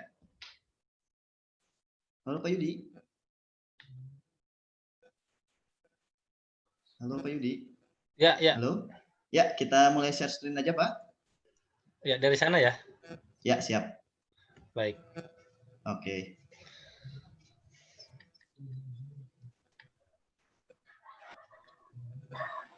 Oke, sebelum saya persilakan Bapak untuk memaparkan materinya, saya akan sedikit membacakan tentang CV beliau. Saat ini Bapak merupakan Supervisor Ruang Kardiak Intensive Care PJT RSCM Jakarta dan juga praktisi keperawatan kritis. Beliau di Perci DKI, BLS, dan juga ACLS Instructor. Dan tergabung dalam Ikatan Nurse Kardiovaskular Indonesia, INKAVIN. Lulus program Profesi Nurse Fakultas Ilmu Keperawatan Universitas Indonesia dan juga menjalani pendidikan perawatan ICU bedah jantung Cardiopulmonary Critical Care Nursing Program di Institut Jantung Negara Malaysia. Beliau sudah menjalani pelatihan di bidang emergensi dan juga kardiovaskuler yang luar biasa banyak serta mengikuti kegiatan ilmiah mulai dari sebagai pembicara dan juga peserta. Nah, bagi rekan-rekan perawat semua jika ingin diskusi lebih lanjut boleh ditambahkan emailnya yudi.elias@gmail.com. Baik, Bapak, kami berikan waktu kurang lebih 30 sampai 40 menit. Halo Pak Yudi. Ya. Ya, siap. Baik. Saya share screen sekarang ya Pak ya. Baik, terima kasih. Oke, silakan.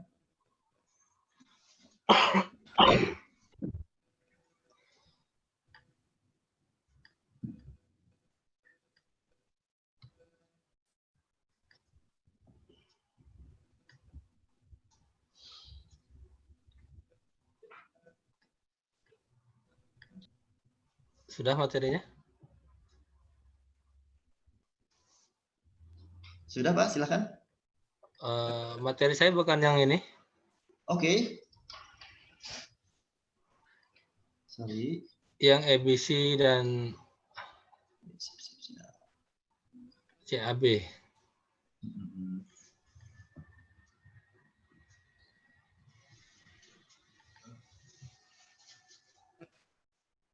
Yang di PDF Pak? Bukan. ABC dan CAB. Manajemen Intraoperative, Kak. Oke. In Postoperative ya Pak? Iya. Oh iya ini. Ini Pak? Iya. Iya.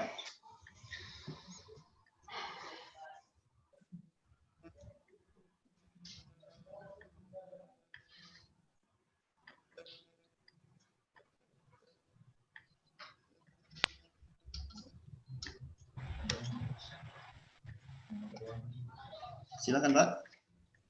Baik. Terima kasih. Assalamualaikum warahmatullahi wabarakatuh. Salam kenal. Perkenalkan nama saya Yudi. Saya bekerja di RSCM Jakarta. Tadi sudah disampaikan oleh moderator. Kali ini saya diminta untuk berbagi ya pengalaman bagaimana penanganan postoperative care dari sisi ABC dan CAB-nya, ABC dan CAB pada pasien postoperative care. Tadi dari pembicara dari Filipina sudah menjelaskan secara umum ya dan detail. Saya mau lebih fokus kepada ABC dan CAB manajemennya.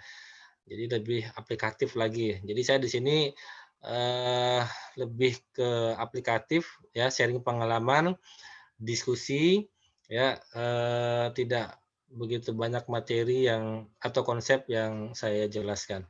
Bisa dengar suara saya ya? Halo? Jelas Pak, jelas. Oh baik, oke. Oke, Next, siap Pak. Terima kasih. boleh dibantu?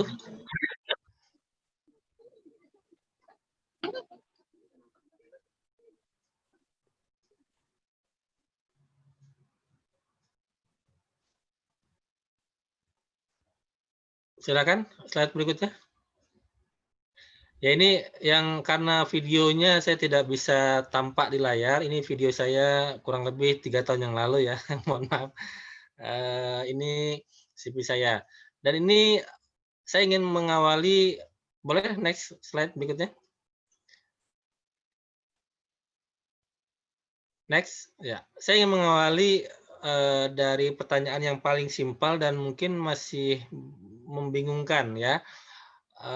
Sekarang ini kita ABC atau CAB sih? Mungkin itu yang mungkin beberapa di antara kita masih bingung. Sekarang ini CAB atau ABC? Saya coba mempresentasikan materi saya dengan cara yang lebih aplikatif ya. ABC atau CAB saat ini? Sebenarnya dua-dua bisa kita gunakan, tergantung daripada kondisi pasien tersebut. Saya ada contoh kasus, 2 kasus yang saya siapkan. Seorang pasien masuk ke IGD dengan kondisi tidak sadarkan diri, tanpa ada trauma dan luka di area dada kanan pasien. Setelah dilakukan pemeriksaan awal, ternyata pasien tidak ada respon dan nadi karotis tidak teraba. Apakah ini ABC atau CAB tata laksananya? Ya. Contoh kasus yang kedua, seorang pasien masuk ke IGD dengan kondisi tidak sadarkan diri, tanpa ada trauma dan luka di area dada kanan pasien. Setelah dilakukan pemeriksaan awal, nadi pasien teraba, cepat, dan lemah. Ini ABC kah atau CAB?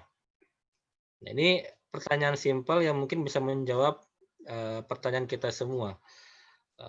Kalau satu slide ini sebenarnya kita sudah selesai ya. Kalau kita sudah memahami konsep ini, artinya kita sudah selesai materi. Apa bedanya antara ABC atau CAB?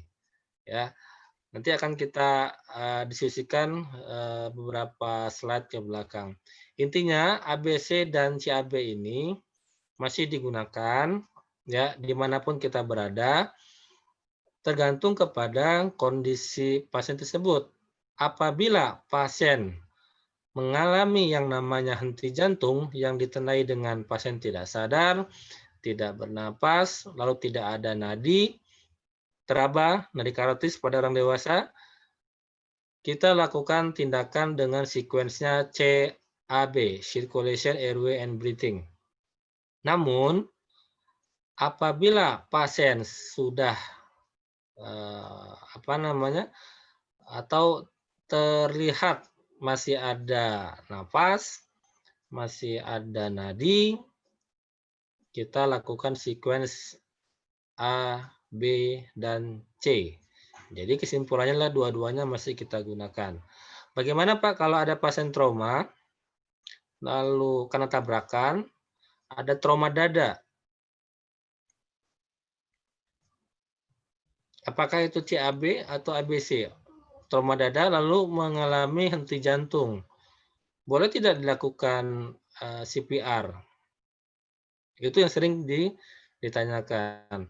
Boleh tidak saya melakukan ABC pada kasus tersebut? Jawabannya adalah tetap apabila pasien dengan tidak ada nadi, yang kita gunakan adalah CAB. Walaupun di sana ada trauma dada. Kenapa kita lakukan tetap RJP? Karena yang utama adalah sirkulasinya dulu untuk mempertahankan sirkulasi tetap mengalir.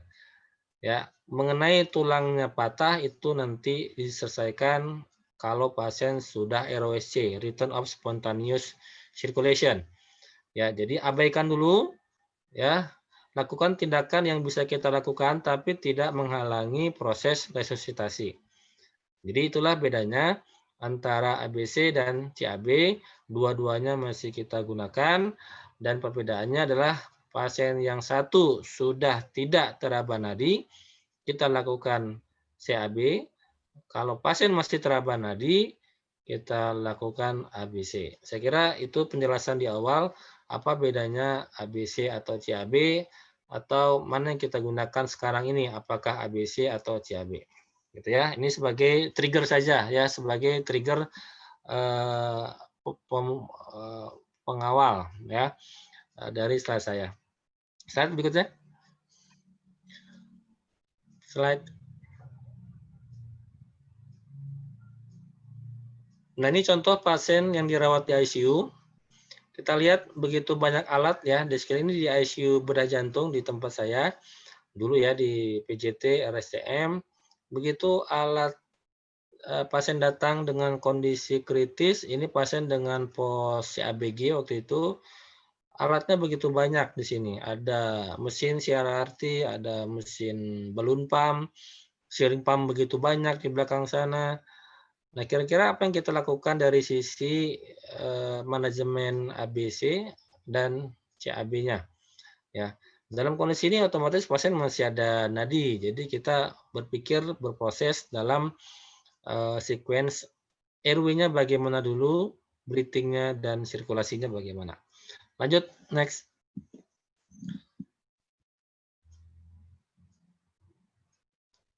Silakan, next slide.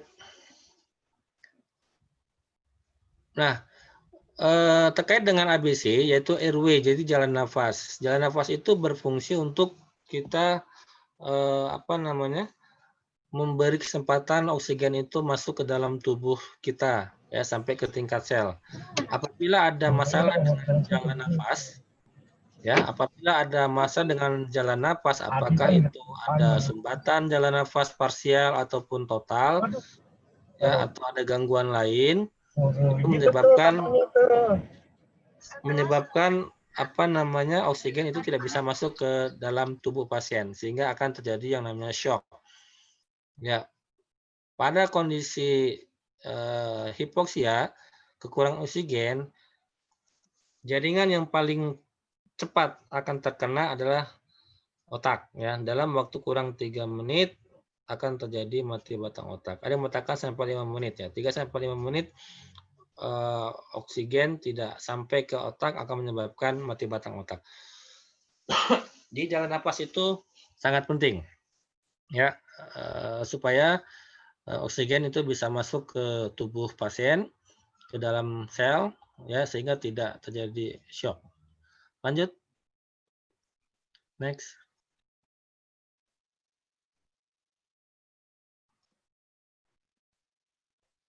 Next, lanjut. Nah, ini kondisi perjalanan oksigen dari udara ke sel. Ya, ada oksigen, ada Hb, dan ada cardiac output. Oksigen itu didapatkan dari sumber oksigen, apakah itu oksigen alami atau oksigen yang dari tabung. Ya, Hb itu kadar Hb di dalam darah.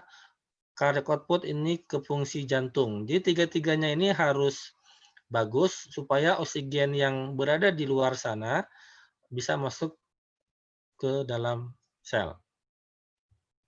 Ya, tiga-tiganya ini harus ada. Oksigennya bagus, Hb-nya bagus, tapi fungsi jantungnya jelek. Tidak ada yang memompakan darah ke seluruh tubuh. Oksigen itu tidak bisa sampai ke tingkat sel. Contoh lain, Hb-nya bagus, jantungnya bagus, tapi dia hipoksia. Contoh karena orang tenggelam. Dia akan shock juga dan akan meninggal. Contoh lain, oksigennya bagus, cardiac output-nya bagus, jantungnya bagus, tapi Hb-nya rendah. Oksigen juga tidak akan sampai ke tingkat sel. Jadi tiga-tiganya ini berpengaruh untuk sampainya oksigen ke tingkat sel untuk metabolisme ya yang disebut dengan metabolisme aerob. Lalu di fungsi jantung ini ada yang namanya nanti akan kita bahas di slide berikutnya. Ada yang namanya itu yang paling bawah ada preload, afterload dan contractility. Nanti akan kita bahas di belakang. Slide. Bisa lanjut. berikutnya.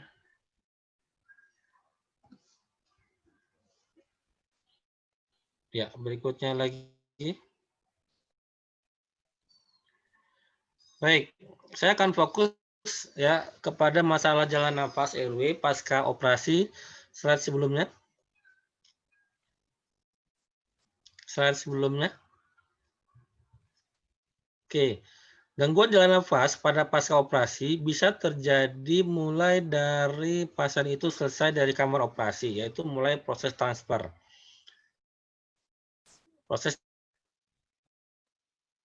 Walaupun pasiennya dalam kondisi terpasang ETT ataupun terintubasi.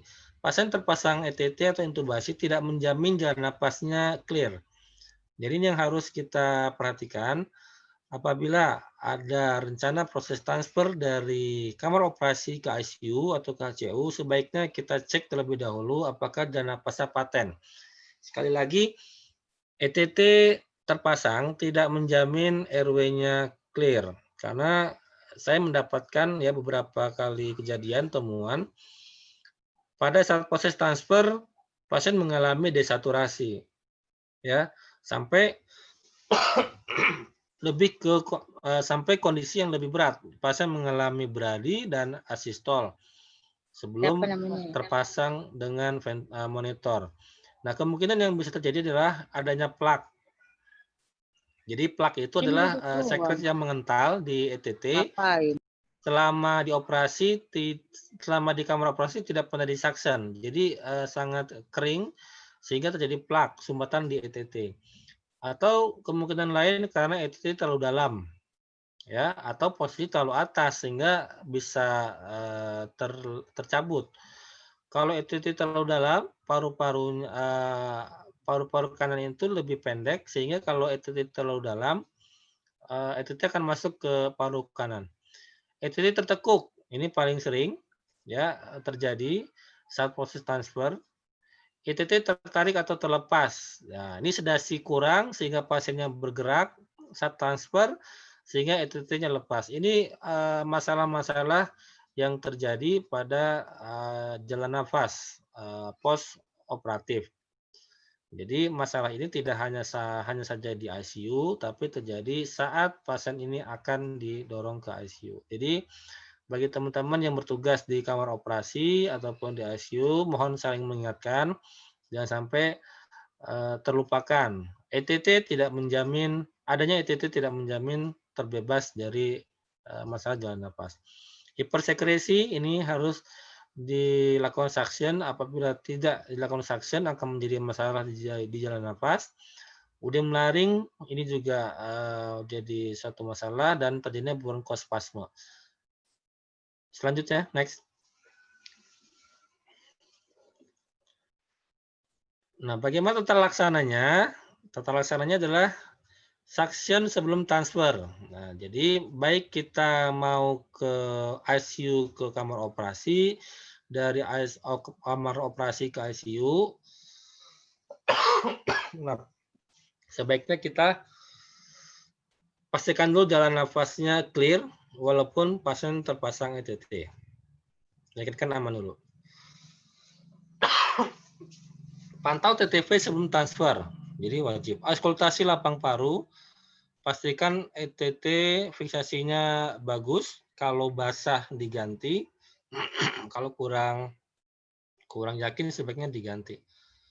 Pastikan oksigen dalam kondisi siap. Nah, jadi di saat kita mau melakukan proses transfer, sebaiknya oksigen dalam kondisi siap, jangan sampai kehabisan di tengah jalan. Slide.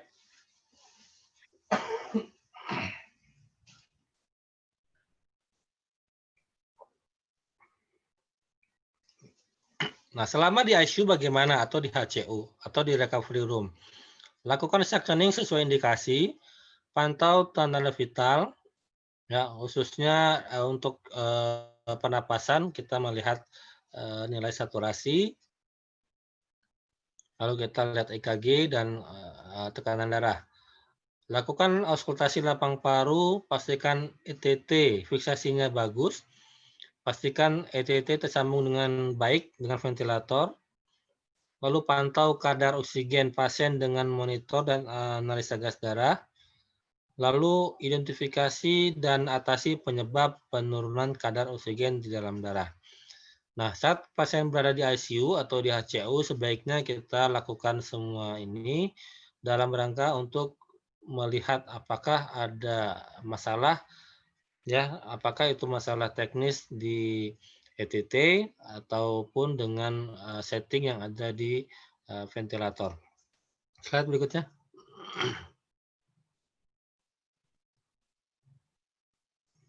Nah, saya lebih menekankan kepada ETT, ya, walaupun tadi yang saya katakan ETT terpasang tidak menjamin airway pasien clear. Selalu kita cek kepatenan dari tube. Kepatenan ini maksudnya apakah ETT ini masih berada di tempatnya. Lihat kedalaman dari ETT. Seandainya awalnya kedalaman ETT 11, lalu kita lihat sekarang 7, artinya ETT tertarik. Atau kalau ETT-nya awalnya 11, sekarang jadi 13, misalkan ya, artinya pasiennya ETT-nya terdorong. Lalu kita lakukan X-ray, auskultasi dan X-ray untuk memastikan lokasi di mana ETT berada, terutama ujung ETT itu berada di atas karina. Catat kedalaman ETT untuk kita evaluasi dan pantau setiap shift. Gunakan pressure yang baik, cegah iritasi pada wajah, oral hygiene teratur, suctioning. Kalau ada humidifikasi, ya gunakan humidifikasi dan lakukan positioning. Slide berikutnya. Komplikasi terpasang ETT. Jadi saya fokus kepada ETT. Infeksi jelas, karena kalau kita tidak lakukan pemasangan ETT dengan baik akan terjadi infeksi ya, yang kita kenal dengan PAP ya, atau karena adanya iritasi akibat pemasangan ETT sehingga terjadi infeksi. Obstruksi bisa, lalu bisa terjadi hipoksia. Nah, ini pasti ada pertanyaan, kenapa kok pasien dengan terpasang ETT jadi bisa hipoksia? Banyak ya. Apabila ETT-nya tidak paten, apakah kedalamannya, apakah ada sumbatan di sana, apakah setting ventilatornya bermasalah, walaupun terpasang ETT, tetap akan terjadi hipoksia. Trauma, ya trauma jelas. Ya, lalu bisa terjadi intubasi esofagus, jadi salah masuk ya, posisinya masuk ke saluran pencernaan. Bisa terjadi iskemia, udem ya pada daerah yang kontak, maksudnya daerah yang terpasang ETT, jaringannya karena terlalu besar, misalkan ya ETT-nya atau cuff-nya terlalu besar sehingga terlalu keras ya, terlalu besar cuff-nya, terlalu menekan sehingga terjadi iskemik. Bisa terjadi aspirasi ya, kalau terlalu lama ya, lalu ada plak yang lepas itu bisa menyebabkan atelektasis, kolaps paru. Ekstubasi tidak sengaja atau unplanned ekstubasi bisa terjadi, gangguan refleks ya bisa terjadi, dan yang sering terjadinya aritmia ya, atau bahkan henti jantung pada pasien dengan terpasang ETT. Kenapa bisa terjadi nanti kita bahas di slide berikutnya. Slide. Ya, slide. Suctioning sangat penting ya. Saya kira semua sudah paham bagaimana melakukan suctioning.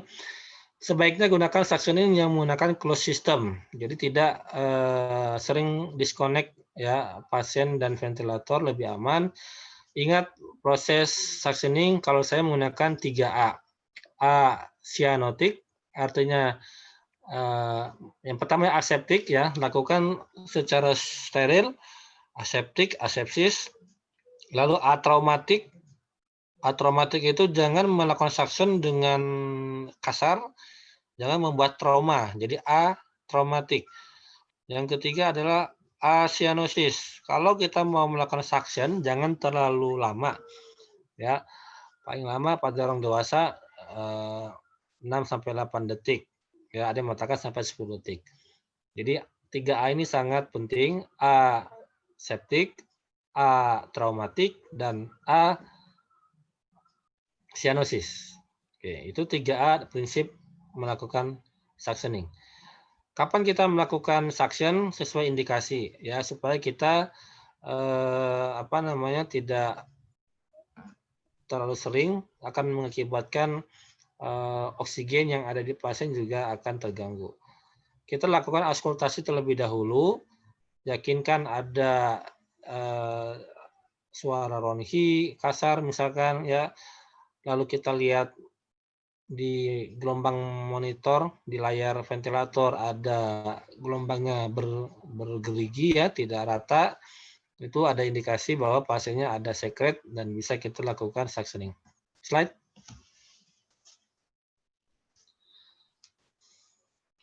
Komplikasinya tadi yang bisa kita jelaskan, pertama bisa adanya komplain paru yang menurun karena kita sering buka tutup atelektaksis ya, bisa terjadi karena plak yang lepas sehingga turun ke bawah sehingga paru tidak mengembang. Hipoksemia bisa terjadi, trauma, bronkospasm ya, adanya koloni mikroba, infeksi, ada perubahan cerebral blood flow, ini karena tekanan intrakranialnya tinggi, lalu karena adanya bisa terjadi hipotensi atau hipertensi dan terjadi aritmia. Ini hal-hal yang bisa terjadi pada saat kita melakukan suctioning. Jadi harus berhati-hati saat kita melakukan suction. Slide. Nah, bagaimana dengan breathing-nya? Nah, breathing harus kita lakukan pemeriksaan atau pemberian oksigen yang adekuat. Sehingga kalau tidak adekuat akan terjadi gangguan gangguan oksigenasi ya, yang kita kenal dengan hipoksemia, hipoksia.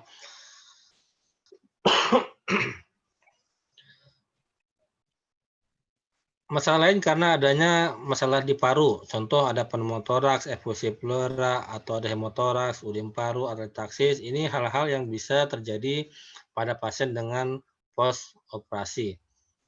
Tidal volume tidak adekuat karena masalah setting ventilator. Jadi ini hal-hal yang bisa menyebabkan adanya gangguan pada pernapasan pada pasien dengan post operatif. Lanjut.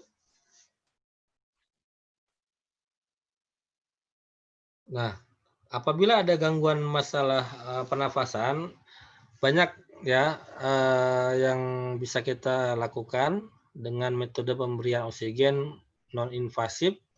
Ya, ada nasal kanul, simple mask, rebreathing, non-rebreathing, atau dengan venturi, atau nasal CPAP, atau dengan BVM. Banyak yang bisa kita pilih sesuai dengan kondisi pasien saat itu. Namun apabila non-invasif tidak adekuat, kita lakukan yang definitif, ya, lakukan intubasi dan kita pasang dengan menggunakan ventilator. Slide berikutnya.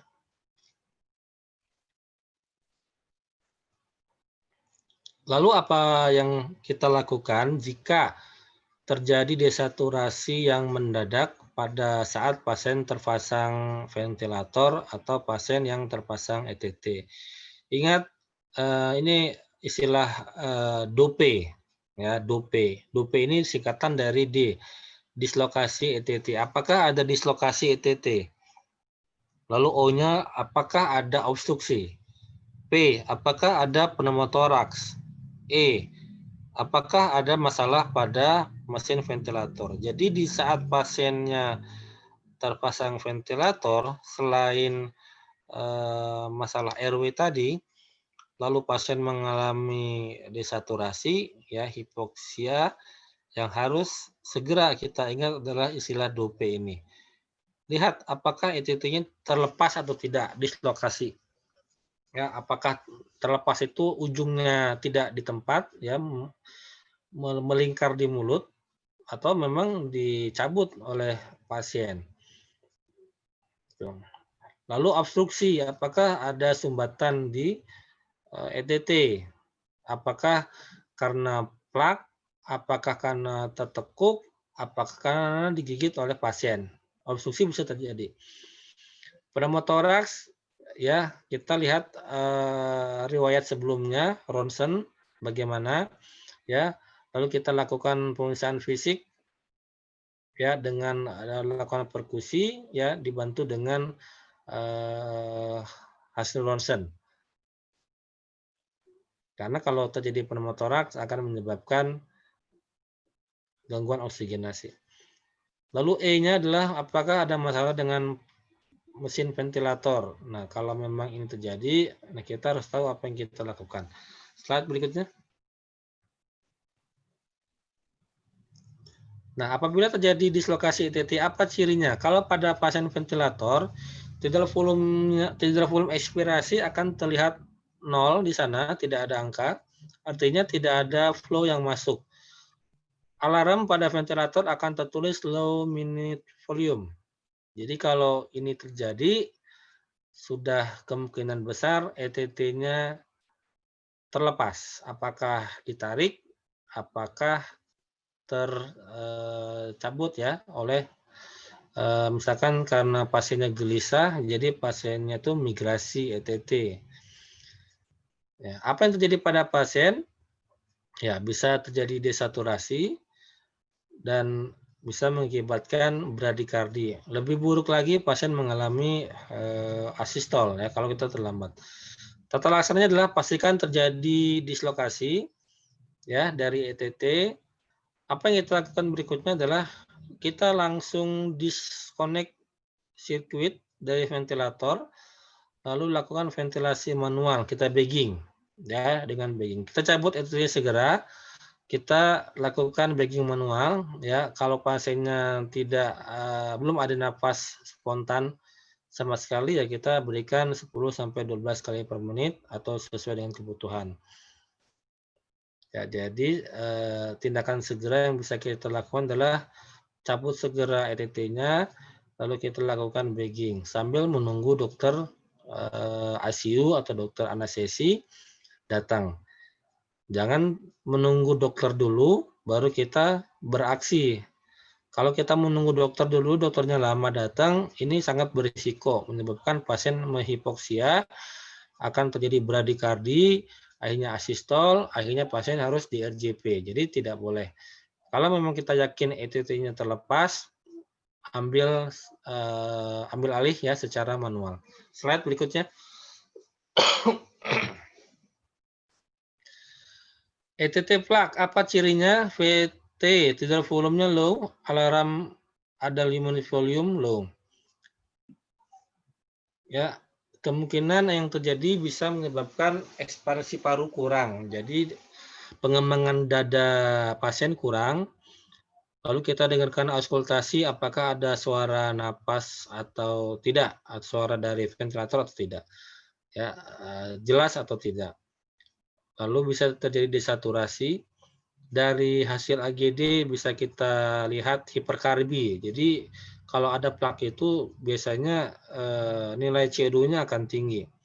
Ya, bradikardi ini lanjutan pasien mengalami hipoksemia, hipoksia, lalu bradikardi.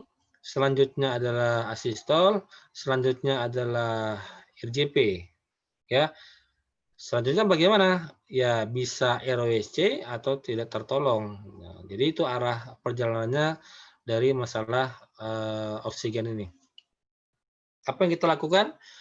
Coba lakukan suctioning dengan hati-hati. Tapi kalau misalkan di suction tidak bisa, jangan dipaksa, jangan didorong, sehingga plak itu masuk ke dalam, sehingga berisiko terjadi yang namanya atratasis paru. Jangan dilakukan bronchial washing. Ambil NaCl 1 spet, misalkan 10 cc ya, didorong semua masuk, masuk ke dalam, plak itu akan terdorong ke dalam. Nah, jadi lebih berbahaya. Jadi sebaiknya kalau memang yakin itu adanya plak di ETT, sebaiknya diganti. Ya, dengan melakukan bronchial washing. Slide berikutnya. Dari ronsen kita lihat apakah ada pneumotoraks. Nah, Dari ventilator sama, dari pasien juga sama, desaturasi, bradikardi. Yang bisa kita lakukan adalah lakukan pemeriksaan fisik, lalu lihat ronsennya bagaimana. Kalau memang confirm terjadi pneumotoraks, kita siapkan untuk pemasangan WSD. Slide.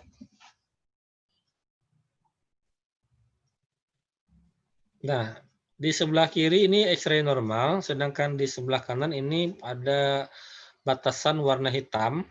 Berbeda ya, kalau di normal itu ada corakan putih di semua lapang paru, tapi yang di sebelah kanan itu hitam gelap, batas tegas, itu adalah udara. Nah, inilah pneumotoraks. Ya, sangat jelas ini. Slide berikutnya. Di sebelah kiri itu lihat udara paling kecil ya di bawah, sebelah kiri bawah ada tanda panah di sana itu kecil udaranya.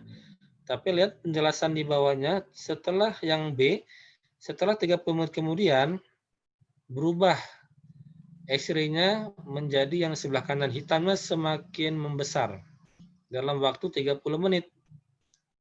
Bayangkan kalau 1 jam kemudian atau 2 jam kemudian, apa yang bisa terjadi? Kita lihat berikutnya. Slide.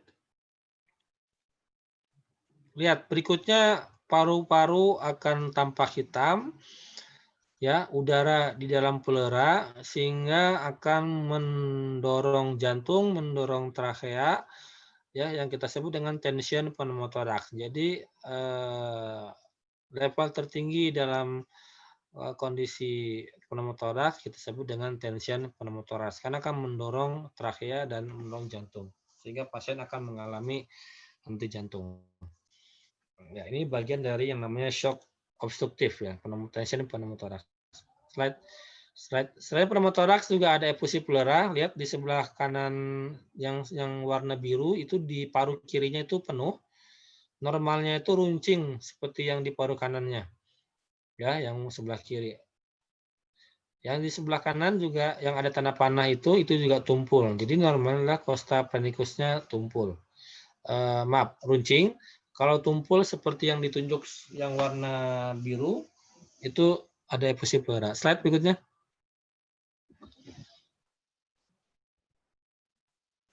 Nah, kalau masalahnya equipment ya ganti mesin atau ganti ventilator. Sementara kita bagging dulu pasiennya sampai kita menunggu pasien mesinnya datang untuk membackup. Jadi ingat istilah DOP. D dislot ETT, O-nya apakah obstruksi, P-nya pneumotoraks, dan E-nya equipment problem. Oke, selanjutnya. Nah, setelah A kita ke B lalu ke C. Nah, di C pada pasien dengan perawatan pasien pasca operasi yang harus kita lakukan di ICU maupun di HCU, kita harus lakukan pemantauan hemodinamik. Menurut Barbara, pemantauan hemodinamik itu adalah pemantauan terhadap 3 hal, pembuluh darah, jumlah darah, dan pompa jantung. Slide.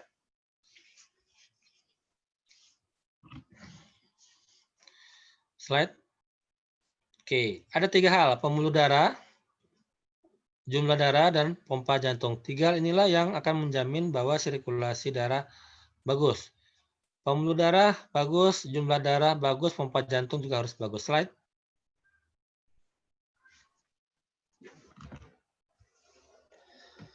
Lalu kita lakukan yang namanya pemantauan hemodinamik.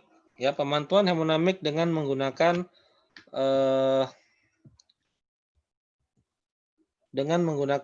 invasive monitoring ataupun non-invasive monitoring.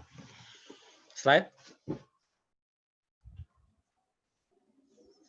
Non-invasive monitoring bisa kita lihat menggunakan monitor, lalu kita lihat tingkat kesadarannya bagaimana, lalu warna kulit, nadi perifer, capillary refill time-nya bagaimana, urin output-nya bagaimana. Itu bagian dari non-invasive monitoring. Selanjutnya.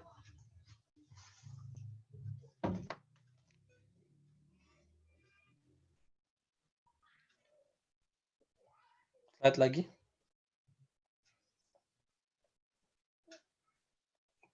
Slide lagi, saya lanjut saja.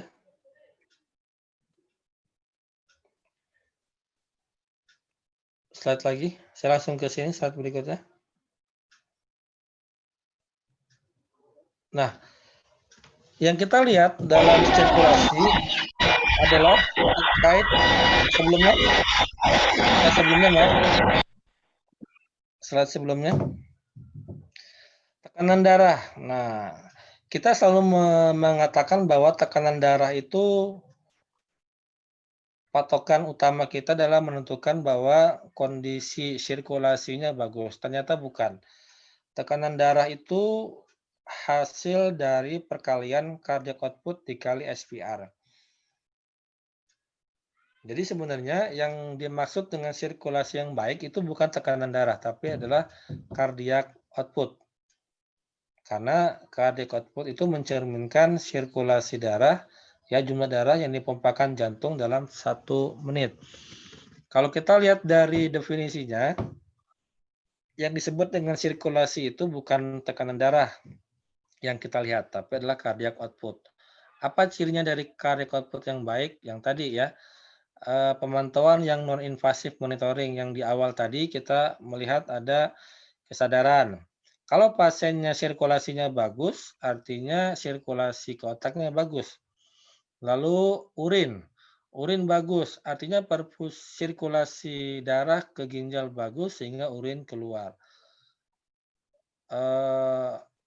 Akralnya hangat, sirkulasinya akan bagus. Ya, hasil AGD-nya tidak ada asidosis, berarti bagus. Jadi bukan hanya sekedar tekanan darah. Kalau kita lihat rumus di sini, tekanan darah merupakan perkalian antara cardiac output dikali SPR. Sedangkan cardiac output rumusnya adalah subvolume dikali heart rate. Subvolume dipengaruhi oleh preload, contractility, dan afterload. Jadi ujung dari proses terjadinya tekanan darah sebenarnya itu dipengaruhi oleh preload, contractility, dan afterload. Preload kita bicara tentang jumlah cairan. Contractility tentang kontraksi jantung. Afterload tentang pembuluh darah. Apabila ketiga-tiganya ini bagus, shock volume akan bagus. Shock volume bagus, heart rate-nya bagus, cardiac output juga akan bagus. Ya, sirkulasi juga akan bagus. Contoh kalau pasien mengalami dehidrasi misalkan atau shock hipovolemik atau perdarahan di antara preload, contractility, dan afterload, maka yang akan turun nilainya adalah preload karena preload berbicara tentang jumlah cairan. Kalau preload turun, walaupun contractility jantungnya bagus, afterload-nya bagus, nilai shock volume akan turun. Di saat shock volume turun, otomatis nilai cardiac output akan turun. Tubuh memiliki kompensasi, yaitu di saat cardiac output-nya turun, heart rate ditingkatkan supaya hasil cardiac output-nya bagus, sehingga kita menemukan pasien dengan perdarahan, dengan kurang cairan, kita menemukan heart rate-nya meningkat, yaitu takikardi. Jadi takikardi merupakan proses kompensasi tubuh di saat terjadi masalah di preload. Karena tadi ya, perdarahan, kurang cairan, dehidrasi, dan sebagainya. Begitu juga dengan contractility. Kalau contractility kita bicara tentang kemampuan jantung untuk memompa atau berkontraksi. Walaupun preload bagus, afterload bagus, tapi contractility-nya jelek ya, seperti pasien dengan gagal jantung, itu akan menyebabkan shock volume turun. Cardiac output akan turun, tensi akan turun.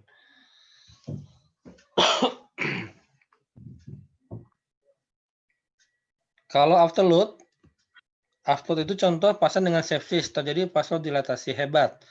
Walaupun preload-nya bagus, contractility-nya bagus, afterload-nya turun karena pasien sepsis ya atau terjadi vasodilatasi hebat, nilai shock volume akan turun sehingga cardiac output turun sehingga tekanan darah turun. Artinya apa? Kalau menemukan pasien sudah turun tekanan darahnya, apalagi di ICU nih, sudah terlambat. Jangan menunggu tekanan darah turun baru kita sibuk ya, lapor sana, lapor sini. Sebelum kita harus ingat prinsip ini. Sebelum pasien asistol mungkin bisa timbul bradi sebelumnya, mungkin bisa kita temukan takikardi sebelumnya. Sama juga dengan tensi. Sebelum dia asistol, mungkin ada hipotensi, mungkin ada hipertensi sebelumnya. Karena pasti tubuh mempunyai proses kompensasi. Jadi yang menentukan sirkulasi cardiac output, ya, bukan tekanan darah saja. Slide. Ini rekomendasi.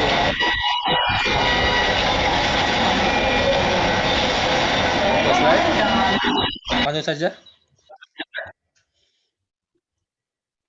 Lanjut saja. Nah, itu contoh pemantauan hemodinamik secara invasif ya untuk melihat fungsi jantung, lalu melihat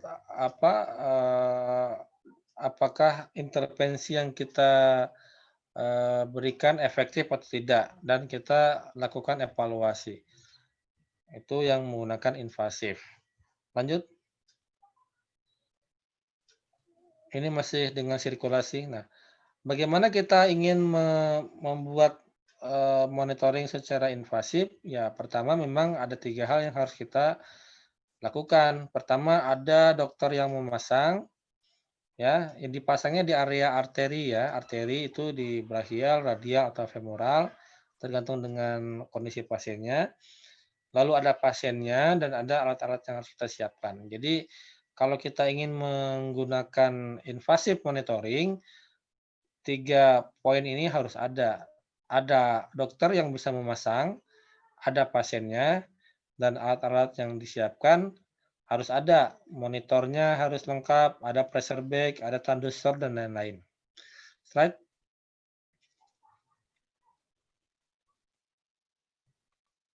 Ini area-area penusukan arteri line. Jadi arteri line itu adalah yang ditusuk arteri, sama seperti kita memasang infus, tapi yang kita tusuk adalah arteri.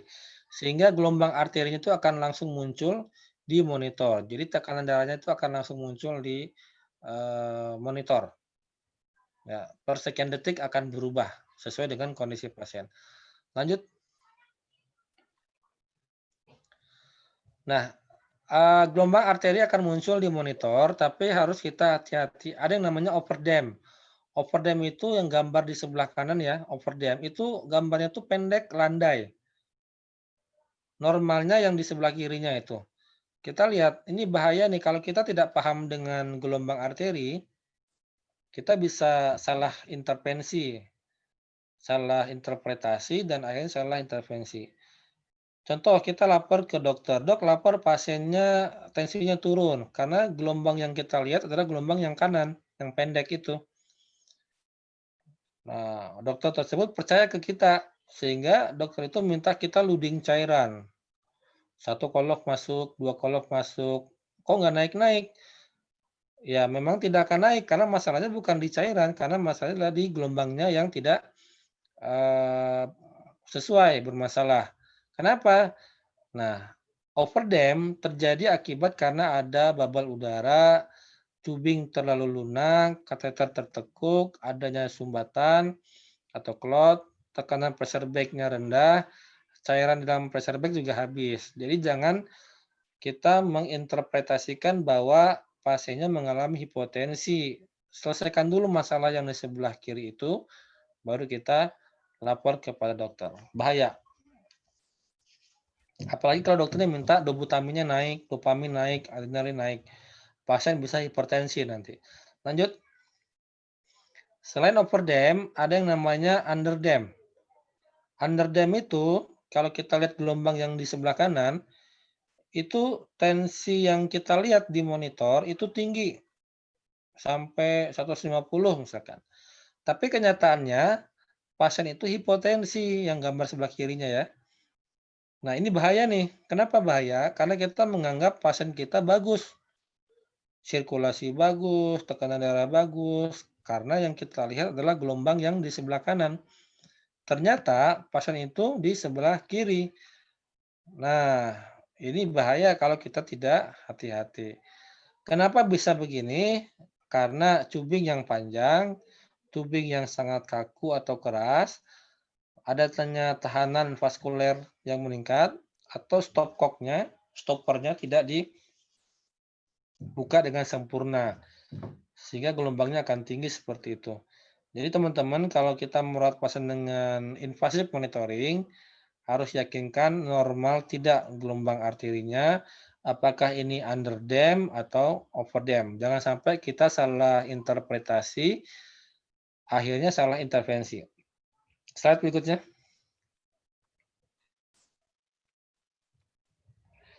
Apabila kita bingung, kenapa ya kok tensinya bagus, tapi hasil AGD-nya jelek. Jelek ini maksudnya asidosis metabolik misalkan ya. Tensinya bagus, tapi kok akralnya dingin. Tensinya bagus, kok urinnya sedikit. Harus kita konfirmasi dengan menggunakan manset non-IBP. Jadi jangan kita biarkan kondisi pasien seperti itu. Ada istilah don't treat the monitor, but treat the patient. Artinya kalau ada perbedaan antara hasil di monitor atau hasil di lab dengan kondisi pasien, yang harus kita percaya adalah kondisi pasien. Jadi kalau kita bingung, kita ragu, abaikan tadi gelombang arteri tadi, kita lakukan TTV secara manual dengan menggunakan non-invasive blood pressure ya dengan menggunakan manset. Karena kondisi pasien tidak sesuai, jadi kita harus konfirmasi. Slide. Nah, gangguan sirkulasi tadi sudah kita bahas, bisa karena preload yang bermasalah, ya hipovolum. Apakah karena perdarahan, negatif balance, kurang cairan, itu artinya preload-nya yang bermasalah. Jadi kalau masalahnya preload, atasi preload-nya. Yang kedua adalah gangguan kontaktiliti jantung. Tadi kontaktiliti jantungnya bisa karena gangguan autolit, gagal jantung, atau karena masalah aritmia. Gangguan resistensi tahanan sistemik, tadi afterload-nya yang bermasalah. Jadi kembali ke tiga hal, preload, afterload, kontaktiliti. Preload adalah jumlah cairan, kontaktiliti pompa jantung, dan afterload tahanan pembuluh darah. Lanjut, slide.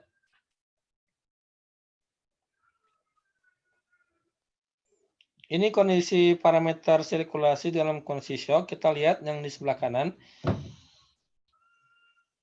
Dari kurang 15% sampai ke lebih dari 40%,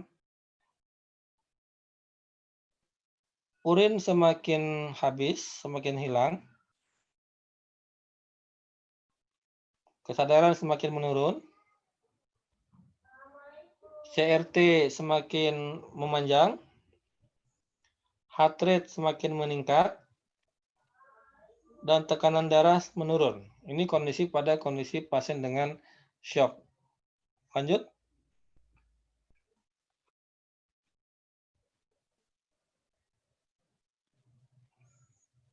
Nah, kembali ke tiga hal tadi, apabila terjadi masalah di preload, artinya pasien mengalami hipovolemik. Terapi yang kita berikan adalah volume. Karena adalah masalahnya di preload. Masalah sirkulasi di sinilah karena preload. Yang berikutnya, apabila pump function atau kontaktiliti jantungnya menurun, kondisinya adalah kardiogenik. Terapi yang kita berikan adalah inotropik. Jadi bisa dobutamin, dopamin, atau yang lainnya. Yang ketiga, apabila terjadi afterload yang berkurang atau turun, pasien terjadi vasodilatasi. Terapi yang kita berikan adalah volume dan vasopresor. Kesimpulannya apa? Tidak semua pasien dengan tensi rendah atau hipotensi itu semua diberikan cairan. Atau tidak semua diberikan inotropik. Harus cari tahu dulu apa masalahnya.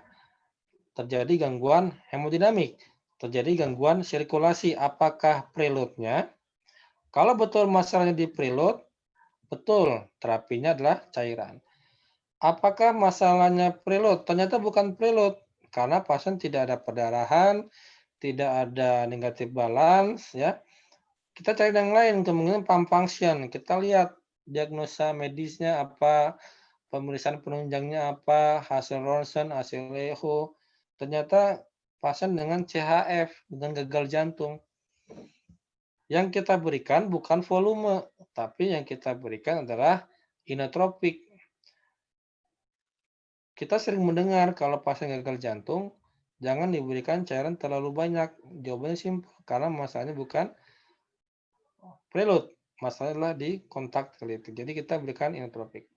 Afterload terjadi vasodilatasi. Contoh pada pasien dengan sepsis yang dibutuhkan adalah volume dan vasopresor seperti noradrenalin. Slide.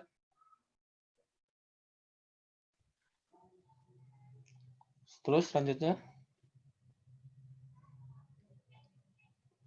Ya, lanjut saja terus. Nah, kita lihat di sini. Kalau ya kita mulai dari tengah ya, cara baca dari tengah. Kalau preload-nya turun, yang kita berikan cairan, apakah koloid, kristalloid, atau darah, kalau memang pasien mengalami perdarahan. Kalau berlebihan, yang sebelah kanan, kita berikan diuretik atau venodilator. Yang warna biru, apabila afterload-nya low, sebelah kiri, rendah, kita berikan alpha simulator. Kalau tinggi, kita berikan obat-obatan blocker, ya, kalsium channel blocker, dan lain-lainnya. Contractility apabila low, rendah, kita berikan inotropik. Kalau terlalu tinggi, kita berikan beta blocker atau calcium channel blocker. Ini manajemen hemodinamik. Heart rate-nya, kalau heart rate-nya tinggi, kita berikan beta blocker atau calcium channel blocker. Kalau low, rendah, kita berikan beta 1 simulator atau atropin. Ini manajemen hemodinamik dalam rangka mempertahankan sirkulasi pasien di ICU atau di HCU postoperatif. Lanjut.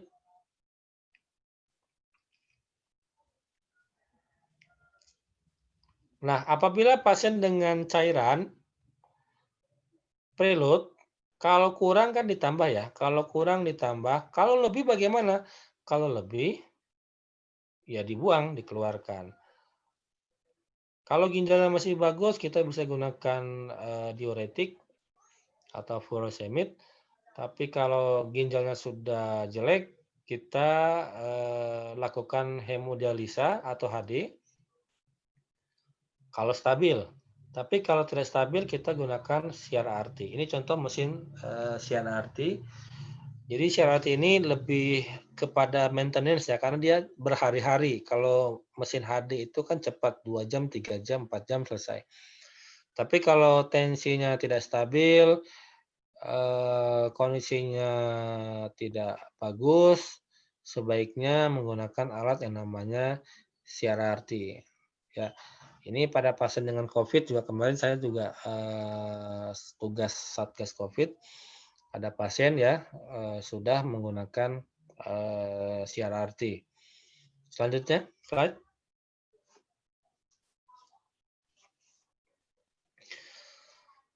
Oke, terus selanjutnya. Kalau masalahnya preload, kita gunakan mesin HD atau CRRT. Paling terakhir ya mungkin transplant ginjal ya. Nah, kalau jantung bagaimana? Kalau jantungnya bermasalah, contoh karena gagal jantung, kita lakukan manajemen inotropik ya. Bisa dobu, dopa, epinefrin atau norepinefrin sesuai dengan kondisi pasien. Tapi obat-obatan inotropik ini berbahaya juga kepada jantung. Jadi hampir semua obat inotropik itu warnanya merah. Artinya apa? Untuk peningkatan CO itu adalah cardiac output bagus. Tapi untuk MO2 adalah myocardial oxygen consumption, itu meningkat, jadi kurang bagus. Perfusi ke koroner menurun, kecuali dobutamin. perfusi ke renal atau ke ginjal menurun kecuali dobutamin, semua inotropik menyebabkan aritmia. Jadi tidak ada obat inotropik yang aman untuk jantung sebenarnya. Jadi kita harus bijaksana dalam menggunakan inotropik. Apabila manajemen inotropik tidak berhasil, kita bisa menggunakan yang namanya adalah intra-aortic balloon pump atau IABP. Slide. Jadi dalam rangka manajemen C, sirkulasi, sebelumnya kita bisa menggunakan alat ini. Kalau tadi mesin HD atau CRRT untuk ginjal, sedangkan alat ini untuk membantu kerja jantung yang namanya adalah IABP. Alat ini sering digunakan pada kasus-kasus yang shock kardiogenik ya. Shock kardiogenik ini sangat baik ya menggunakan alat IABP ini. Slide berikutnya. Slide. Nah, ya. Bisa diklik. Minta tolong diklik gambarnya. Nah, ini kurang lebih bagaimana balon nggak hidup ya. Bagaimana intra-aortic balloon pump mengembang dan mengempis. Nah, kita lihat di pembuluh darah yang besar itu ya, masuk dari arteri femoral ya sampai ke aorta ascendant. Masuk dari aorta descendant lalu ke aorta ascendant. Balon itu kembang kempis di sana untuk membantu fungsi kerja jantung.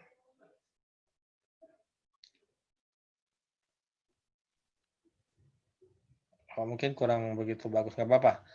Ya, ini ilustrasi saja ya bagaimana IABP itu bekerja. Slide berikutnya. Baik, itu adalah ABC dalam perawatan pasien postoperatif ya. Postoperative care. Jadi ada airway, ada breathing, ada sirkulasi. Kenapa mulai dengan ABC? Karena pasien dalam kondisi masih hidup atau ada tanda-tanda kehidupan, yaitu ada nafas ya, kalaupun tidak ada nafas masih ada nadi. Tata laksana ABC di ICU agak sedikit perbedaan dibandingkan dengan tata laksana ABC di prahospital ataupun di IGD ya. Ada beberapa hal yang memang lebih spesifik yang bisa dilakukan di ruangan ICU ya. Manajemen airway, breathing, sirkulasi, disability dan yang lain-lain itu masih digunakan, tapi ada beberapa hal yang memang lebih spesifik kepada setting di ruangan ICU terkait dengan airway-nya, breathing-nya dan sirkulasinya. Dan berikutnya adalah dengan CAB. Bagaimana dengan CAB? CAB depannya adalah circulation, airway dan breathing. Slide.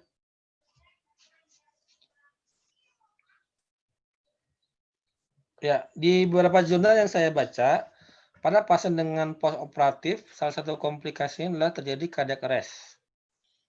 Ya, kalau di sini dikatakan sampai 71% ya, kalau yang di jurnal ini, yang paling bawah itu 71% angka kematian ya selama 30 hari selama pemantauan perawatan, yaitu cukup besar. Artinya komplikasi terburuk sampai pasien itu meninggal memang tinggi angkanya. Slide.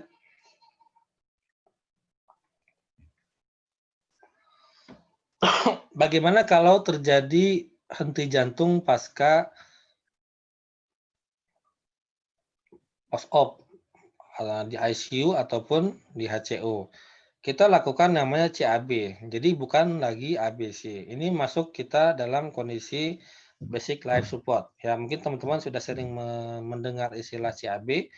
C itu adalah compression, A-nya airway, P-nya breathing. Inilah basic life support. Tata laksana awal dalam kondisi henti jantung. Slide.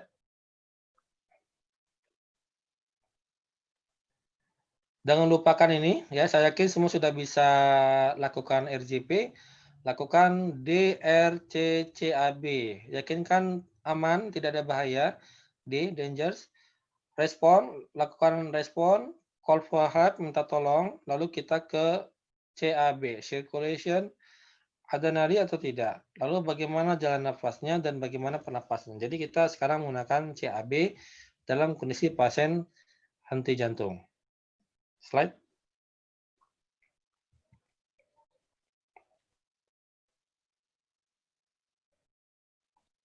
Slide berikutnya.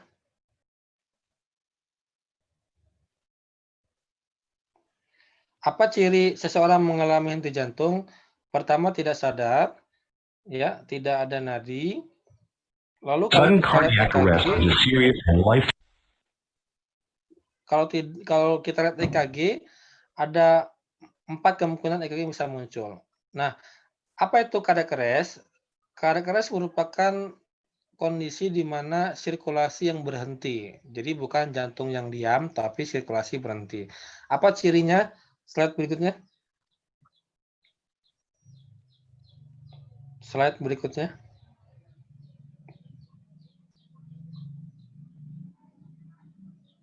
Next.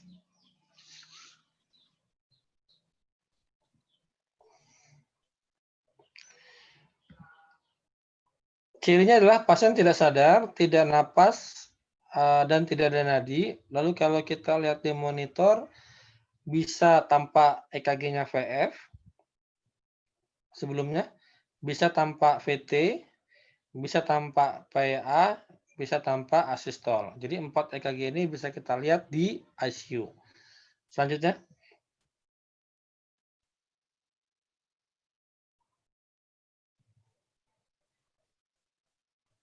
Next.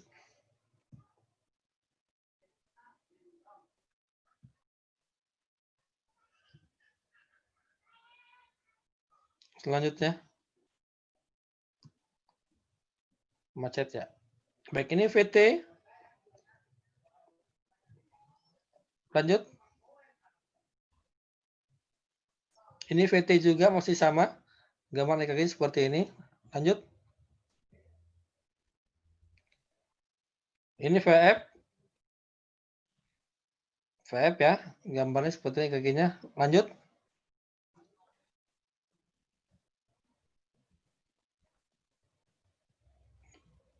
PEA, pulseless electrical activity. Ada EKG di monitor, tapi nadi tidak ada. Lanjut.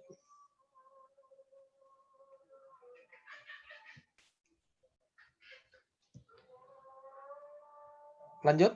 Asistol. Nah, jadi 4 EKG ini yang bisa kita temukan saat kita menemukan pasien dengan henti jantung. Apakah pasiennya VF, apakah pasiennya VT, PA, atau asistol.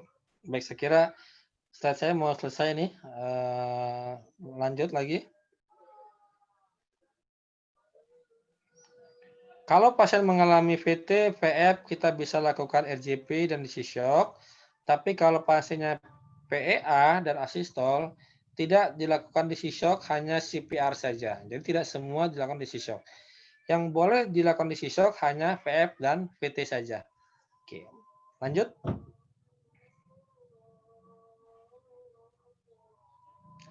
Ini algoritma ACLS, saya kira ini sudah saya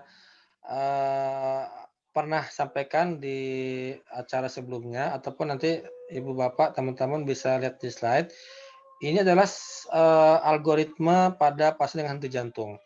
Kalau pasien mengalami VF dan VT tanpa nadi, yang sebelah kiri ya, apa yang kita lakukan sudah ada di sana semua.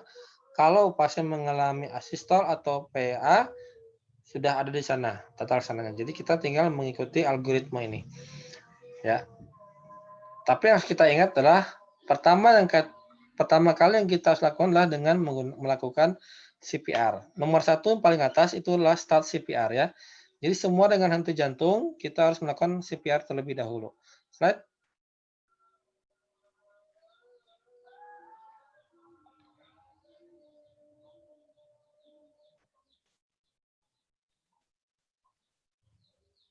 Baik, inilah proses BHD, BLS ya, CAB, kompresi airway breathing. Kompresi C dilakukan oleh satu orang melakukan kompresi. Airway breathing dilakukan oleh satu orang juga dengan menggunakan alat yang namanya BVM. Lihat teknik menggunakan Ke kiri. BVM. Ya. C tangannya C, ya, si iklim namanya. Oke, CAB. Slide. Slide.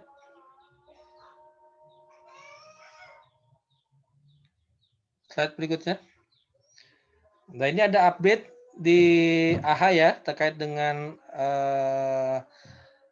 ventilasi, bisa dibaca nanti. Lalu ini RJP berkualitas, nanti bisa dibaca. Saya kira semua sudah paham. Ada 5 hal yang harus diperhatikan saat melakukan RJP, ya, yang disebut dengan high quality CPR.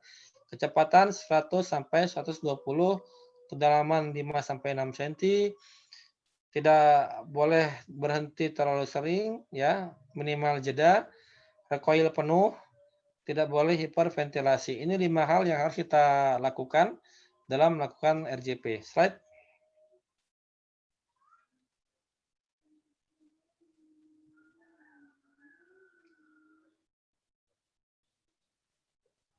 Slide berikutnya.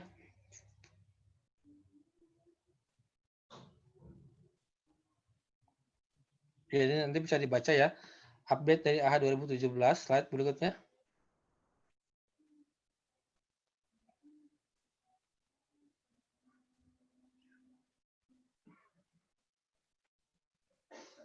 Silakan slide berikutnya. Oke. Dalam kondisi tata laksana CAB, tentu saja kita tidak bisa sendiri. Jadi kita harus lakukan secara tim. Airway, kompresi, dan monitor itu di segitiga di sana ya. Ini harus saling berkoordinasi dengan baik. C, kompresinya dilakukan oleh orang yang melakukan kompresi, namanya kompresor. Lalu A, airway di atas, di kepala, melakukan airway breathing management.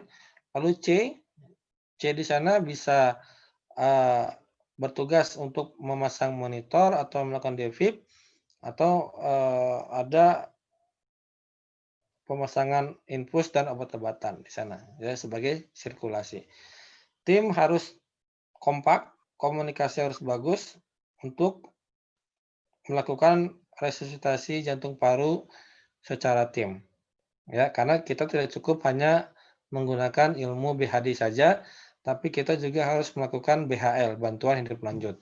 Untuk BHL ini tidak bisa kita lakukan secara mandiri atau berdua atau bertiga. Pada orang dewasa itu kurang, jadi harus lebih dari 2, ya, bisa 5 atau 6.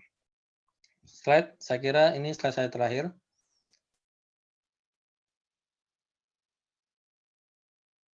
Oke, slide juga sudah. Ini daftar pustakanya.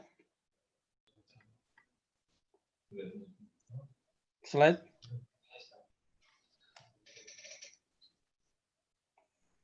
Ini bisa beberapa literatur bisa diambil dari sini, slide. Bisa di-download di situs sebelumnya ya. Slide sebelumnya, maaf. Ya, yang di ECG guidelines ya, Pak. Ya, ECG guideline ya. Nanti bisa dilihat di sana. Baik, saya kira itu saja slide dari saya. Mohon maaf ya, saya tidak menampilkan diri karena masalah teknis, tapi mungkin kita bisa diskusi. Sekian dari saya, terima kasih. Saya kembalikan ke moderator. Baik, Bapak. Terima kasih banyak. Luar biasa sekali presentasi yang sudah disampaikan oleh Pak Yudi berkaitan dengan materi kita pada sore hari ini ya. Saya pikir sekarang sudah sore ya. Baik, tadi ya betul. Tadi mengenai ABC dan CAB Management in Postoperative Care ya.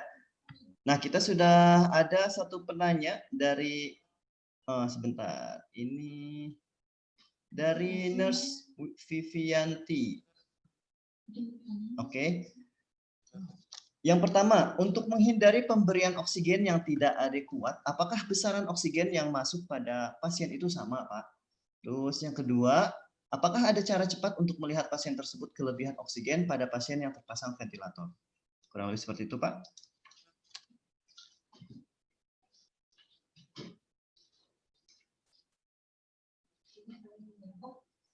Halo Pak Yudi.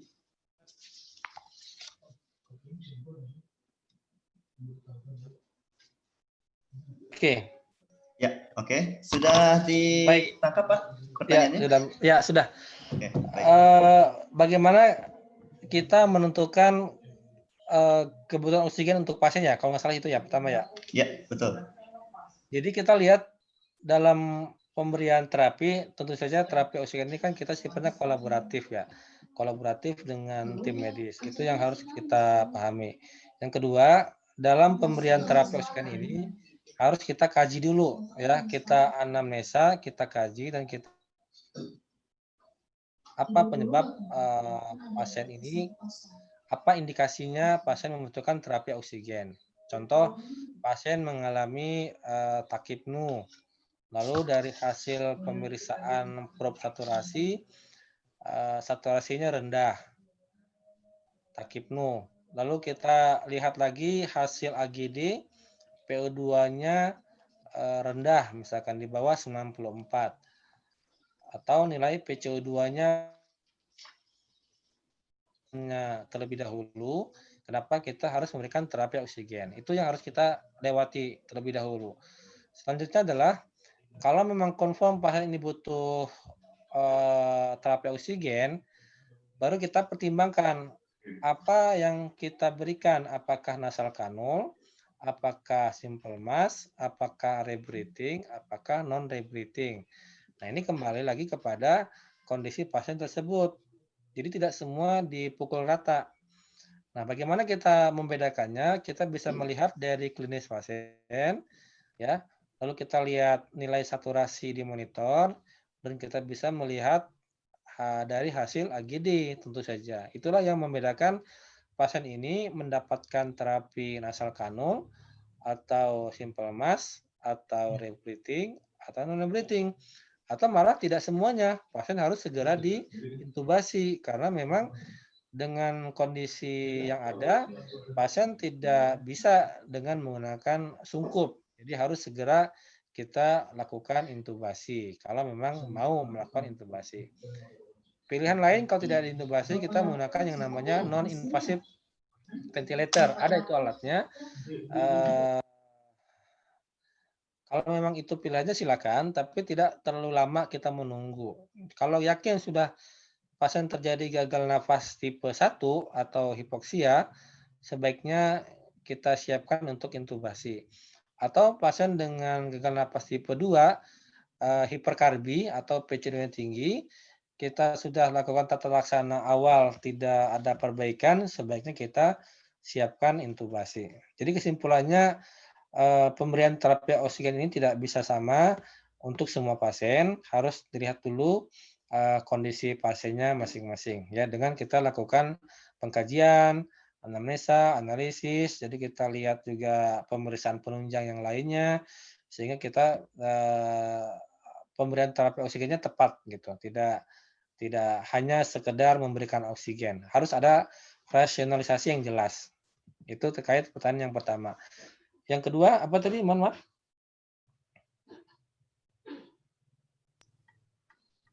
Cara cepat untuk melihat pasien tersebut kelebihan oksigen pada pasien yang terpasang ventilator, Pak.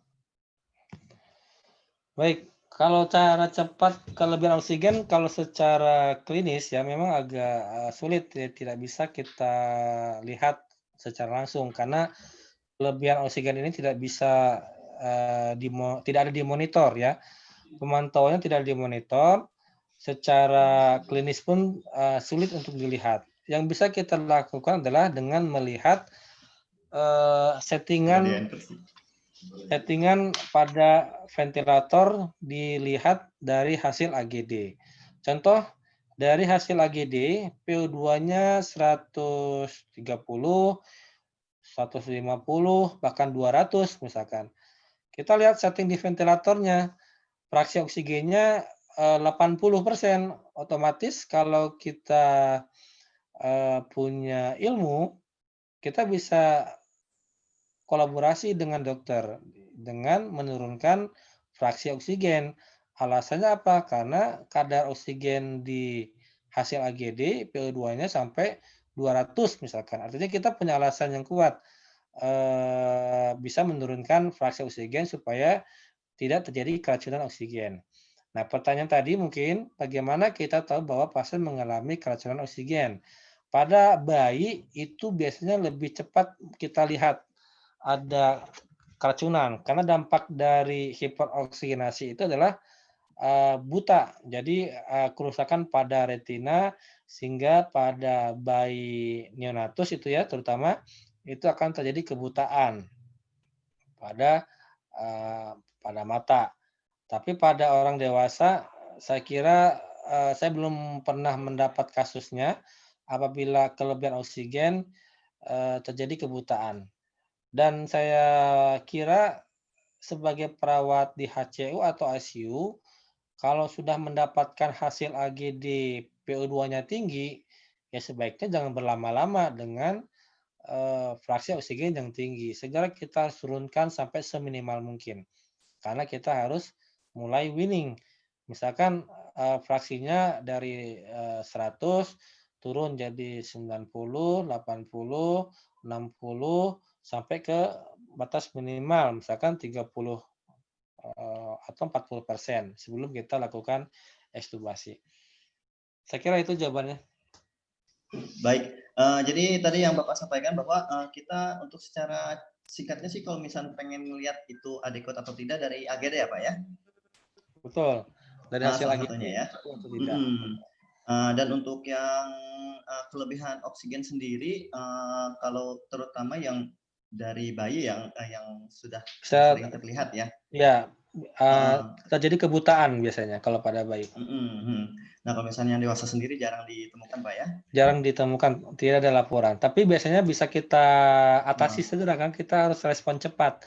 Nilai AGD-nya bagus, ya kita otomatis harus menurunkan fraksi oksigen gitu. Jadi tidak berlama-lama dengan fraksi oksigen yang tinggi.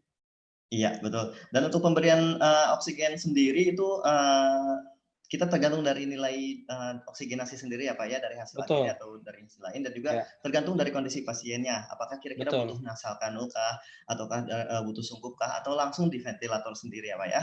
Ya, betul. Baik Bapak. Oke, demikian pertanyaan yang pertama tadi. Ini ada pertanyaan yang disampaikan melalui live streaming YouTube. Ini dari Sony Nivanjeliau. Ini pertanyaannya, ada kiat khusus nggak Pak untuk penanganan kegawat daruratan pada henti jantung di saat kita minim alat bantu? Nah, mohon kiat-kiatnya Pak, tips khusus untuk penilaian awal pasien henti jantung di luar rumah sakit yang minim alat. Oke. BHD ya ini ya? Iya, kurang lebih Pak. Baik, bagaimana kalau kita menghadapi pasien henti jantung, tapi alatnya minim, begitu ya? Iya, betul. Contoh, saya ambil settingan mungkin di puskesmas lah, alatnya minim ya. Sering gini pertanyaan, Pak, kami di puskesmas tidak ada DC shock. Betul, nggak ada DC shock. Pak, kami di puskesmas tidak ada monitor. Betul, tidak ada monitor. Tidak punya EKG. Betul, tidak ada EKG. Lalu apa yang kami lakukan? Ya tetap RJP, Pak. Begitu. Jadi seminimal mungkin kalau tidak ada alat, lakukan RJP. Bukan berarti kita di puskesmas misalkan ya, atau di klinik, karena alatnya tidak ada, oh kita bengong. Bengong semua. Pasrah ya Pak ya? Pasrah. Yang senjata kita apa? Baca doa. Jadi panggil keluarganya, baca doa, terus yasinan. Bukan begitu juga ya. Jadi kalau kita kondisi alat minim, tetap kita lakukan RJP semampunya kita. Lalu kita gunakan alat yang kita miliki seadanya apa. Misalkan ada infus, pasti ada. Infus pasang. Kalau di puskesmas ya. Lalu apalagi ada bagging. Nah, saya nggak tahu tuh kalau di puskesmas ada bagging atau tidak. Kalau ada, gunakan. Kalau tidak ada, jangan mutu-mut. Lakukan yang namanya hands only CPR. Lebih aman, ya. Karena kita tidak wajib melakukan mutu-mut, kecuali kalau kita ada alat khusus ya untuk mas ya untuk melakukan mutu-mut. Kalau tidak ada ambu bag atau BVM, sebaiknya jangan CPR dengan menggunakan mutu-mut karena orang itu tidak kita kenal. Lalu adrenalin ada tidak? Kalau ada berikan. Jadi infus terpasang, adrenalin masuk 1 mg,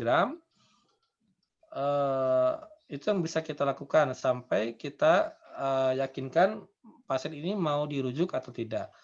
Kalau misalkan mau dirujuk, ya siapkan ambulan.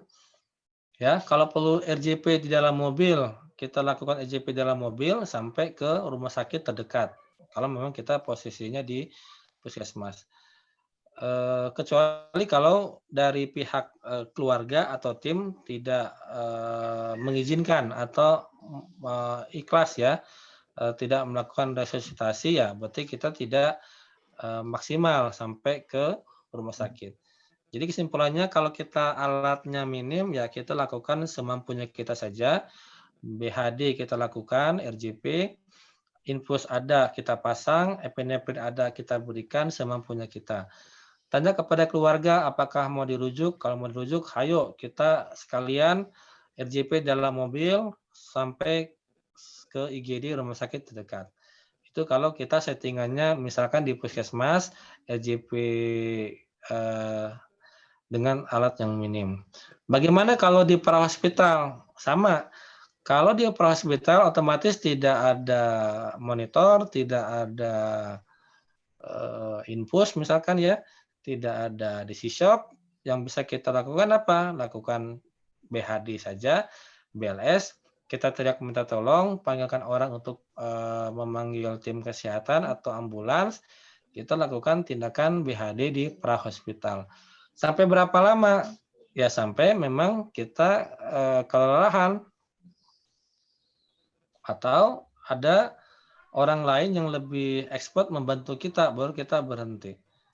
Ya, itu untuk kondisi prahospital kalau memang kita tidak punya alat sama sekali. Cukup lakukan BHD, tidak ada alat untuk ventilasi, jangan lakukan mutu-mut, hanya lakukan hands only CPR, itu sudah cukup membantu. Tapi jangan lupa kita tetap minta tolong, call for help.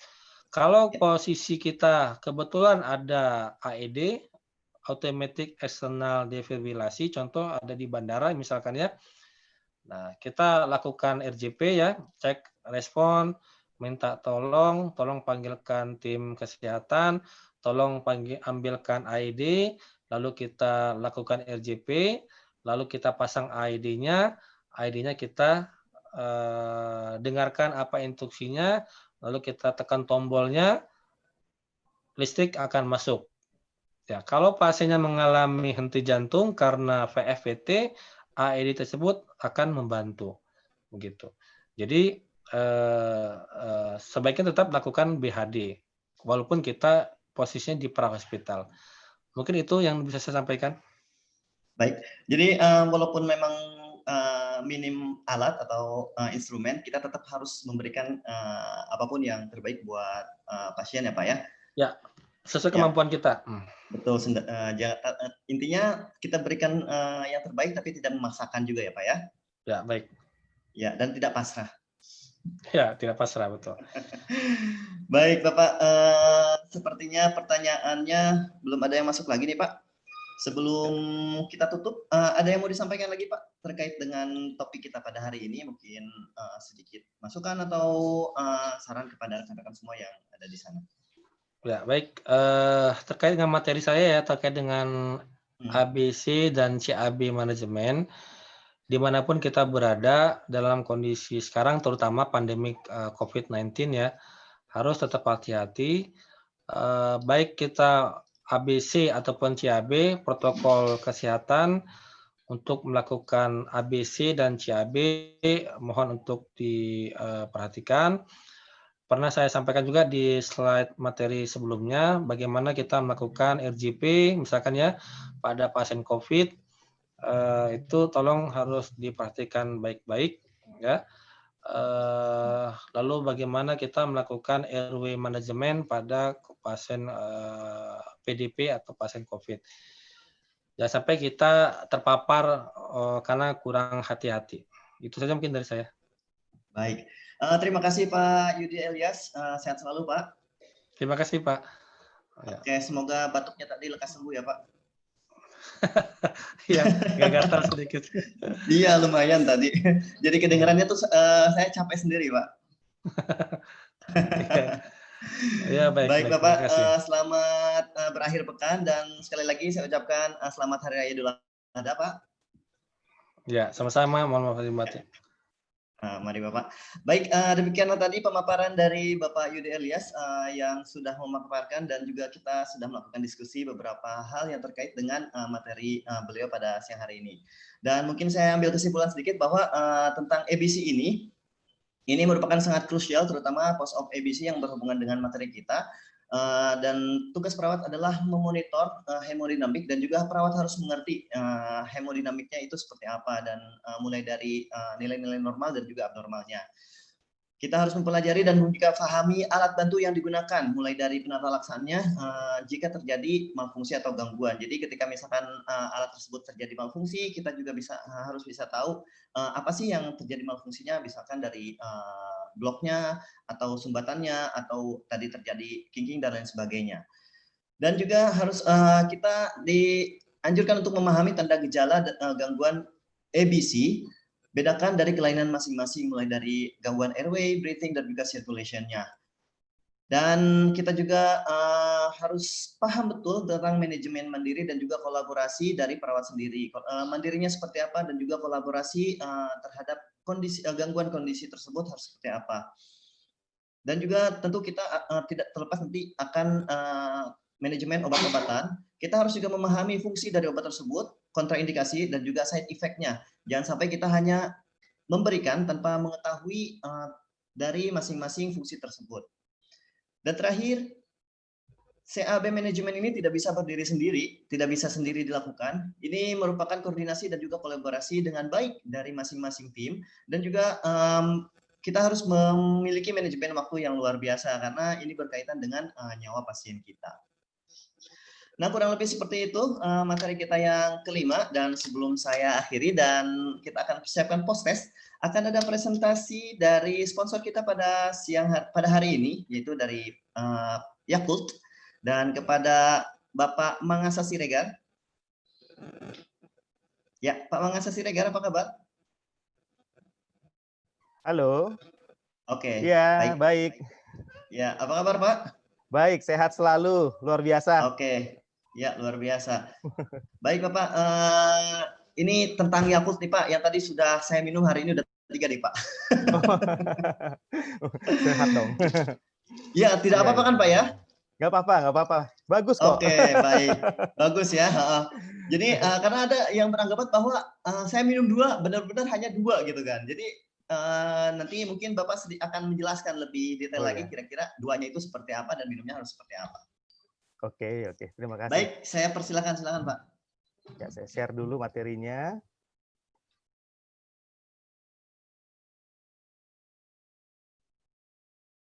Iya.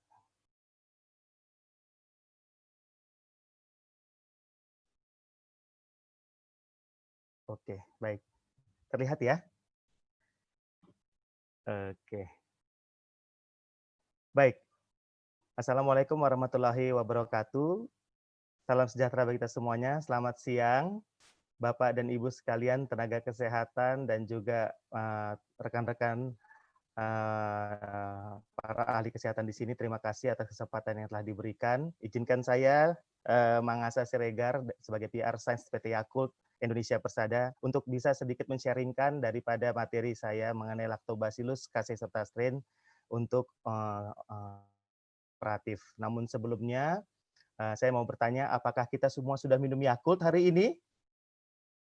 Iya, saya yakin sudah minum Yakult ya. Oke, baik.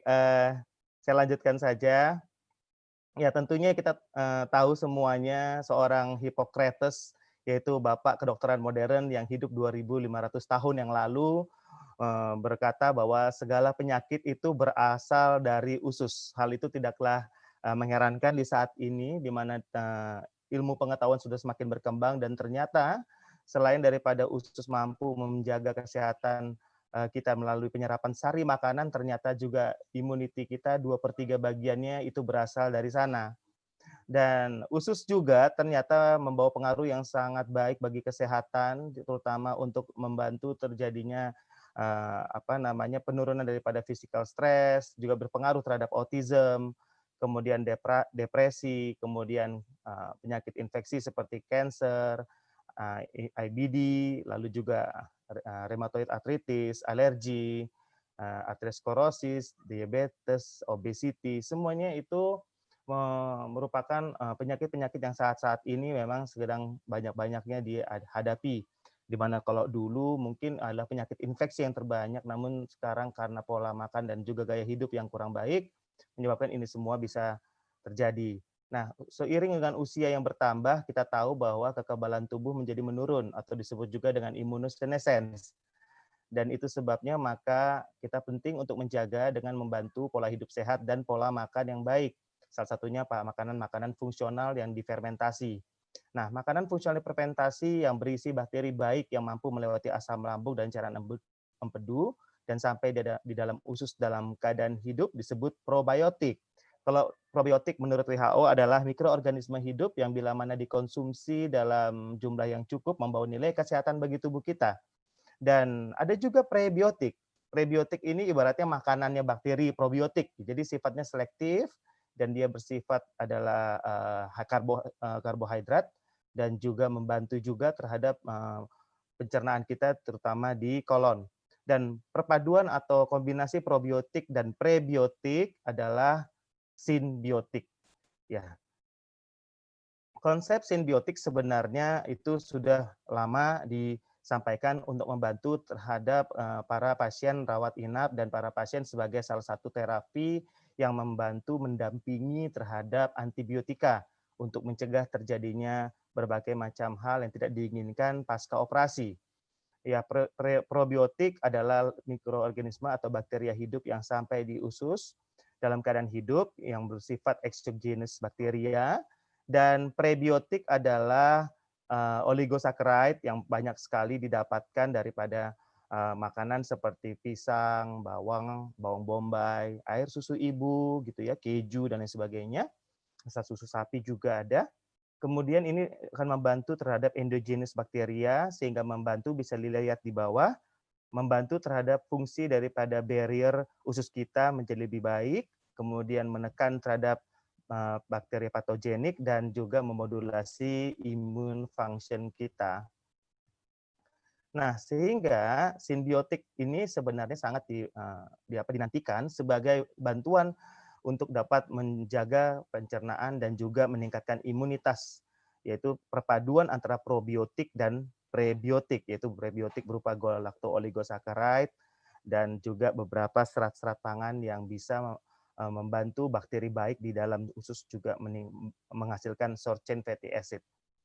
Nah, sehingga dengan demikian apa yang maksudkan sebagai tujuan daripada simbiotik ini adalah untuk mempercepat terjadinya keseimbangan. Tadi juga sudah disampaikan oleh Bapak Jumanto tadi bahwa keseimbangan sangat diperlukan, dan itu memang benar bahwa keseimbangan bakteri juga demikian adanya di dalam usus kita yang membawa pengaruh yang cukup besar. Karena bakteri-bakteri ini jumlahnya cukup banyak, ada 100 triliun dengan berat 1 sampai 1,5 kg Bapak dan Ibu, di mana bakteri baik jumlahnya mungkin sekitar 20%, bakteri jahat 30%, dan bakteri netral itu 50%. Nah, kalau kita bakteri-bakteri yang jahat ini mendominasi, maka bakteri netral ini akan mengikut ke sana karena sifatnya dia ini belum menentukan pilihan mau ikut bakteri baik atau bakteri jahat gitu. Jadi swing voter, ibaratnya kalau pemilu dia ini swing voter belum menentukan pilihan. Nah, sekali dia menentukan pilihan bahwa mempengaruhi impact pada kesehatan tubuh kita. Nah, oleh karenanya bakteri yang bernama Lactobacillus caseiform yang tadi juga panelis dan juga moderator sudah mengkonsumsinya sampai 3, itu manfaatnya itu sangat baik untuk membantu keseimbangan ini terjadi. Di mana adapun manfaatnya adalah mencegah gangguan pencernaan seperti diare dan sembelit, membantu meningkatkan bakteri yang baik, terus menekan bakteri yang merugikan, mengurangi racun, dan mengaktifkan sel-sel kekebalan tubuh.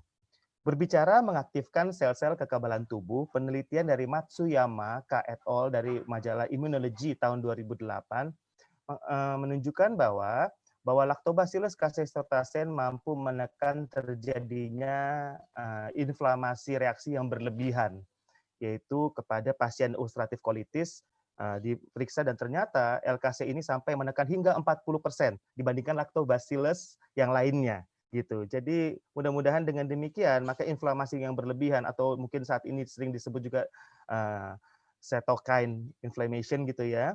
Nah, jadi storm inflammation itu dapat ditekan sehingga terjadi keseimbangan atau hal yang optimal. Nah, kemudian apa sih yang menjadi hubungan Lactobacillus casei di tengah-tengah isu perioperatif ini bagi kesehatan kita?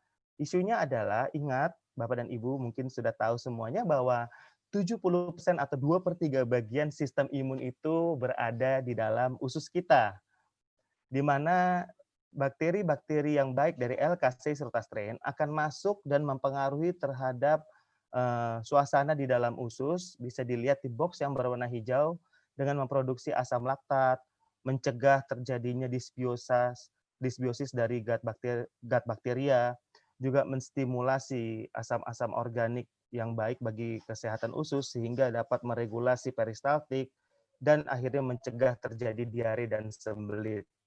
Nah, kita bisa lihat yang di sebelah kanan bahwa dapat memodulasi respons imun juga. Kok bisa ya? Karena bakteri Lactobacillus casei ini mampu masuk ke dinding pembuluh di mukosa usus sehingga disebut juga dengan Peyer's patches dan menghasilkan interleukin 12. Di sini dia akan mengaktifkan natural killer cell, makrofag, sel T, dendritic cell, semua sel-sel kekebalan tubuh sehingga mencegah terjadinya infeksi seperti yang kita khawatirkan, yaitu seperti diare akut, infeksi norovirus yang sering dialami untuk pasien rawat inap di rumah sakit, terus juga infeksi saluran pernapasan atas, infeksi pasca operasi, serta juga mengurangi terjadinya risiko timbulnya kanker, baik itu kanker kolon, kanker kandung kemih, dan juga kanker payudara. Nah, hubungannya bisa kita lihat bahwa natural killer cell ini adalah tolak ukur dari imunitas tubuh. Maka ada penelitian oleh Fumiko Nagao tahun 2000 yang diterbitkan tahun 2000 di majalah Bioscience, Biotechnology, dan Biochemical bahwa ada 9 orang Jepang usia 20-40 tahun mengonsumsi Yakult kurang lebih 3 minggu. Apa yang dilihat bahwa natural killer cell-nya meningkat signifikan, tetapi setelah stop di minggu ke-3 dan selanjutnya, tidak langsung menurun NK cell-nya. Bisa dilihat di grafik, bahkan masih meningkat sampai minggu ke-6, dan kemudian turun sampai perlahan sampai minggu ke-12. Apa yang mau disimpulkan dari hal ini adalah jangan stop minum L-casei-siltastrain-nya. 1 atau 2 botol asal rutin setiap hari tentu akan membuat NK cell tetap termaintain dalam level optimum. Oke, selanjutnya. Nah, bagaimana hubungannya dengan perioperatif atau pasien-pasien yang mengalami gangguan-gangguan kesehatan pasca operasi? Bisa dilihat di sini bahwa penekanan daripada infeksi pasca operasi dapat sekali terbantu, di mana di sini ada 50 pasien yang mengalami operasi transplantasi lever dari orang yang hidup, di mana sebagian itu mengkonsumsi L-casei-siltastrain dan juga simbiotik, dan sebagian lagi tidak mengonsumsinya, gitu ya. Dan terlihat bahwa di sini penelitian dari Eguchi bahwa 1 orang di sini yaitu yang mengalami gangguan kesehatan di simbiotik group hanya 1 orang atau 4%, tetapi yang tidak mengkonsumsi atau kontrol itu ada 24% atau 6 orang, yaitu 3 terkena sepsis dan 3 terkena urinary tract infection dengan enterococcus. Ya, jadi 4%, satu lagi 24%. Ya, jadi ternyata peran daripada simbiotik ya sebelum operasi itu sangat membantu sekali terhadap terjadinya meningkatnya NK sel dan kekebalan tubuh dan menekan efek peradangan yang berlebihan. Kemudian penelitian berikutnya adalah efek daripada terapi simbiotik sebelum dan setelah operasi. Di sini bisa dilihat, ini adalah penelitian dilakukan oleh Gen Sugawara yang tertulis pada Annals Surgery tahun 2006, yang meneliti kepada 81 pasien yang mengalami operasi, ya, di mana operasi tersebut dibagi mereka menjadi 2 bagian. Ada yang mengkonsumsi LKC Sirotastren sebelum 2 minggu sebelum dan setelah operasi, dan yang sebagian lagi hanya setelahnya saja yang warna biru. Dan di sini terlihat bahwa ternyata setelah diteliti bahwa jumlah hari atau lama rawat inapnya pasien yang mengkonsumsi LKC Sirotastren sebelum operasi, ya, dan juga setelah operasi mengkonsumsi LKC, Bifidobacterium dan juga serat itu lebih rendah lama rawat inapnya. Kemudian yang kedua adalah penggunaan antibiotikanya juga lebih rendah atau lebih signifikan membawa nilai yang baik bagi kesehatan dibandingkan yang hanya minum simbiotik setelah operasi saja gitu.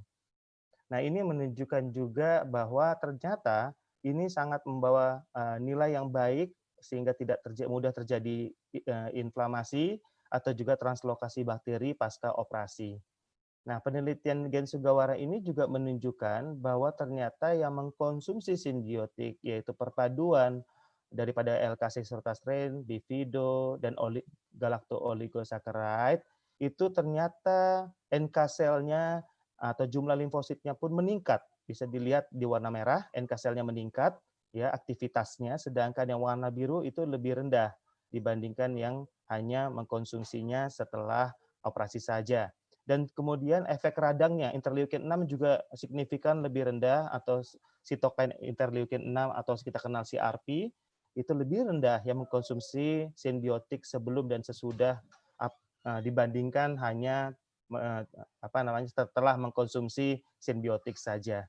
Hal ini menunjukkan bahwa di dalam pencernaan ini ternyata membawa efek yang baik bagi kesehatan dan juga quality of life daripada pasien pasca operasi. Bagaimana keamanannya bagi pasien pasca operasi dan juga efikasi dari probiotik, dan di sini bisa kita lihat bahwa LKC Sirotastren itu adalah bakteri hidup di dalam Yakult yang sudah mendapatkan sertifikat halal dari LPPOM MUI yang setiap 2 tahun sekali diperiksa ulang oleh LPPOM MUI. Kemudian juga di Jepang sudah mendapatkan Food for Specified Health Uses oleh the Ministry of Health and Welfare Jepang pada tahun 1998. Itu sebabnya maka di Jepang sudah tidak dilakukan lagi bagi pasien untuk mengkonsumsi LKC Sirotastren bagi perioperatif terapi. Dan juga di Amerika, Yakult baru saja mendapatkan kategori GRAS yaitu tahun 2012 atau Generally Recognized as Safe dari FDA Amerika Serikat, bahwa base of evidence itu banyak yang terkumpul dan menunjukkan bahwa ya LKC Sirotastren membawa nilai yang baik bagi kesehatan. Jadi bukan hanya probiotik, tapi probiotik LKC Sirotastren ini ternyata memiliki kemampuan yang lebih baik dibandingkan dengan probiotik di dalam kelas probiotik. Nah, akhirnya sebagai take home message dari materi saya ini adalah bahwa jadikanlah makanan fungsional LKC Sirotastren ini bagi kesehatan kita sehari-hari. Jangan tunggu sampai sakit dulu baru minum LKC Sirotastren. Namun apabila kita sudah dalam kondisi kurang baik, ya tidak ada salahnya bahkan bawa nilai yang baik untuk mengkonsumsi LKC Sirotastren. Dan keinginan Dr. Minoru Shirota, penemu daripada bakteri LKC Sirotastren 85 tahun yang lalu, keinginannya adalah jadikan sebagai preventive medicine, jadi bukan kuratif. Namun ternyata penelitian di saat ini menunjukkan bahwa mampu juga untuk meningkatkan quality of life bagi pasien perioperatif. Dan diusahakan bahwa kesehatan usus menjadi nilai penting sehingga usia kita umur panjang. Dan yang terakhir sirotaisme adalah buatlah Yakult menjadi minuman yang dapat terjangkau bagi semua orang. Inilah tiga cita-cita Dr. Minoru Shirota bagi kami orang Yakult untuk bisa menjelaskan dan menyampaikan Yakult ke masyarakat luas. Baik, itu saja yang ingin saya sampaikan. Terima kasih atas kesempatan yang diberikan. Ya, luar biasa saya sekali. kembalikan. Terima kasih Pak Mangasa ya. Iya, betul. Oke, luar biasa sekali Pak. Ini tadi yang penting sekali dari suatu produk itu biasanya harga nih Pak. Dan saya lihat memang harga Yakult ini luar biasa affordable ya. Jadi bisa dijangkau oleh semua lapisan masyarakat ya. Dan juga yang tadi sudah disampaikan bahwa ternyata Yakult ini memang digunakan sebagai preventive medicine ya. Karena Betul. ketika saluran cerna sehat, panjang umur katanya. Iya, betul. Ya, karena memang Betul. pusat dari penyakit itu awalnya adalah di saluran pencernaan ya. Iya, betul. Oke betul. nih Pak, satu pertanyaan Pak, kalau misalnya untuk konsumsi rutin, kira-kira berapa lama nih Pak untuk hasilnya ada ke kita gitu? Apakah 1 minggu, 2 minggu, atau berapa botol kah? Iya, terima kasih. Jadi konsumsi rutin adalah hal yang paling pokok di dalam mengonsumsi L-Caspitrazine karena kita bukanlah antibiotik atau obat-obatan, itu makanya kita mengkonsumsinya rutin, baik itu minimal 1 botol sudah cukup. Namun bagi saya sendiri misalnya usianya sudah 40-an ini, itu 2 atau 3 botol per hari. Itu kita konsumsi setiap hari. Karena apa? Karena kekebalan tubuh seperti kita tahu immunosenescence usia 40 tahun, inflamasi sudah mulai muncul. Tentunya kita semua tahu itu dan itu sebabnya kekebalan tubuh perlunya optimal. Di tengah pandemi sekarang ini lagi ya, saya berharap kita semua menjaga kesehatan ya, seperti itu. Jadi yang penting rutin. Dan kira-kira butuh berapa lama nih Pak untuk hasil efeknya ke tubuh kita ada gitu Pak? Iya, jadi kalau untuk berapa lama itu tergantung daripada kondisi di dalam pencernaan kita dan tubuh kita. Tapi yang pasti adalah dengan mengkonsumsi ini penelitian menunjukkan bahwa natural killer cell kita meningkat, yang tadinya rendah drop dapat meningkat sampai level optimal. Nah, jadi seperti itu jawabannya. Baik, jadi tetap harus dirutinkan, jangan cuma 1 hari 2 hari udah gitu stop. Iya. Minumnya sehari 2 hari, ntar stopnya 2 bulan gitu ya. Jadi Iya, memang harus jangan. rutin. Iya, Rutin iya. paling tidak seminggu 2 minggu Pak ya, untuk hasilnya Iya, optimal paling ya. nggak Baik. setiap hari dan harganya juga tidak mahal kan ya, lebih mahal Iya, bayar betul, parkir betul. motor kali ya, Rp2.000. Iya, iya, iya. Dan kalau misalnya untuk konsultasi sendiri, kira-kira bisa kemana nih Pak kita? Ada hotline-nya atau apanya? Ada. Jadi kalau untuk konsultasi sendiri silahkan menghubungi layanan bebas pulsa Yakult di 0800 192 5858.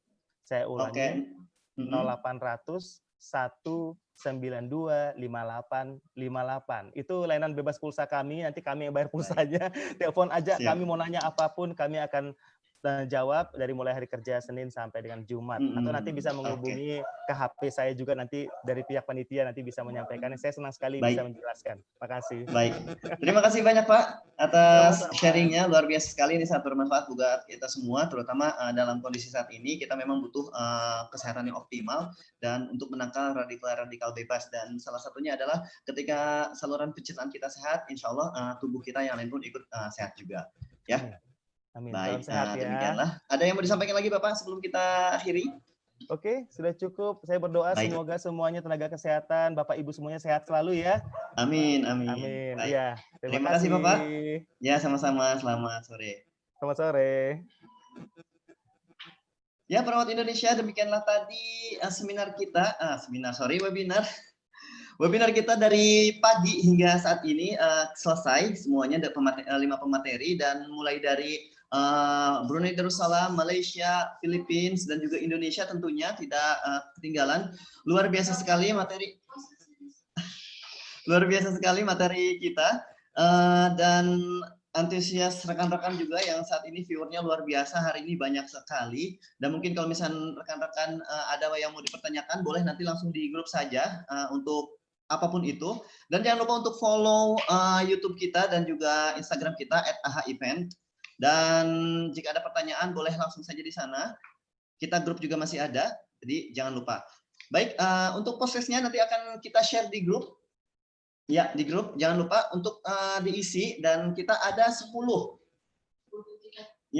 predikat, 10 besar akan mendapatkan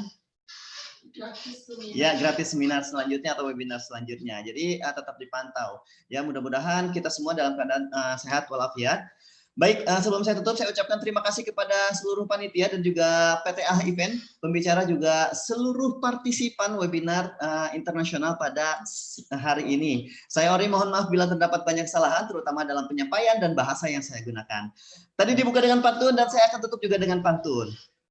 Putih-putih bunga melati, harum mewangi di pagi hari. Webinar saya akhiri, jika rindu harap hubungi. Hari Minggu cuci sepatu, sepatu dijemur di pagi hari. Sampai jumpa di lain waktu, salam menutup mempertemukan lagi. Sampai berjumpa di lain kesempatan, jadilah perawat profesional berstandar global. Selamat siang, wassalamualaikum warahmatullahi wabarakatuh.